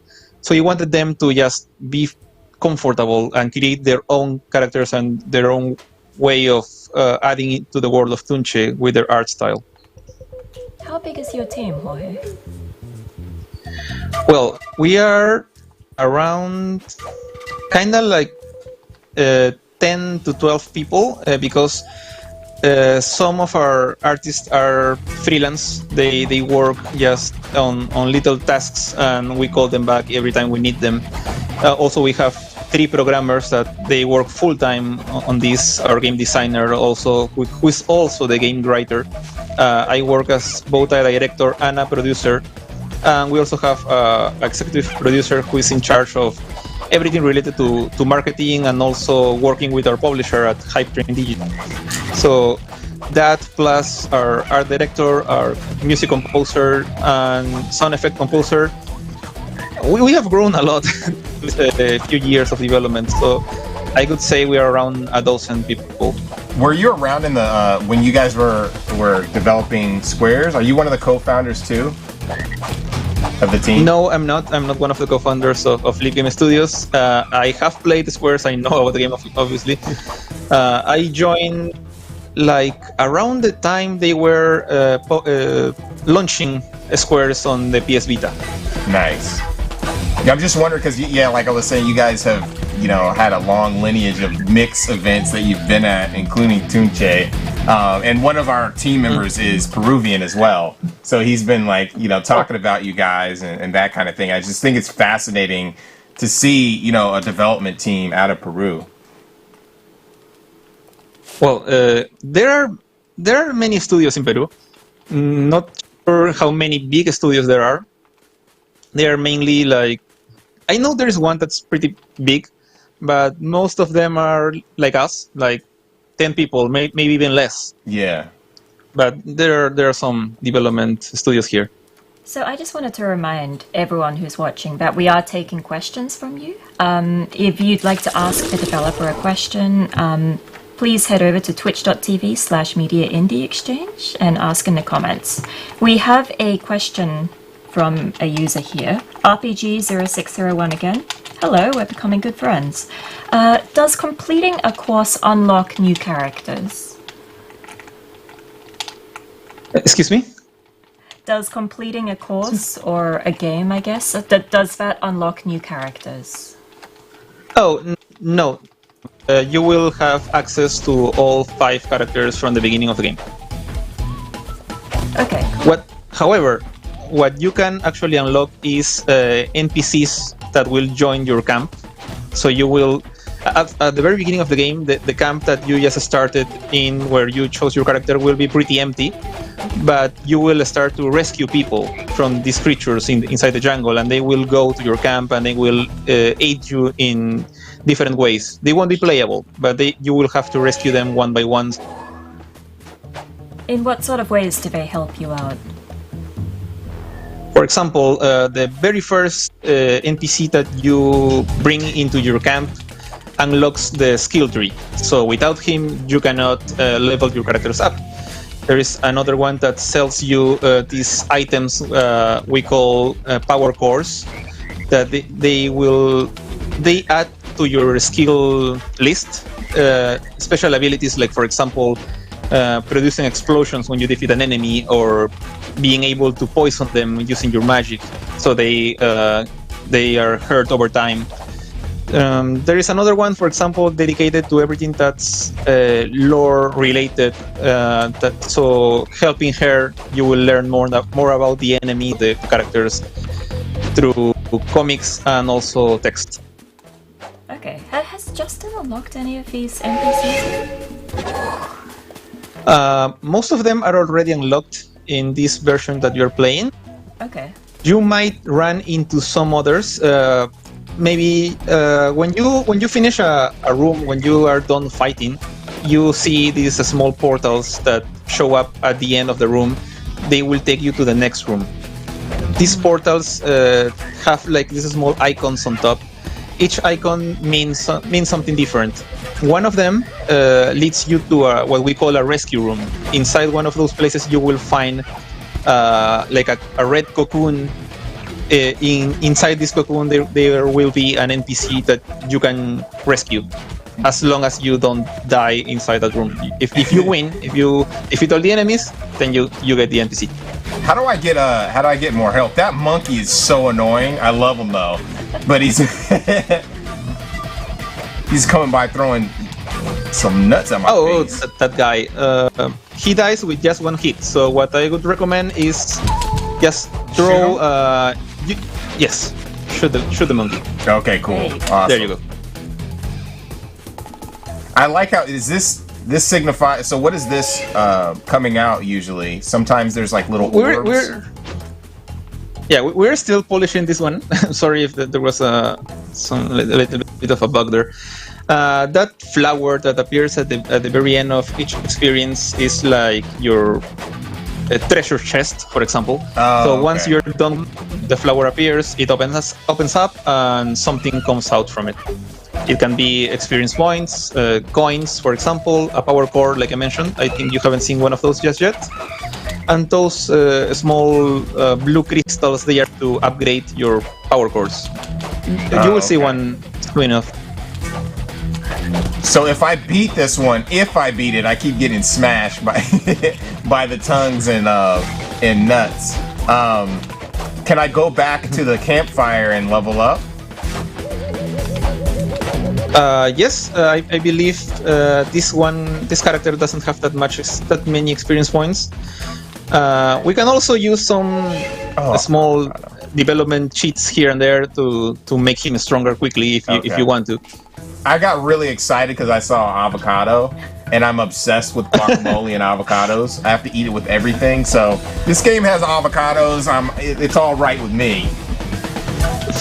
Yeah, that's actually I know we had a Kickstarter campaign for this game. So many of our backers had different rewards depending on how much they helped us.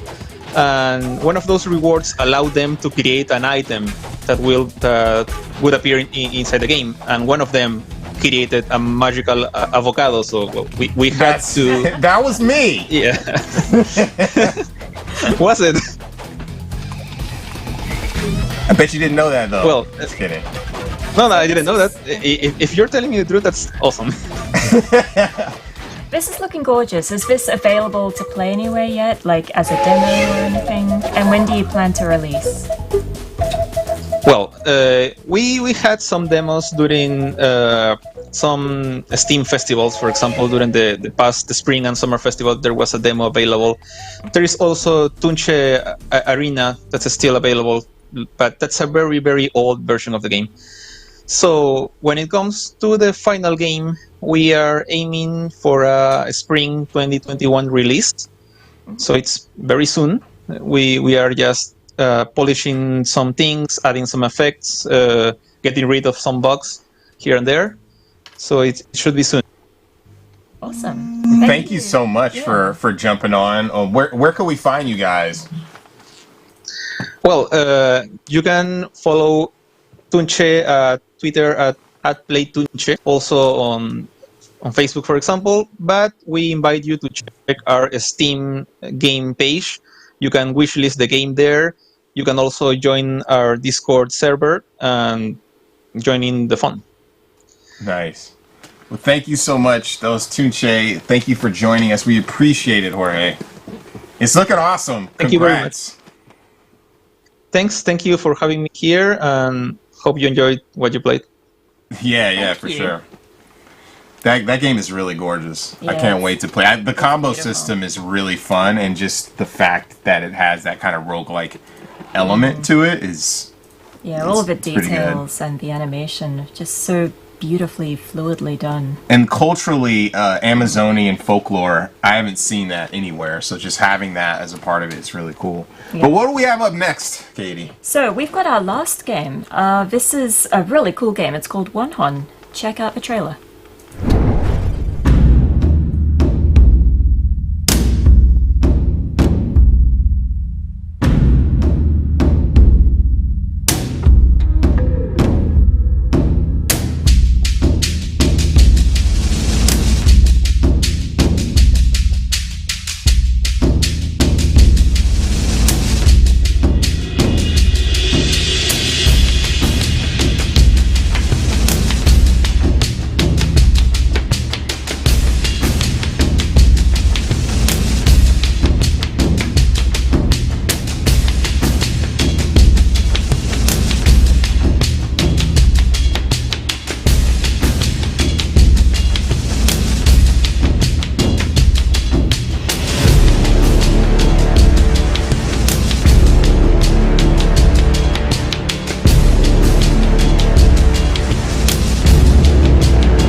And that was the trailer for Wonhon.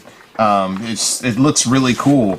We're gonna jump in to the gameplay session right now and talk to Sungwon. How's it going? Hello. I'm good. That's great to hear. I do want to. So I'm going to be playing the game while Justin, quizzes you again. But I just wanted to tell a cute story. Justin and I were kind of arguing over who would get to play this game on camera. Yeah, that was so true. Yeah, because I had a lot of fun with it on camera yesterday. There was a bit that just made me gasp, and I loved that. And yeah, eventually why not? I get to play this game, but Justin very much wanted to play it as well. Yeah, for sure. Can we turn the sound up a little bit? Cool. Yeah, I think we're good. Cool. Can you tell us a backstory about the game and the development of it? Yeah, sure. So the game takes place in an alternate history version of Korea in the early 20th century, where there were some conflicts in the country and a lot of people, innocent people, died. So In this beginning of the demo, you're in the graveyard with many other souls that died, and you play as a main character. You play as a girl who died before her time as well. So they all have sort of unfinished business and attachments to the living world. So as this girl who wants revenge and wants her life back, she makes a deal with the god of death, and she gets powers to help other souls with their unfinished businesses. Nice. Go ahead. Yeah. Go ahead. Oh no. In terms of development, it's mostly me. I'm a solo developer, so I've been working on this for 2 years now, and hoping to finish it soon and have it released. Where are you located? I'm in Canada. I'm in kind of suburbs outside of Vancouver. Oh, okay. How did you come up with the concept of the game? Like, I love the grittiness and the morbidity of it, but also like the cultural aspect of it is very fascinating. Yeah. I wanted to ask, why Korea? Is there something about Korean superstition or something that kind of inspired you? Yeah, well, I'm originally from Korea, so I came to Canada when I was 12. But before that, I was living in Korea, and a couple of years ago, when I went back to Korea, I visited a museum in my hometown, and they had this really beautiful diorama of what the city looked like 1,000 years ago, and it was like these miniature houses and the land and what people were doing back then. And I was looking down at it and thinking this would be a really cool setting for a game. And the feeling of you looking down on a miniature living, breathing city. So when I came back, I still had that desire. So I started thinking about what time period would be cool, what sorts of historical events can I take inspiration from. So yeah, that was the main the starting spark for coming up with this idea. And at the same time, I'm really a big fan of horror in general. So I think the idea of playing as a ghost and having this ghost possession as your main power, I was really drawn to that. That's cool. The stealth action, how you're handling it is so unique and interesting. We have a question from the chat. David, is the game based on established Korean lore or totally original? There are different elements from folklore in there, like the god of death that you talk to in the beginning. That's a pretty common figure that pops up in Korean folklore stories. And just the idea of a ghost, a vengeful ghost, that's also a very common element, I would say. I love how dark all this subject matter is. My inner goth is very happy with this game. Can you talk about a little bit about the act? We're about to get back into the action. She died early on, which I did too, so I'm not even hating at all. But No, let's get into. Let's talk a little bit about the action and how it progresses and such, because there's so many elements integrated into the mechanics. Yeah. So when I was coming up with the idea for the game, I was really drawn to the idea of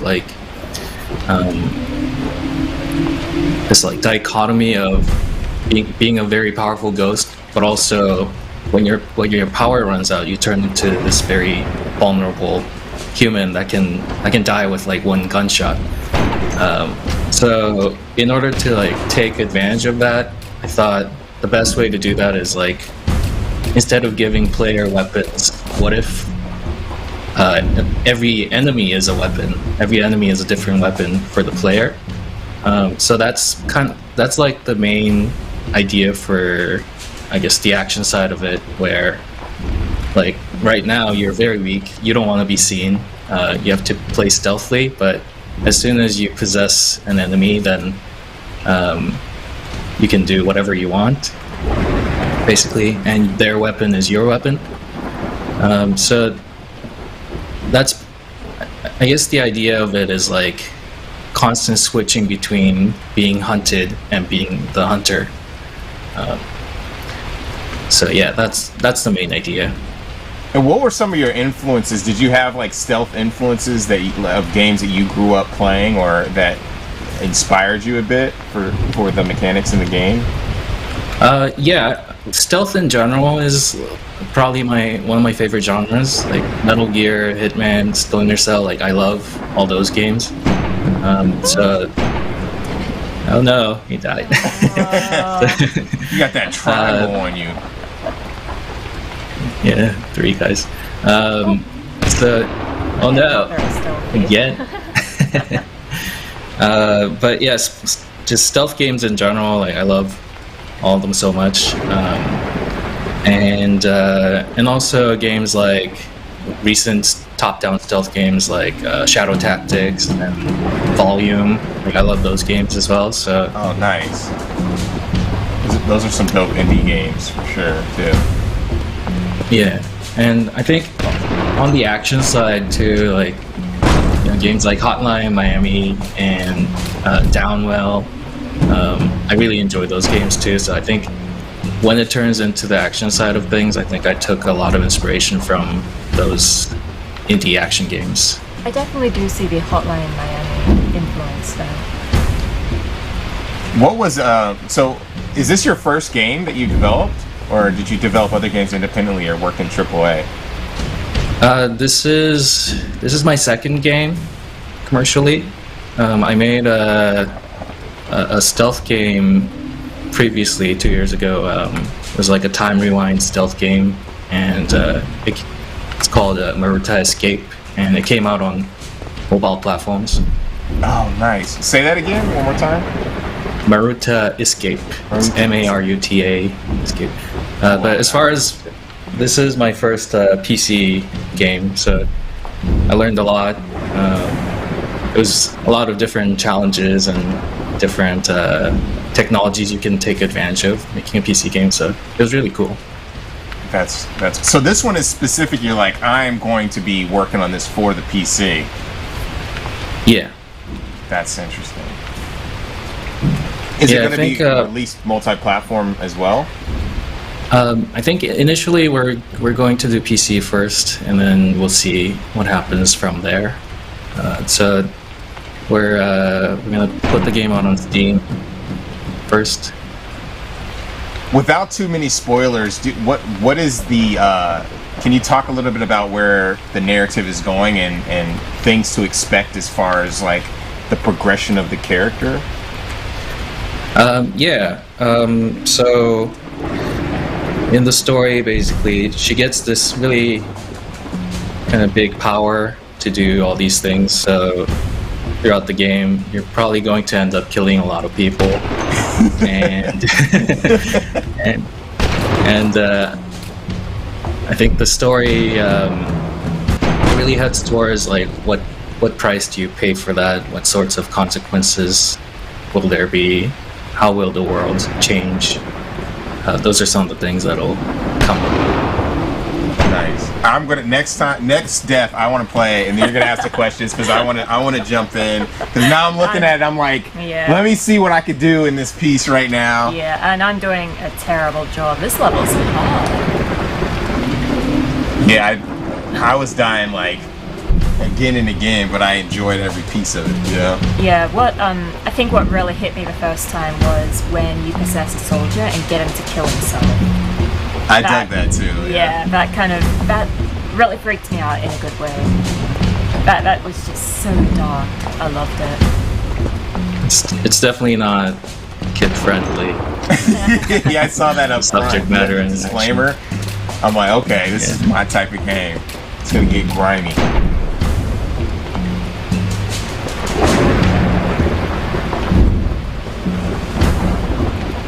So you said it's mostly you. How big is your team? It really is mostly me. I did all the programming and design and 3D modeling and art. I did have a friend, Alex Park, who helped with the story and the dialogue side of things. And another friend, Gap Sung Lim, he did the sound design. Oh, that's super cool. How did you learn? Like, did you go to school for development? Yeah, I went to school for kind of design, just kind of general digital design kind of things. So it wasn't necessarily like a game development focused program, but I did learn how to do computer programming and just general software design. So it helped a little bit, but mostly for all the skills necessary in game development, I would say mostly self-taught, kind of through YouTube tutorials and whatnot. Someone, could you tell me what was happening just then? I had like red ghosts flying after me. Were those like ghosts of the guys I killed, trying to exact revenge on me? Yeah, so all the human enemies will have these red misty ghosts that will chase you, and they will kind of drain your ghost power, so they will kind of kick you out of the ghost realm and make you human again. Oh, that's cool. Yeah, that really is. It's very meta, for sure. What do you think was the most challenging aspect of developing this game? You said that you're really dedicated to making this a PC game.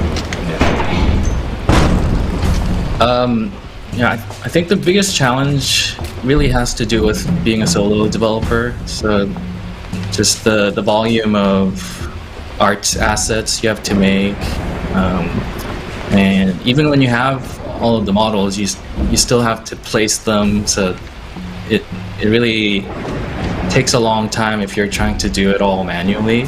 Like even just the fences, like trying to do that one by one would take a long time. So throughout the process, I developed a lot of custom tools for myself to kind of speed up all the process.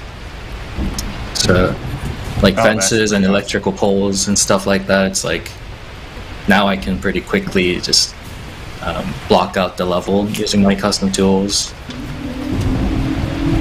And we have another even 3D question models. from the chat. Yeah. From David, will there be will there be alternate paths in the gameplay? Alternate paths. In terms of story, or do you mean like? I have no idea. This is from a Twitch chat, so however you want to interpret it.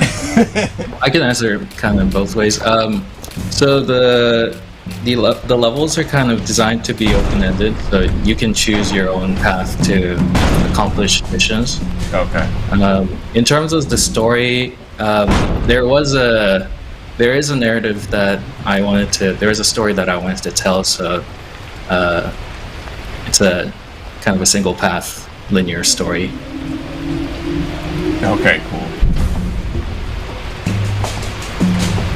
And what do you think is the most gratifying aspect of getting to where you're at in development?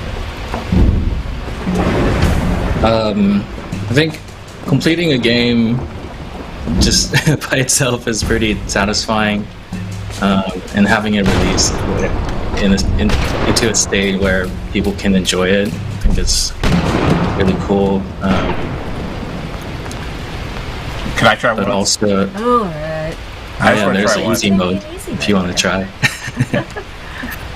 I'm gonna try once. I'm gonna die more than Katie because I'm not that great at all. But I just want to try to run through it on the stream because I know Katie has a bunch of questions. It's easier if you don't run at them directly. Just move towards them. Yeah. And in this mission, you don't have to kill anyone really, right? You can just destroy the weapons and sneak out. I wanted to ask, with a lot of stealthy games, there is the option to kind of avoid conflict or, to dive head first into it if you want. Do you get that option in this game? Yeah, it's mission specific, but most of the missions I would say you don't have to kill anyone. You can sneak out or sneak around enemies, and you can even use your ghost forms to get to mission objectives really fast, and kind of do everything without alerting anyone. How do you switch back to your ghost form? You have to possess or drain the enemy's powers first. And then I can just sneak out.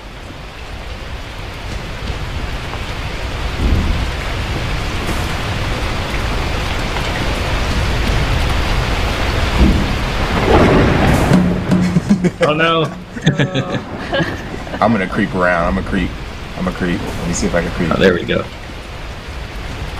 Nope, son. I'm gonna go around these fences all day. So how far through development are you?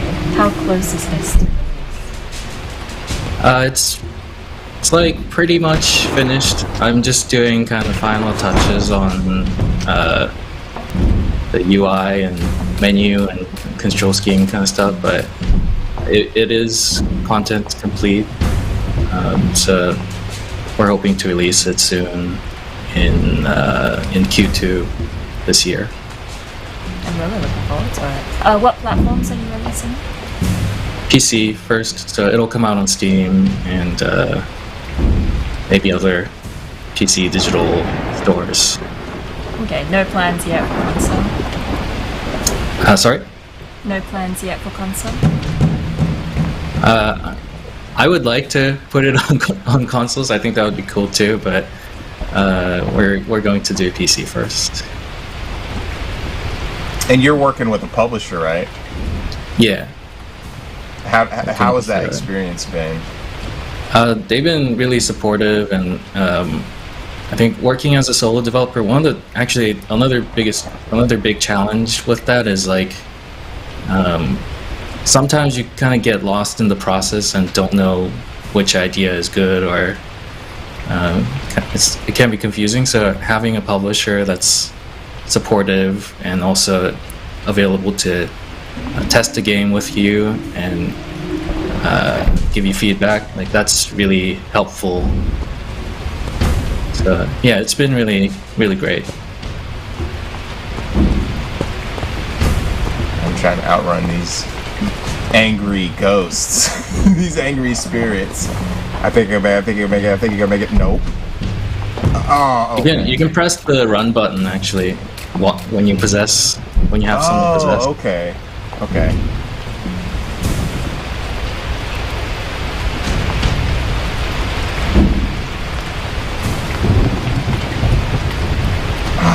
Oh, there. Oh. You could drive. Yeah, I can go back to dying repeatedly. It's really fun. I like that element of figuring out like how you can, get through the mission in your style. That's what made like the Hitman games and Splinter Cell really fun. You could be creative with it. There's a lot of options here, it feels like. Okay, we got another one. David is the big homie right now. We have another question. Is there one setting or a variety of play options for the game? So you had the option for easy mode. I don't know how you want to interpret this, but are there various ways to play? One setting. Shoot myself. There is an easy mode prompt that does come up. If the game detects that player's having some trouble. Yes. But I decided to kind of balance it around just a single difficulty level. Because I really believe like there's that level of satisfaction from completing difficult things. And they were asking specifically about different locations. Oh, locations. Yeah, so there are four location types, I believe, and there's different weather types as well that kind of factor into gameplay a little bit. So in the beginning, there's a lot of rain, but there's also kind of foggy levels, snowy levels. There's quite a bit of variety in the location types. Yeah, you mentioned this kind of takes place in alternate reality after a war, and I'm definitely seeing a lot of the war stuff here. Does that play quite a lot into the narrative? Yeah. So all of the souls that you'll be helping will be kind of victims of the circumstance here, and everywhere you go, like this is an army base, but some of the other locations will be just normal villages that are that have been hurt by the conflict. So it is a core part of the narrative. How does the weather affect it? I mean, right now it's raining. You mentioned that before. Yeah, snow levels are.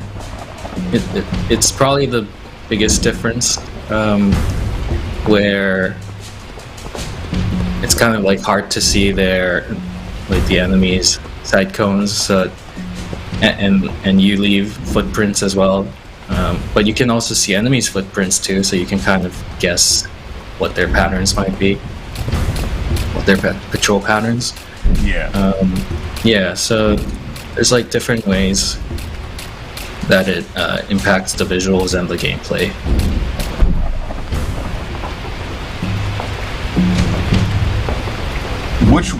Which play style would you use to get through this area? I'm curious. I would be really sneaky, and we can do that too. I'd be really sneaky and just destroy the weapons and get out quietly, or shoot at the red barrels, basically. Oh, nice. Oh wow, they shot that was really big. Oh my god, this is so stressful. I like that. You like exited right before dude got shot.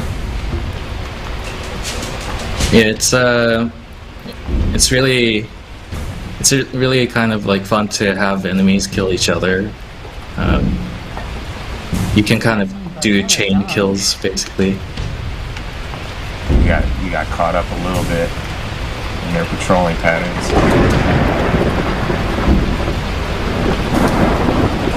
Oh. You can probably possess that guy up top, maybe. Or actually, no, that might not be safe. Certain areas you have a line of vision to go over walls, right? Or through certain objects, or no, to possess folks? Yeah, it's based on distance, so you can really...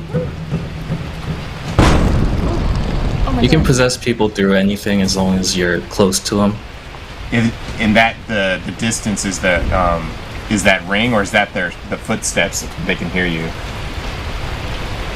The distance for possession is, I think it's a little bit closer than the hearing range. Okay. So you do have to kind of sneak up right behind them, or right next to them. Oh no! Oh, so good. At least you got the first weapon though. I think you could do this. You can make this happen.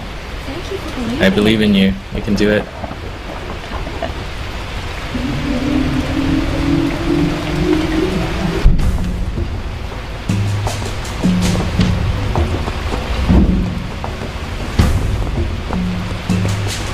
Where can we find out more about the game? We have a website, wonhon-game.com, wonhon-game.com. It should have links to all of the social media stuff, and you can also look up the game on Steam.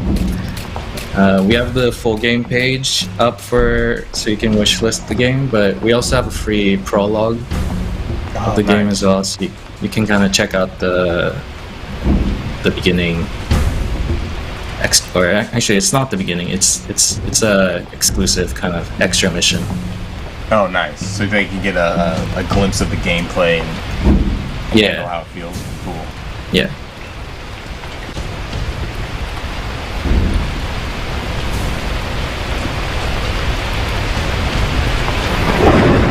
Oh no! There's that guy coming. I'm like on the edge of my seat right now. Yeah. You're so close. So tense. Yeah, you just have one more. Oh, Yeah, there it there's the is. barrel when I get to it. And I'm so afraid of stuffing this up. I think you got this, dude. Is he gonna, he's not gonna turn towards you. There you go. You got this.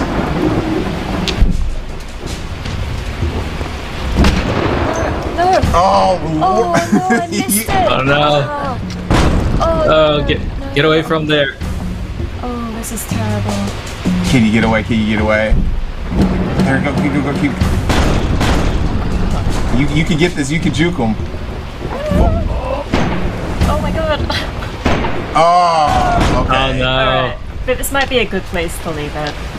I wanted you to get through it. I really wanted to do it too.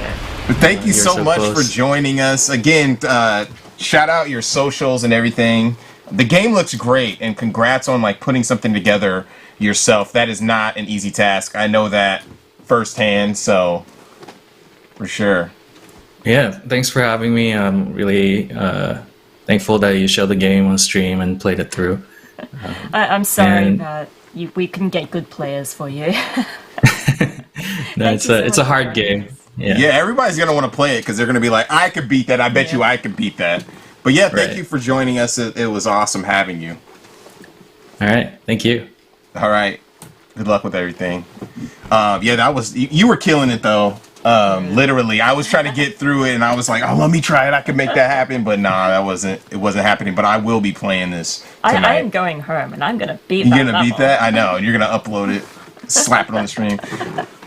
So shout out to our broadcasting partners today, Twitch, GameSpot, Valve, and of course IGN. It has been a great day. This event wouldn't be possible without our sponsors also. So shout out to the fine folks at PlayStation, Razer, Astro Gaming, and also our fellow devs and publishers, Akupura Games, Another Indie, Graffiti Games, Head Up Games, Hype Train Digital, Super, those awesome guys, and Whitethorn Games. That was a mouthful.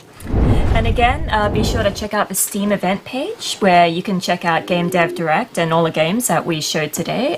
If they're available to buy, you can buy them. If they're coming out soon, you can wishlist them, which will really help the developers. There it is, right there. And you can see the page right there. Shout out, special thanks and shout out to Wilmer Sounds. We're in their studio in Berkeley. The Mix team, AV Society, Ryan, everybody who's helped to make this possible, and Katie, for sure.